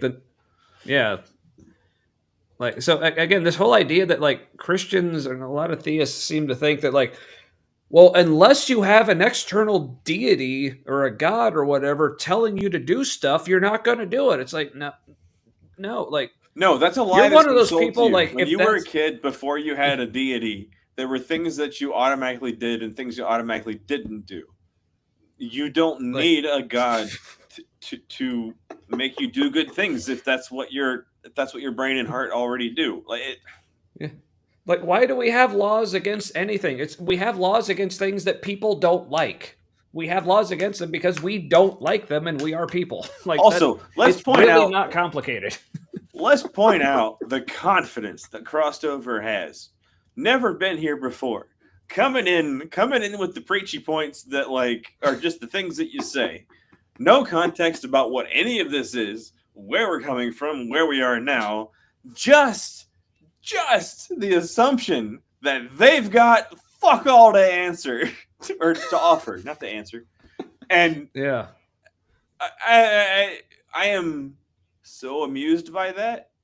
Stay forever. Yeah, and also appreciative of how much you're helping the algorithm on our end. Yeah, that for sure. But yeah, but this whole like I love people who confuse me who stick around.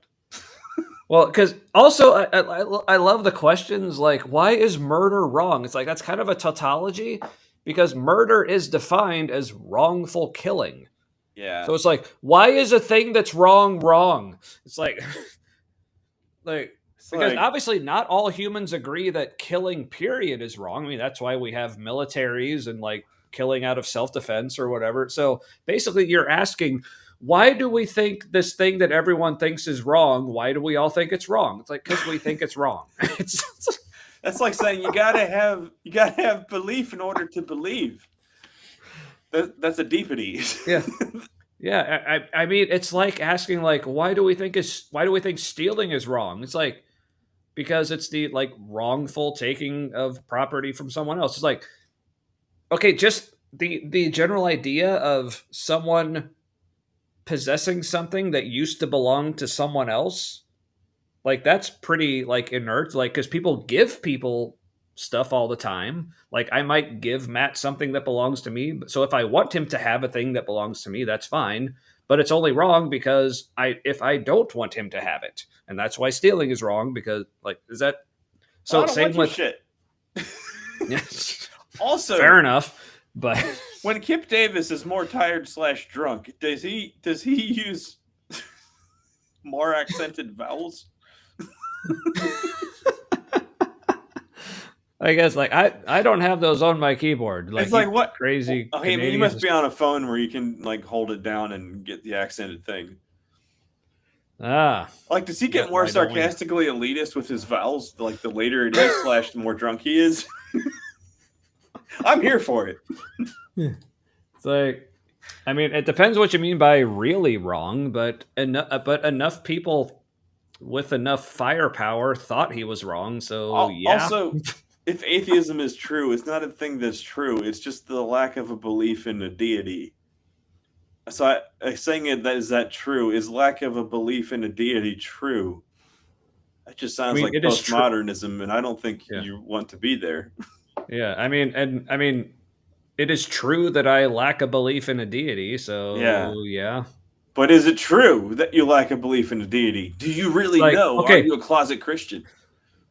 Like, all of those are sins too. Like, citation needed. Also prove that sin is actually a thing. Yeah. But if there is no God, then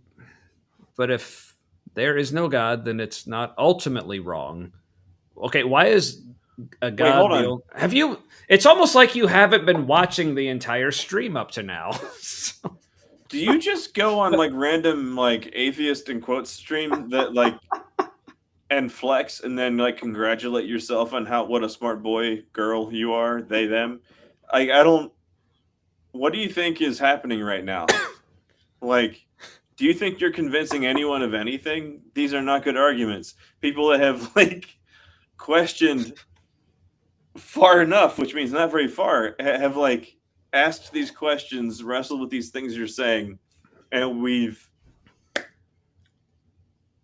found the answers in Christianity aren't working. Yeah. So like you're like, hey, have you heard this thing you've already heard? Have you? I'm so smart.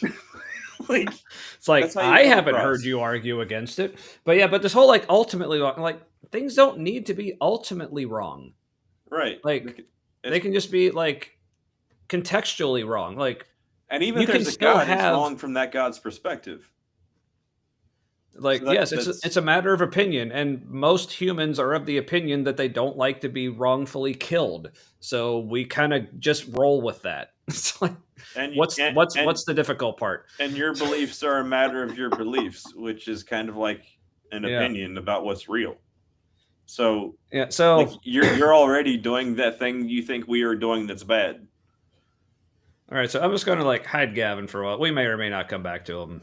Yeah, but I feel like this is getting good. But with the whole like morality thing, like the illustration I like to use is like people talk whether morality is objective or subjective. Like, okay, you can have objective morality within a subjective framework, right?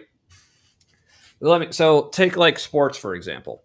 So a game like baseball, which apparently, like, I guess our team, the Reds, are apparently in the playoffs, and they were playing tonight. I didn't watch. I have no idea what even happened. But I have no hope. Yet I'm a Reds fan. That's how we roll, man. So the game of baseball.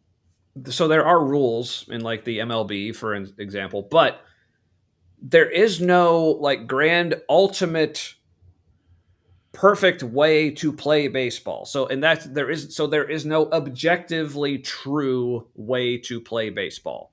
But we have different leagues, whether it's like the MLB in the United States and Toronto, or there's like leagues in Japan, or there could be leagues in other countries like with their own different rules. And even in the United States, like whether it's the MLB or the minor leagues or like college, high school, youth leagues, little league, all the way down, like there's different rules. Mm-hmm. So how you play baseball, it's subjective based on like which league you're in. But if you're in a specific league like the MLB, so their rules are subjective, but if you're going to play in the MLB, you have to abide by those rules. So you objectively have to play by those rules under their subjective framework. Is that making sense? Yeah.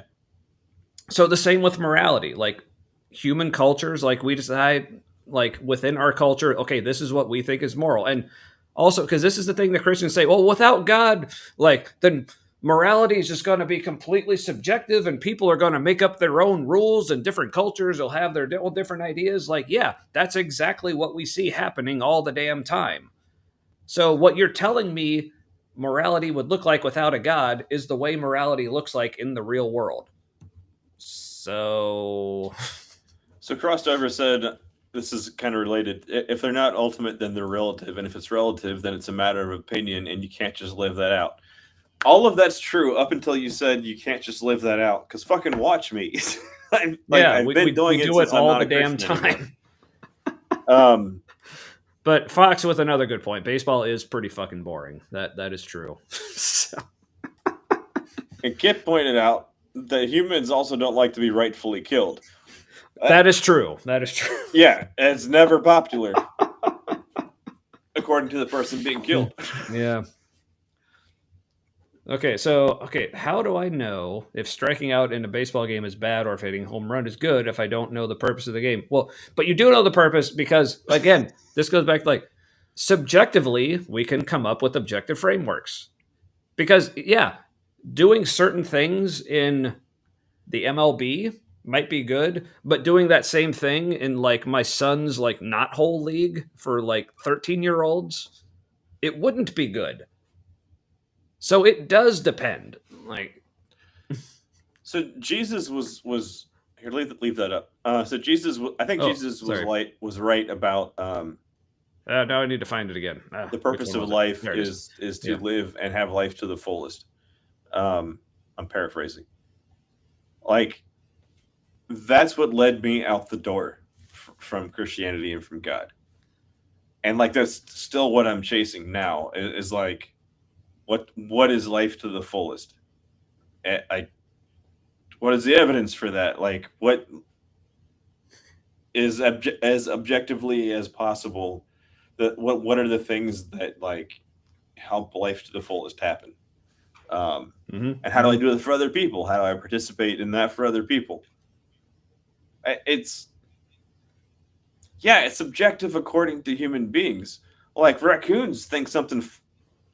I mean, okay, let's be honest. Raccoons think that something similar is to their benefit, but like it's not exactly the same. And ants fucking hate us. We kill them. What the hell? They were fine until we started killing them and anteaters, but there aren't any anteaters here. It's just humans. No. Okay, so I want to go back and address it, but first I'll just start with this like crossover. Like, if you don't have an argument against me, then just say it. Like, okay, sometimes people do have an argument against you, but they just consider you like you said, a waste of time. That's also perfectly valid. Like, clearly, you can't be convinced of anything other than you already believe right now. Yeah. So just so you know, like you are right now more like happy good times for us. Like, you are not. Yeah, I'm digging this. Yeah. This is fun. But so if laws of morality were made by God, then God's a hypocrite because he violates his own laws every day, thousands of times a day. Yes. Oh, but why is what God commands awful to you if there's no objective morality? Are you familiar with an internal critique? What Daniel is saying is, by God's the answer is no. Like, obviously not. Yeah, it's like my standard aside. That's not like what's being argued here. By God's standard, he's breaking his moral law. So that's like saying, like, I think baseball's dumb. I don't believe it should be played. I don't play it myself. I don't like any of the rules. But if the MLB says if someone hits the ball and starts running the first base, and the rule's supposed to be if like you throw them out at first base, like if someone stands on first base and catches the ball before they get there, then they should be out. But then I watch a game and that happens. So like a runner is thrown out at first, but then the umpire says, oh, but he didn't tag him, so therefore he's not out. I could say, hey, that's breaking the rules. Like, you can't say to me, well, you don't even like baseball. You don't like the rules. How can you say? No, I'm saying by the rules that you have established, that is wrong. That's the same thing going on here. So when God says killing people is wrong, when God says love doesn't keep a record of wrongs, like God says love your enemies, but then in the Bible we see God keeping a record of people's wrongs and then punishing his enemies, and we say that's wrong. Like, we're saying according to his standard, that's wrong. So, also, I want to show. But why are they innately wrong, and why are we obligated to follow those innate feelings? No, you're not obligated. Yeah, you can do whatever you want, but you will do whatever you want. Yeah.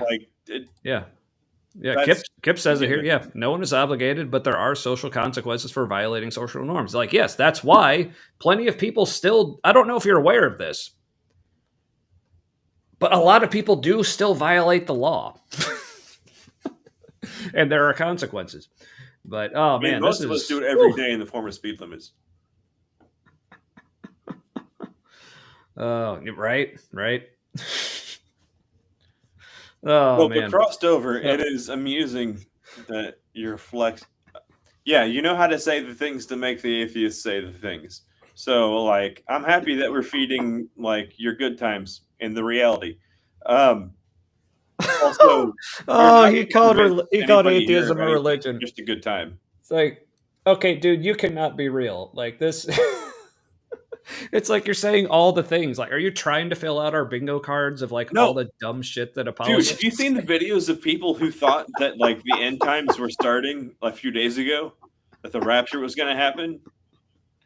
Like, they look like they're parodying themselves. Oh, And when I was like Hassan Piker, who's like an atheist Muslim guy from Turkey, / America, he was watching it and he's like, I concur. This isn't real. This can't be real. They're trolling, right? This is a troll account. And people in his comments who like are from that part of Christianity were like, "Fuck off, man!" No, it's like they believe that's real. Like they are for real. This is the most real they've been today. Like whatever you're watching. Oh man. Yeah.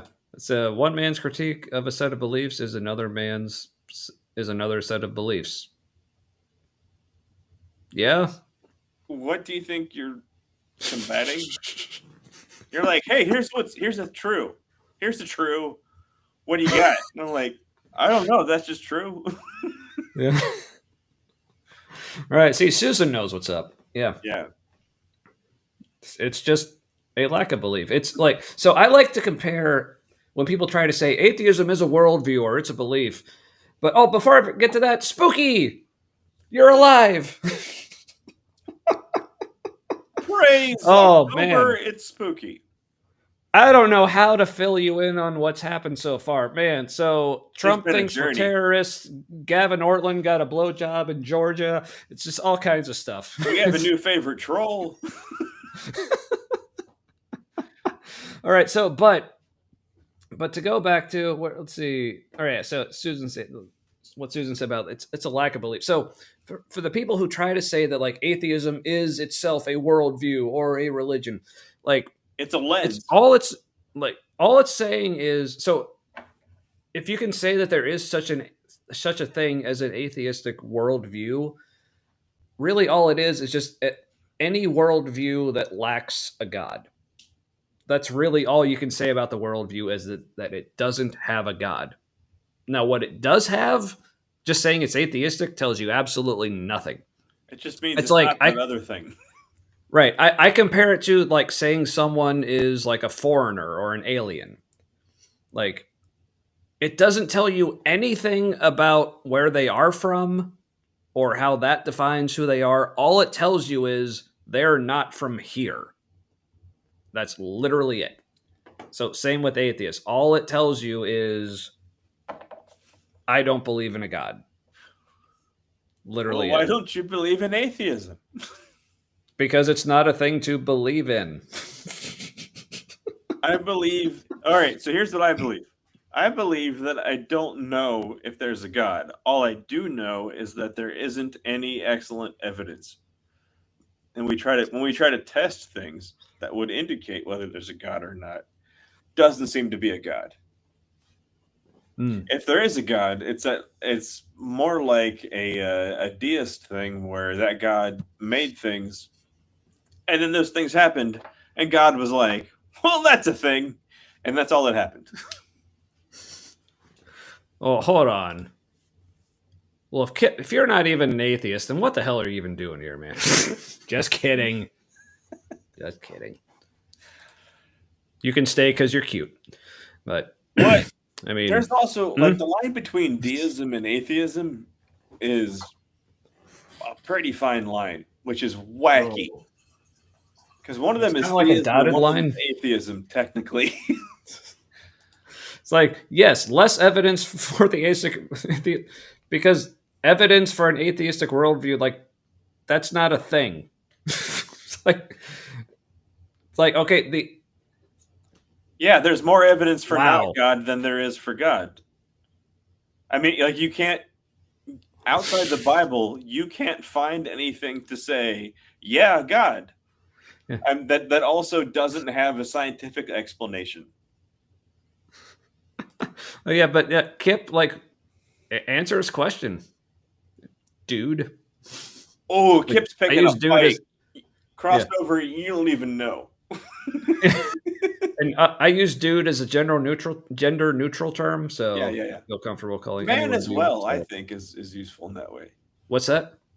You're like, because I have like a trans friend, and I keep wanting to say man to them. I'm just gonna do it because I'm not like non-validating your gender. I'm just saying.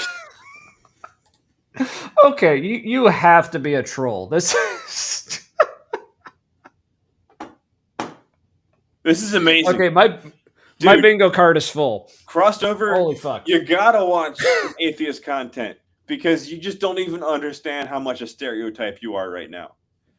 Like literally, like for years we've been watching things where people just dunking on what you're saying right now.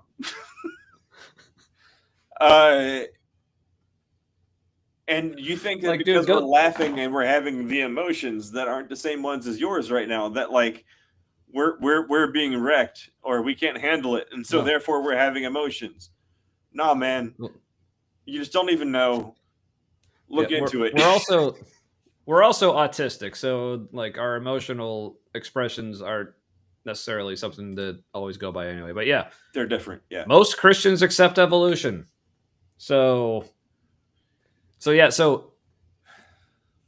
to hear, so yes, I accept evolution. I wouldn't say I believe in it because I'm like, I believe in things that I don't necessarily have evidence for, but there's evidence for evolution, so it's more like we agree with it or we accept it. Like, yeah, that's what the science shows.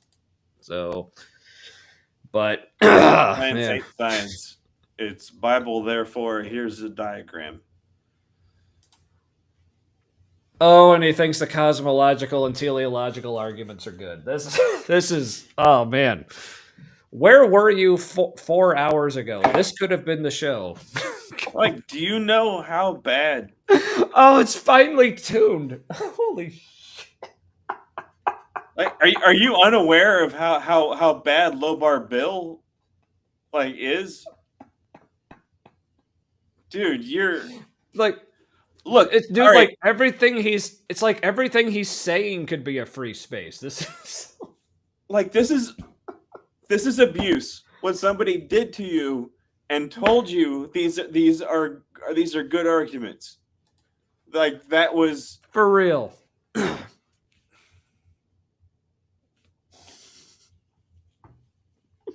Wow. This is fantastic. Look at the trees.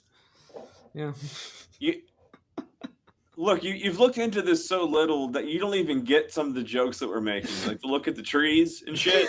Trees us. Oh, that's my new favorite. And like I assure you that we're not all like laughing and having a good time with this because we can't handle the truth. It's because clearly you can't handle the truth. Like you have not. Yeah. You're like somebody says something to you and you're like, good enough for me. I'll repeat it forever, and you didn't look into it. Yeah, and honestly, I'm mostly laughing because the show's been going for 4.5 hours, and I've had 4.5 hours worth of wine. So that's. Yeah, I lost count. Okay. Now it looks like we got another little fight DP, going in the comments here. So yeah, so as I said, the universe is finely tuned. Then explain the platypus.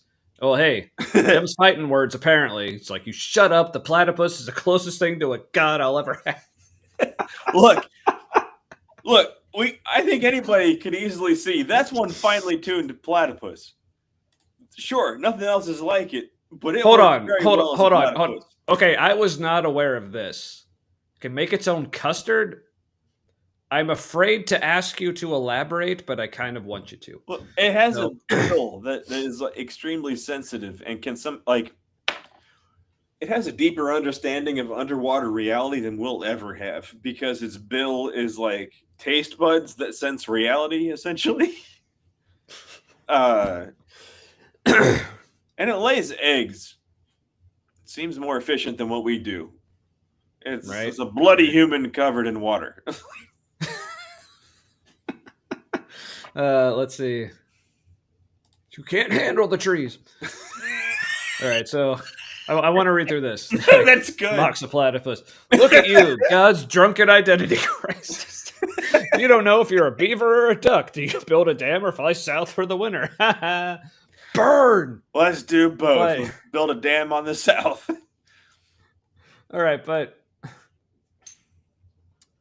Yeah, no, I don't realize how finely tuned the universe is because I've looked into it. If anything, I would say the universe is finely tuned for void and explosions. Because that's what seems to happen most of the time. And even on Earth, like, it is harder to live in more places than it isn't. Like, even our world is not finely tuned for life. Okay, so here's a challenge I like to put out to anyone who says, like, not just the Earth, but the whole universe is fine-tuned for life. So when I think of an area that's fine-tuned for a thing or an activity, that should mean, like, pretty much anywhere in the area, if you want to be the thing or do the thing, you should be able to be or do the thing, right? So let's say, like, we have, like, a field that's, like, fine-tuned for playing soccer or whatever. That means I can drop you anywhere on the field and, hey, I can play soccer here, right? So same thing. So if the universe is finely tuned for life, so would you take the bet if I were to say, okay, I'm just going to drop you at a random point in the universe and you're going to live there because the universe is so finely tuned for life? Good fucking luck. Right? Like, how finely tuned for life is it really? Because I guarantee you would not take that bet if you have any sanity at all, which, based on your comments, I'm not sure. But yeah, finely tuned for nothing, mostly nothing, and gaseous clouds. Yeah. Which, hey, like, look, like I said, I'm autistic. It's hard for me to see things even in face-to-face interaction. So there's that. But all I saw was also Kip Davis. Oh yeah, nothing against your grandson, but babies and anything after that isn't as good as the lead up. Hold on. Where is this? Yeah, you.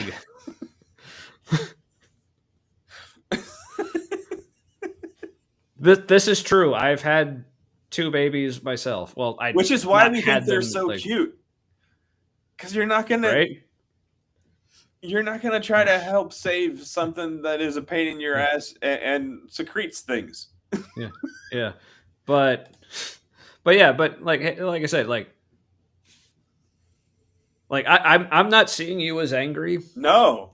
Yeah, just trying to chat, and I'm just playing along. Like I said, we've been going for like 4.5 hours, and I've been drinking, so this is just the me that you're getting. But no, like I said, I wish you would have like shown up like 4 hours ago, and like this would have been a fun episode, just like going back and forth with you. We would have had you on. I had to link out in the chat for people to join.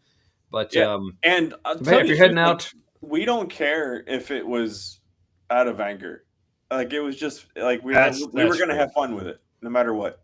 Yeah. But like I because we've had the anger as well. But yeah, I do appreciate that. Like, yeah, you weren't angry. Didn't appear that you were angry. Yeah, but come back. Yeah, and because also what I appreciate, you didn't go to the level of like actually like insulting us or like, name calling. Could have gone. Yeah. I mean, I may have. I honestly don't remember. It's a great time for everybody who has different opinions to be able to have community with each other, because if you're in the US, we're gonna need that. It's gonna be a thing. Yeah, but yeah, Kip has a good point. I remember, and obviously he remembers because he has his own kids. But yeah, from like 3 months old, like honestly, that's the way I looked at parenting for like basically the first year. It's like just keeping them alive. That's the job. So, and that really is all the thing. Like that, like after that too. Like, how do I keep them alive? And like, what is the best alive? And you're like, I don't know, but they seem to be nailing it. Yeah, but also like, yeah, Susan, yeah, pretty dumb. That's for sure. Look, well, hey. Crossed over would love to come on a chat. Awesome. Well, we're here every Wednesday night. We start at 8 p.m. Eastern. And it goes until whenever. Come back. Yeah. So, yeah, please come back. That'd be awesome. But yes, the dumbest. We keep them around because they are so goddamn cute. Yeah. Look, they are man. cute, but I think we can also agree they weren't ready to be born. Yeah, especially they came out because if they kept growing anymore, their mothers would die. I mean, you give it a few hours, the deer comes out of a mother deer, and that deer is like, "Fuck, I can walk. That's amazing." And then you gotta show a baby how to walk. They gotta like watch things. Yeah, but not till like a year later. Yeah, I mean BS. They weren't done. Man, you missed. What did be? You missed a new good-hearted troll. Yeah. But hey, Bartholomew, yes, please drop in. Like I said, like I usually put the link out there when I remember to. Also, yeah, we're all of 8 p.m. There is a call to activism if you're in the U.S. If you're in Canada, go ahead and do it. Also, they won't know what the fuck's up, but go ahead. At 8 p.m. for 1 minute, you make noise on your porch or wherever you live, and it's called a noise protest, and the point is to signal that you're on the side of people, not necessarily that you're on the left, but you're on the side of people, and the administration is not, and you're not on that side. I'm thinking about playing that 1:20 song.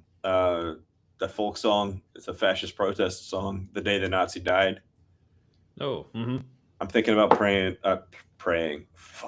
It's like a prayer. Sure. Yeah. A live Chumbawamba version of that because that's their song. They're apparently punk and anti-fascist as fuck.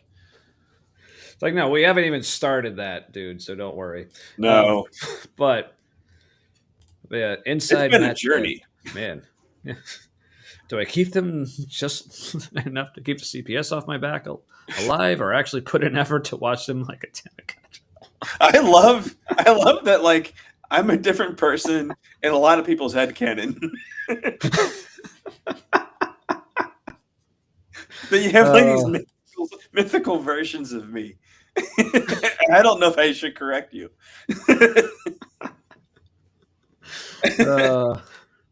Chumbawamba. Oh man. To that song from Chumbawamba, The Day the Nazi Died. That's one of my goals, is if we can get people like anywhere in my city, like near you. It's barely a city, like it's a fuck off city, but it's right near Cincinnati. If I could get people singing along in their head nearby to that, like The Day the Nazi Died song, and it's about resisting until every last Nazi dies. Not saying you killed them, but just saying no one's safe until the last Nazi dies. No one's truly safe. And like, yeah, I'm into that. Yep.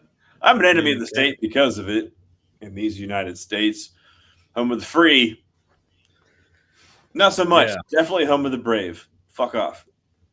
Mm-hmm. You can't build a nation on not putting up with shit and then try to take it over.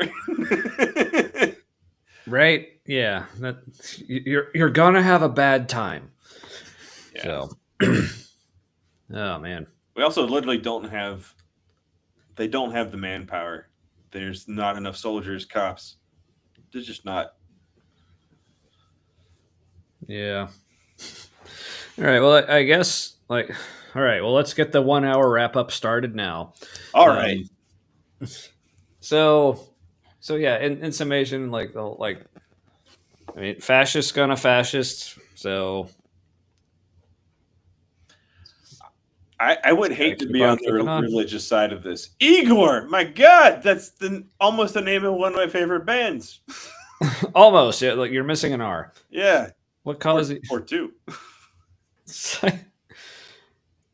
Where do we get these people who just like pop in the middle and just like ask us random questions like what? You're gonna answer this right now, or I'm gonna declare victory. Fuck you.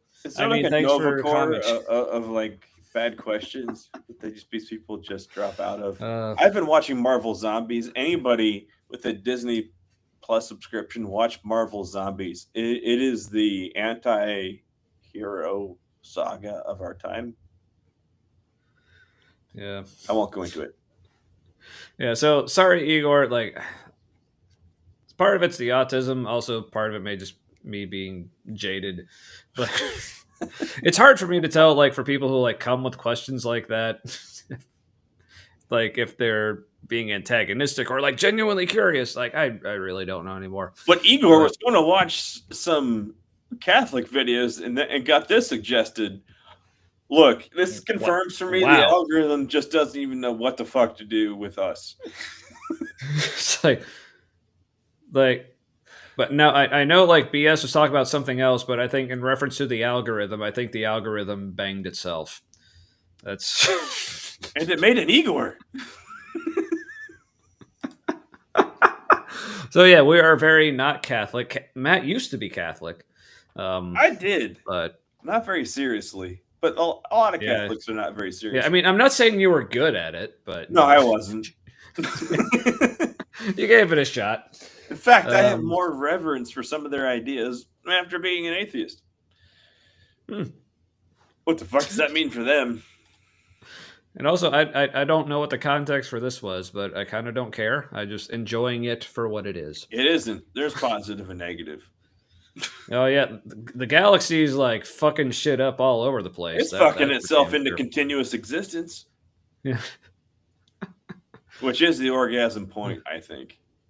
Oh, maybe it's talking about the whole it banged itself. Okay, now okay, now it actually makes sense, and now I'm actually disappointed that it makes sense. God no, we don't know what was before the Big Bang. It was a thing that happened that we can kind of measure. That's it.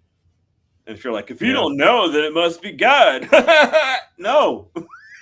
It just means we don't know. It's like, okay, tell me how many like mosquitoes are alive in the world right now. It's like, you don't know, but that doesn't mean there isn't a specific number of mosquitoes alive in the world right now. Like, that's like, But yeah, okay, heat and stuff. Okay, that's good enough for me. TBH. Look, Igor, I don't know if your parents told you, but there was heat and stuff involved in making you. At least I hope so. Unless they used like that lube that causes more of like a cool sensation. Oh no, but that's like an icy hot sensation is what I understand. But I think like one partner gets the icy, one partner gets the hot. Because marketing, I don't know. All right. But did the galaxy do the cervical scoop? That's the big question. We'll never know, but we can fan fiction about it. Someone get Sean Carroll on that. So I do like the idea of the universe. I know it. Like that may have come across, but I did not mean someone get Sean Carroll to cervical scoop the universe. But if you could get that to happen, if you could, yeah, get it on film, get it on camera, yeah. Please. No, if you get Sean Carroll to just discuss cervical scoop. It would make the fascism worth it. Yes, I can survive the fascism if we can just get Sean Carroll to talk about giving the universe the cervical scoop. And for people who don't know what we're talking about, please go back and watch. We made a short and then a short clip of a video a couple weeks ago talking about the cervical scoop. If Sean Carroll and cervical scoop could have existed in the same recording, then I think that is a world that can survive American fascism. And in advance, I'm very sorry for the World War III that we're going to be the bad guys in soon. Yeah. Like, attack us, please. Like on Twitch. Now, we are on Twitch.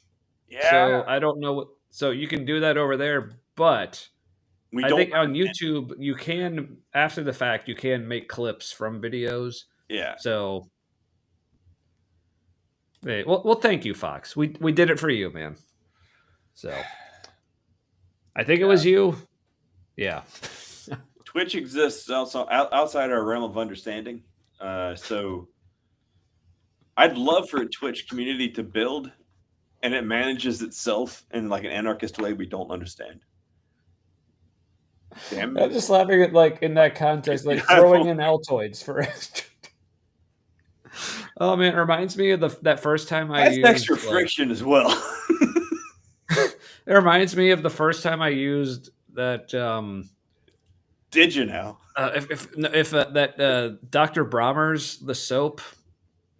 Oh yeah, but there's like but the peppermint one. The first time I used that, just like in the shower and like used that down in that area, that was a tingle I did not enjoy. Like really, that was too much. Yeah, I was like, whoa, that's a fucking roller coaster I didn't know existed. Yeah, I'm like, yep, no, thank you. Ooh, but hey, finally, Dr. Kip has written a book. All right. So yeah, check it out, folks. Yeah. I forget it, and it's called. I don't want to spoil the title, so Kip, if you want to like tell people the title, not because I forgot what it's called, but. So Susan says she primarily watches watch people on Twitch. I thought she said 2 people, and then I was like, "Oh, I've got a thing for that." I don't know what you mean. We are on Twitch. I primarily watch 2 people on Twitch these days, and I was like, "Oh, you're cheating on 2 people, 2 different people," and that's not what happened. All right. Yes, I do use the peppermint soap. All right, if you want to save that, cool. But yeah, Susan, we are on Twitch. If you prefer to watch us there, you would be like the one actual human watching us on Twitch. We have rotating bots who drop in, but but Igor has a legit question. Like, I believe Jesus was a historic figure. Like, yeah, I think there was a guy. Yeah. Now, I think most of the stuff written about him, not true. I think it was highly mythologized, but probably sure, there was honestly but honestly, I really don't have strong feelings either way. Like, I really don't care, but it's really just because most, even like critical biblical scholars, seem to think there was a guy. But for me, it's actually almost ironically because of like the work of people like Dr. Richard C. Miller, almost the way he has been mythologized. All the mythology around him seems to be the kind of stuff that in that time period, that's the kind of mythology people would write about real people to try to like elevate their status, like apotheosis, Greek translation fables, Roman cultic myths, like the whole like post-death appearances, like ascension into heaven, body disappears. Like, this is stuff people wrote about, like Caesars or like other important figures, and people would stand up at their funerals and say, "Oh yeah, Caesar appeared to me out in the forum the other day, or whatever, and said this." Like yeah, all the kind of stuff that people said that the Gospels say about Jesus, like those are like common mythic tropes, but about real people. So I'm like, okay, yeah, probably was a dude that his followers wanted to elevate to a certain status, so they made up all this mythology about him. And the golden rule stuff that he taught, like a lot of the, to be honest, I'm not sure how much, but like the golden rule kind of stuff, like Rabbi Hillel had already been saying that, and like that was, he wasn't even alive anymore when Jesus was born. It was like an established teaching from Rabbi Hillel, and Jesus was kind of just parroting John, and John was kind of, in a way, parroting Rabbi Hillel, and Jesus then picked up on that more directly. They weren't new ideas. It doesn't mean some of them weren't good ideas, like treating people as you'd like to be treated. Sure, that's better than just like saying fuck everybody, but then treating people as they want to be treated is even better. Yeah, that's why they call it the platinum rule. Yeah, all right, so that's right. Kip's book, God's Propaganda, Pulling Back the Curtain on What the Bible Wants You to See. Yes. Ooh, that sounds good, because we got a government that wants us to see things. And they're also Christian, except the guy in charge. He's just kind of like, if I pretend to be Christian, does that get me into heaven? Because, like, I fucked a lot of teenagers, is his deal. Yeah. It's like, yeah, he was real, and he like punched some dudes at the Council of Nicaea or something. But like, Yeah, he wasn't fucking around. right? Oh, and Susan found us. Oh, but then she's back.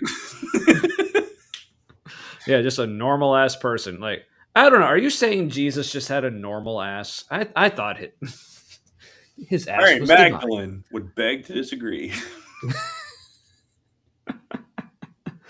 Oh man. So, what are your thoughts? Why did Paul and the other apostles choose to spread Jesus' word to only die a really bad? Well, first of all, there's really only strong evidence that a few of them did. Like, you're coming into this stream a good 4 or 5 hours too late to start these conversations, but please come back. We'd love to talk about this stuff more later. But now that is a good question, and yeah, I do have answers to that. Until you got to a really bad torturous death, and I was like, all right, we got to lay some groundwork first. But that is a great question. Yeah, but fortunately, there are great answers. But here's the other thing. We may not necessarily be the people to ask these questions to. Ask these questions to, people who are experts in relevant fields who, study this stuff. Yeah, because we're just going to give be you the route to go. What we acquired from what they said that we remember. Yeah, so... Even Kip Davis, who may or may not be awake in the chat. Well, he commented a little bit ago, a couple minutes. So Daniel Price was like, "Providence, what? I'm pretending you didn't say things."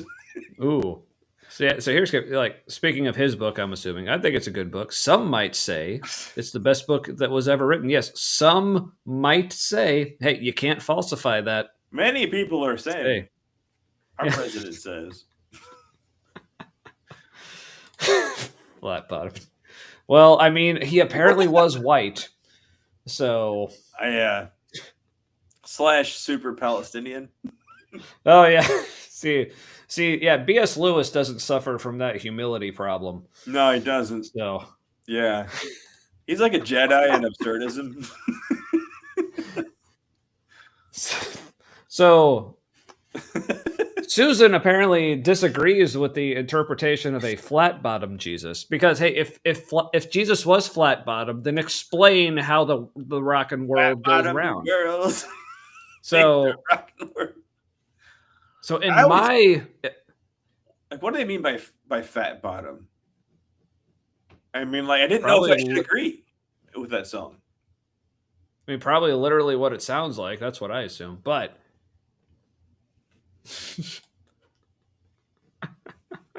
I mean, look, does the rockin' world go round? Yes, it does. Therefore, Jesus, specifically flat bottom Jesus. So, can't argue with that. Fuck, does Gavin have a thing for flat bottom Jesus?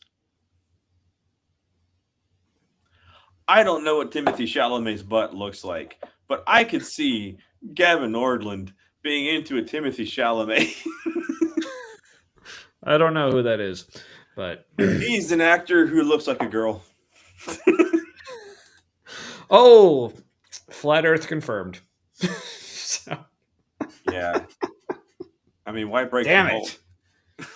Right? Oh, but yeah. Working on the audiobook. I will say I am a big fan of audiobooks recorded by the author. Yeah. Those are my favorite. So, like the Anatomy of God by Stavrakopoulos would not have been any better in any timeline if anybody else had done it. What I'm saying is, I've got more than a little crush on her. That could be true. Yeah, it is true. Fuck off. Coming in here fine. Good. As is my wont. Oh, okay. Now I'm intrigued. What do you mean probably on Friday? Why not before Friday? Okay, but with Vish and Apologia, Flat Earth. I'm there. That's all right. like 3 people dunking on a thing that's not their thing. That's going to be fantastic. Say no more. Say no more. So you're like, let us handle our light work. Hold on. What did Daniel Price say that was fucking perfect? There it is. Sorry, I'm not familiar with Dune, so I don't understand how fucking perfect that is. But I don't know what sci-fi genre that is. I need to find out. I'm assuming it's a sci-fi thing. Dune? Yeah, it is Dune. Well, he said Dune. That's where I got that. Paying attention. I need to watch Dune. I haven't read it. I probably won't, so I'm going to watch it. It's the only sci-fi nook that I haven't gotten into. Muppets. Oh, Dune. A Muppets cover of Dune. I don't think that's what he was talking about, but I'm down for that too. But yeah, I know it wasn't. Also, that's what I got. Thanks, Bart. I'm assuming he's talking about us, but also, yay! But also, please sub to Kip. Like that's also. It took you 5 hours, man. Well, he wasn't here for the whole time. That's true. But I will say, like, if you like what we talk about, but maybe you want smart from a perspective of someone who like actually knows what the fuck they're talking about, yeah, subscribe to Kip. Like he's like an actual expert on anything, really. So he has that up. Well, he wouldn't say that leg up on us. But no, he's more educated than we are. That's for damn sure. Which means it's an irrelevant field. Yeah, I mean, I'm rocking my Bachelor of Fine Arts over here. I have 2/3 of a degree in industrial design / product design because nobody knows what industrial design is. Right. So I'm 3 years in, and one of my professors says, I think you did better in fine arts, which was a huge insult if you're in the design program at UC, University of Cincinnati. I'm still pissed. Nobody told me sooner because I didn't do anything after that. Well, hey, even better. So within the first 10 minutes, wow. Holding on to the flex. I appreciate. I respect that. Wow. I tend to satisfy people within 10 minutes. That's I mean. Yeah. I mean, yeah. Also subbing to Kip. If it's not in 10 minutes, it's not going to happen. Yeah. It's like what are we even doing? This is just.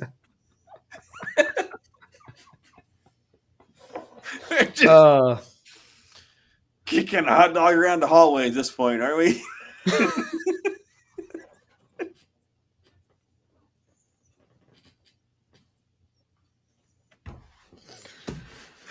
That's one of my favorite jokes about being with a woman who's been with a lot of men is that it was like kicking a hot dog down a hall. It was like throwing a hot dog down a hallway. Yeah, I think that was from Family Guy, but made it even better that it was from Stewie.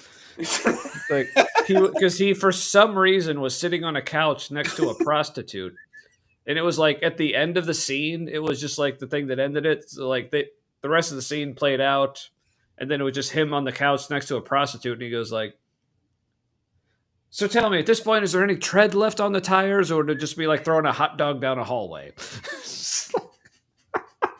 He mixed metaphors, and it was perfect. Seth MacFarlane is a genius. The ladies know. Well, pretty sure he's fucked a lot of famous women. Like, well, hey, I wouldn't say guaranteed, but I'm just saying. No, all I'm saying is if it hasn't happened after 10 minutes, or I'll put it this way: if it's going to happen, it'll be less than 10 minutes. I'll just put it that way. Let's pass that moment. By the way, we should just put on The Office. Yeah. I'm saying, like, I'm single, so if that sounds appealing to anyone.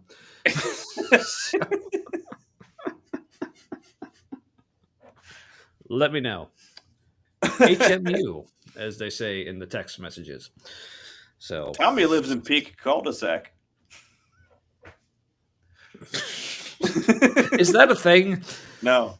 I mean, I like that it sounded like something that it wasn't, because you live in like an urban suburb, yeah. not peak cul-de-sac. But Yeah, you do basically live in at Cincinnati. the peak of the cul-de-sac physically. It is true. I am literally at the end of the cul-de-sac. Yeah. But yeah, it's basically what was a Cincinnati suburb back in 1950.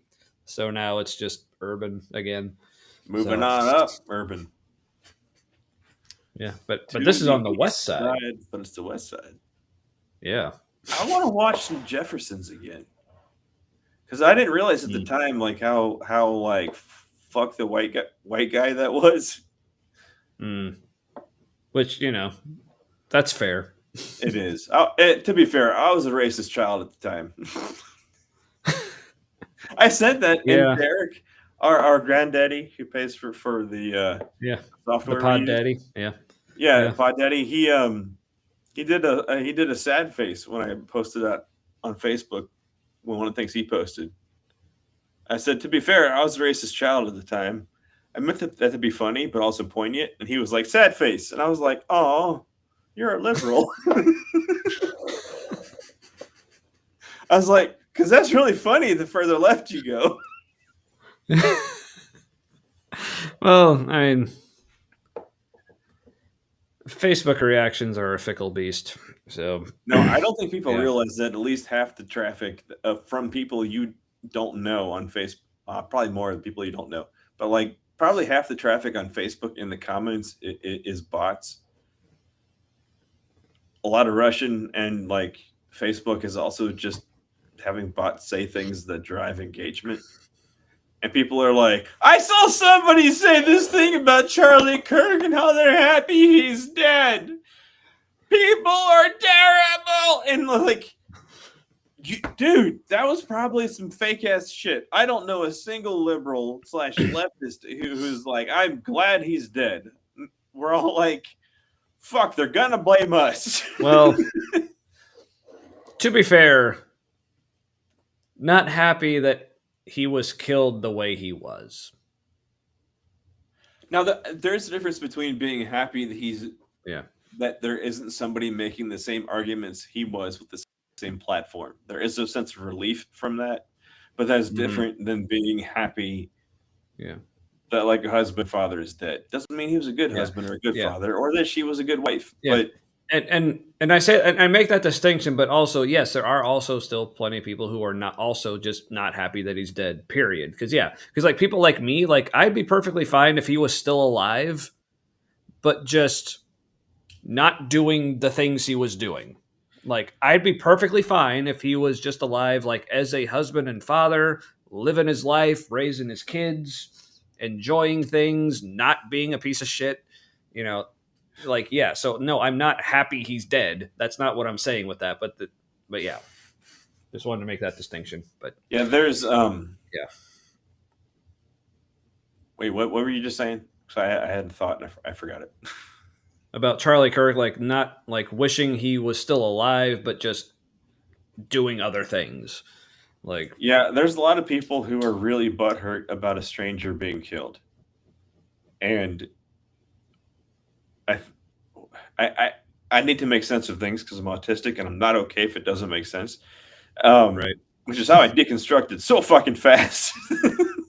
Yeah, it was like my therapist is like, right now she's like, I'm kind of impressed, honestly, with kind of like her attitude in the last session. She's like, there's been a lot of change in about a month. But I think when Trump was elected and there was like this surge of confidence, and they're like, I get to be a fucking racist out loud and blah. And so there was a lot of blah racism all over the place. And then Charlie Kirk was killed, and they're like, oh no, I'm vulnerable. And they're like, the death of safety, like that was Charlie Kirk dying. It was an illusion all along. Like, everybody's just as vulnerable as they're going to be whenever. Right. But like that, there was a death of innocence that happened with people that like identified with Charlie Kirk. That happened when he died. they're like, oh no, that happens to people like me. And the rest of us were like, yeah. Like, not saying like this should happen, but just like that's what's been happening to the rest of us. Right? Like versions of that. Yeah. And yeah. But Daniel raises a good point here. Yeah, all the people fake outraged over Kirk and Kimmel, or I guess even the people who were genuinely outraged, still this applies. Yeah, didn't say shit when Brian Kilmeade from Fox said that homeless people should be euthanized. Also, along that same line of that bullshit, Trump saying like we should use liberal cities in the United States as like target practice and training for the U.S. military. No play anywhere except Fox News, who showed the whole thing, and their audience was like, "That seems cool," because if the people saying it says to you, "This is a patriotic good thing," or they use that kind of like vibage in everything they're saying, then you interpret it that way, and you don't think about it any more deeply. But what Trump said was, "I'm cool, like we're gonna look. Portland is fucked up. There's a lot of crime. There isn't, but I'm saying there is. So, like, you go there and you beat up on them." And then Pete Hegseth was like, "By the way, war crimes are good. Dare I say, awesome. Also, sexually harassing kind of anyone. Sure, there will be complaints, but we'll kind of be like, there's complaints, and just ignore them." And so, yeah, war crimes are cool. Also, U.S. cities that aren't on the Trump side are on the worst side. And so the military, made up of people from places like that, are supposed to go in and put that area down. But what he doesn't understand is most of the generals and admirals are in their position because they go along to get along, as long as it doesn't violate their morals. So they will still get paid. They'll say whatever they need to say to get paid, but they'll also get in your way if they don't give a shit. Yep. So good fucking luck. However, your goals are terrifying. Right? Yeah. So please don't. All right. So, wow. All right. So we're over 5 hours now. What's that? Most viewers all night. Yeah, I know. It's like, also, it's like I kind of need to stop, but it's like, man, but yeah, this is. I mean, other than that, like one time when we were having like all that inexplicable, probably bot traffic on Facebook on that like one episode like last year, where like, clearly it wasn't dialed in. Yeah, like at least like across all platforms, this is one of our highest like concurrent viewers we've had in quite a while. So I'm digging it. But I guess by way of wrapping up, so yes, BS, this is part of our 1 hour wrap up. Thank you very much.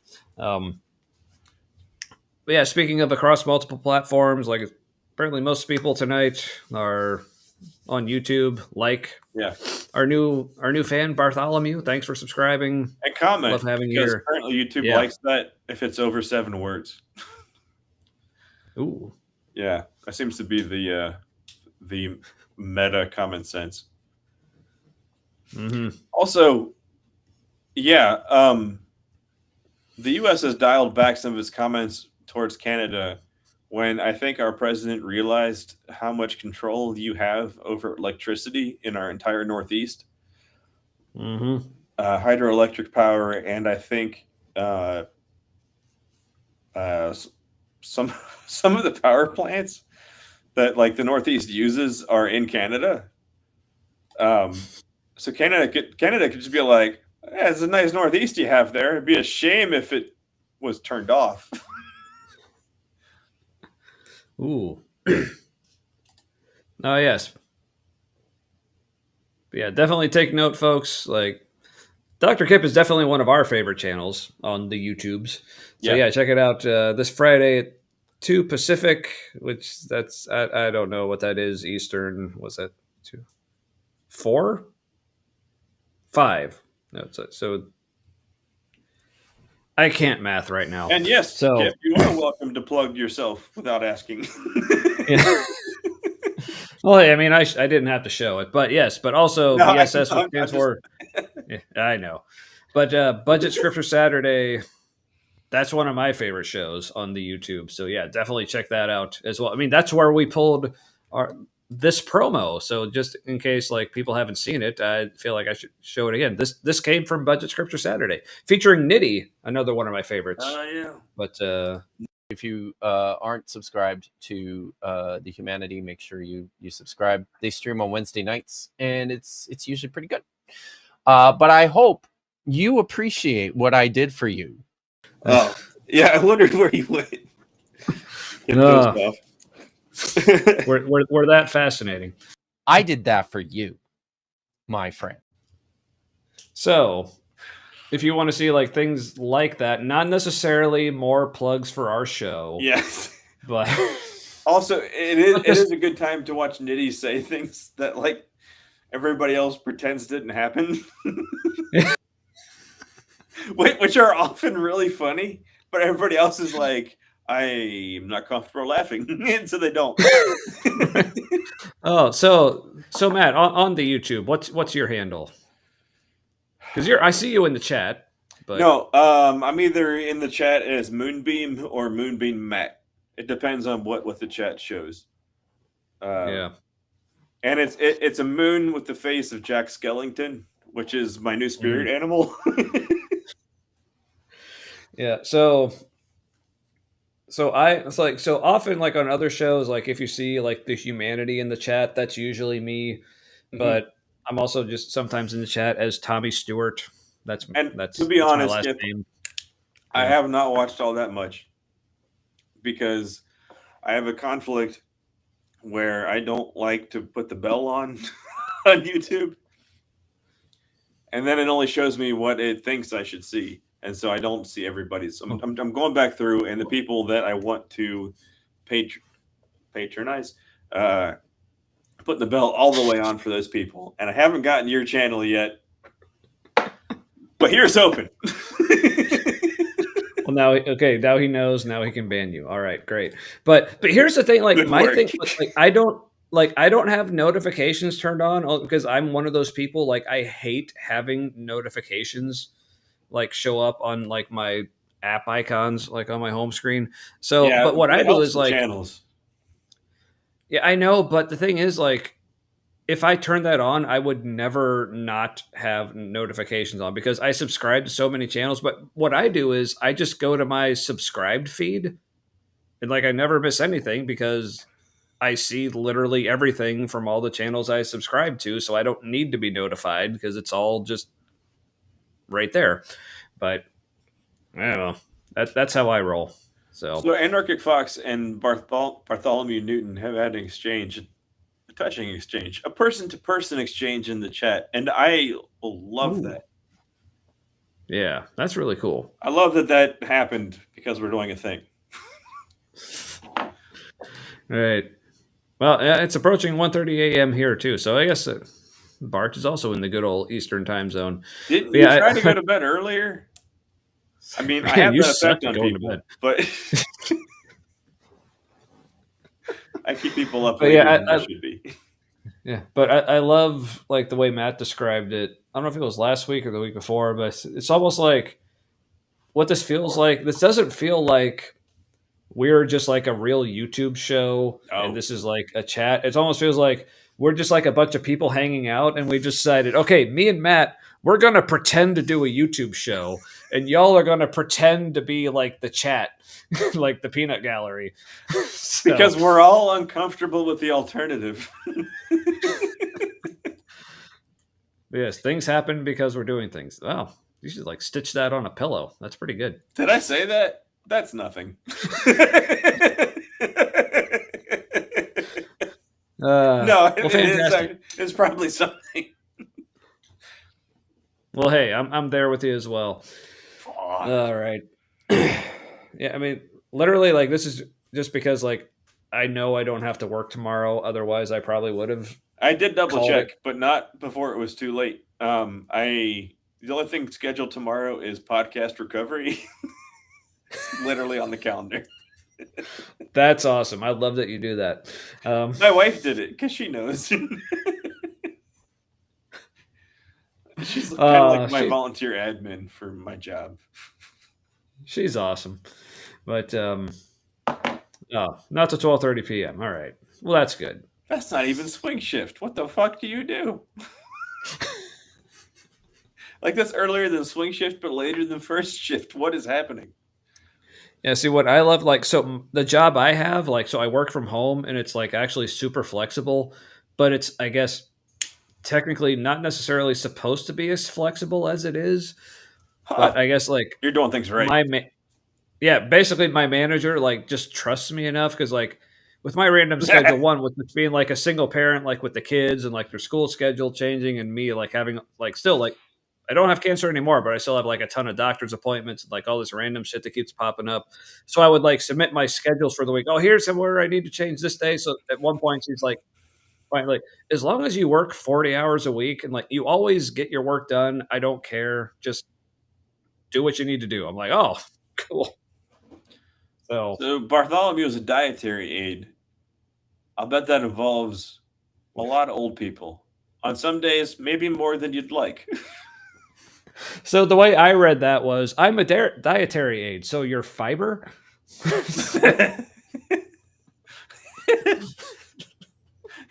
Sorry, I know that's like an actual job. I'm just fucking with you. He's wage working fiber.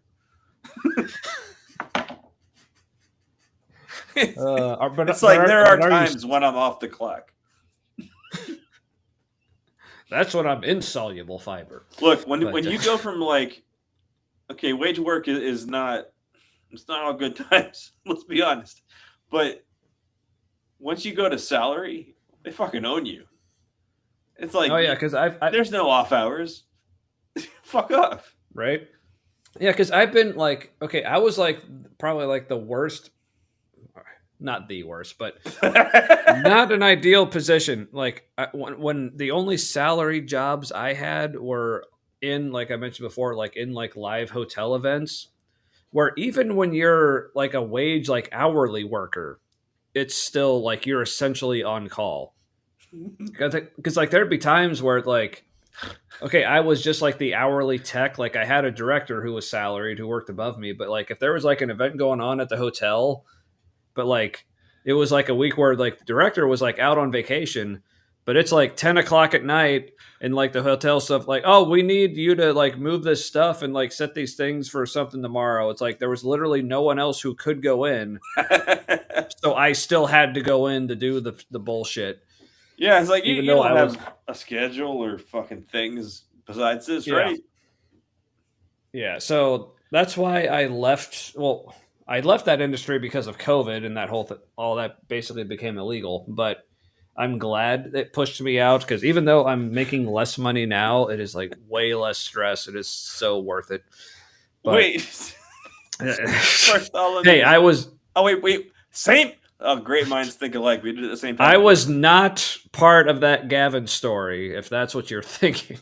I don't know. Based on his expression, that was an ideal position, according to Gavin. But no, I was not the one who inspired the shoulder shimmy. I don't. Look, I'm not saying it was a dude, but that was definitely at least a tomboy girl. There was just something about that where like he went show tunes for a split second. All right. Well, on that note, all right. Well, so yeah, I guess I'll throw this out here again real quick. But yeah, like it turned like we've I guess on this channel we've become a lot more heavy on the video reactions recently. But yeah, because if you go back and watch our older episodes, it's more just like picking a topic and like having discussion on it. But I don't know if it's just we just felt like we covered most of the topics we wanted to just talk about. So now we're like, oh, let's react to shit. But so I feel like there's another wave of discussion coming on. Oh, okay. You know, just because there's, I don't know, stuff's happening. We're going into the next phase of America. Where yeah, Yeah. It's like, remember when being atheist was edgy? For real. But yeah, so but speaking of like video reactions, if anyone like has like things they would like us to react to or topics you want to see us discuss, like feel free to, or just for any reason. Yeah, here's something that like I'm not sure is the thing, but if there's something you want us to discuss, right? And it could be something that like we're not going to know anything about, but you want us to like try to go into it blind discussing it. Yes. Like nothing we say matters because we're wrong, because we don't know what you're talking about. that feels like a good time. Yeah. Right. But yeah, well, good night, Bartholomew. Thanks for joining us, and thanks for the sub, and thanks for the interaction most of all. But yeah, thanks for hanging out, Barney Nudie. Yeah. That's your name now. But yeah, but for whatever reason, whether it's like video or topic suggestions or just anything you want to email us about, with the humanitylive@gmail.com. And it doesn't have to be Christian related. Yeah. Like if there's something like just nuts that you want us to watch. Mm-hmm. For real. All right. Yeah. Of course you can suggest tangents. Like, you can be the tangent. Come on. Yeah, and like I said, like we like to throw the link out in the chat every now and then, like we did tonight, for people to join. And again, thanks to Ember for taking us up on that, and almost thanks to Wesley Curry for taking us up on that. That was a thing. And that's a journey you weren't asking for every time. Yeah. But I do want to see where it goes. I'm curious. Yeah, but also like it's been a while since we've been doing more of this, but just having like people as like official guests, like we'd like to do that more often. So if you're interested in that, let us know. Yeah, other than that, just all the usual. That's a good way to just describe the show. It's just tangent on the wind that all of you happen to catch for some reason. But cope with us, won't you? Please. Please clap. My third drink, which I just briefly put up there before, was Evan Williams 1783 small batch. Small batch means nothing, except that it is better than the price, usually, is what that means. Nice. Yeah, it's like $14 a bottle. It's a screw cap, but tastes better than the price. Yeah. There you go. But Merc. Oh yeah. I guess for me, other than that, just the usual things that we're supposed to say here on the internet. You know, like, subscribe, follow, comment, share on whatever the fuck happens on Twitch. I don't know. And it really does mean a lot that people are here, because we don't connect with people easily. And now's a time in our country where connecting with people is good. Right. So it's important. Thanks. Yeah. So for real, I mean, honestly, like if this was just me and Matt every week, like it has been some weeks, especially a lot of weeks, like we'd still not. Yeah. Yeah.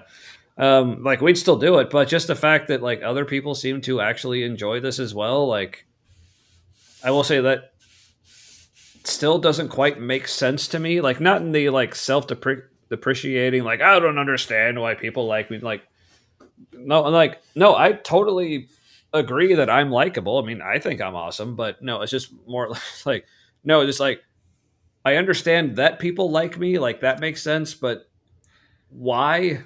That doesn't quite make sense. So, but for whatever reason, we're glad you're all here. It means a lot that like that part of us is part of you. That there's that. Because like to get like existential for a minute, it's great to know that no matter what happens here in the U.S., that like part of us lives on. That's a very human thing, but like means a lot now. The right does not. Fuck, they're living some fan fiction fantasy right now. But like the left is like, how do we continue if we don't continue? And it's gonna be interaction and music and story, and Yeah. Yeah, so I guess also like response and wrap up to like the Gavin Ortlund video we were watching. Like we may like we didn't get through all of it. Like we may revisit it at some point. I don't know, but I feel like I kind of got the gist of everything he was saying anyway. But it's like look, like you don't have to understand why someone else finds meaning in life or just like in the little things or whatever they find meaning in. Like just because you don't understand it doesn't mean it's invalid, I guess is all I would say. No. So it makes it kind of awesome, actually. Yeah.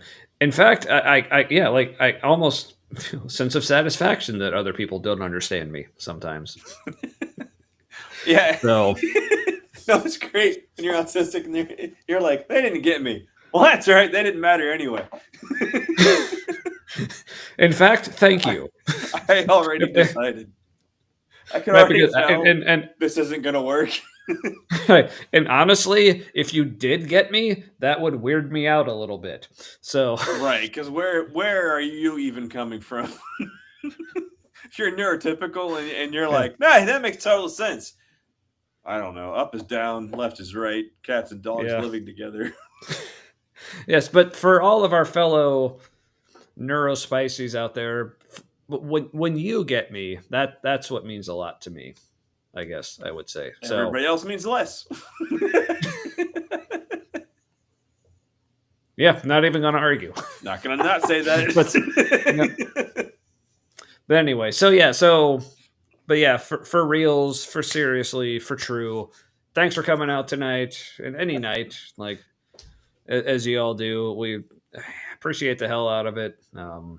This is always one of the highlights of my week, just coming to hang out with Matt and whoever else is here.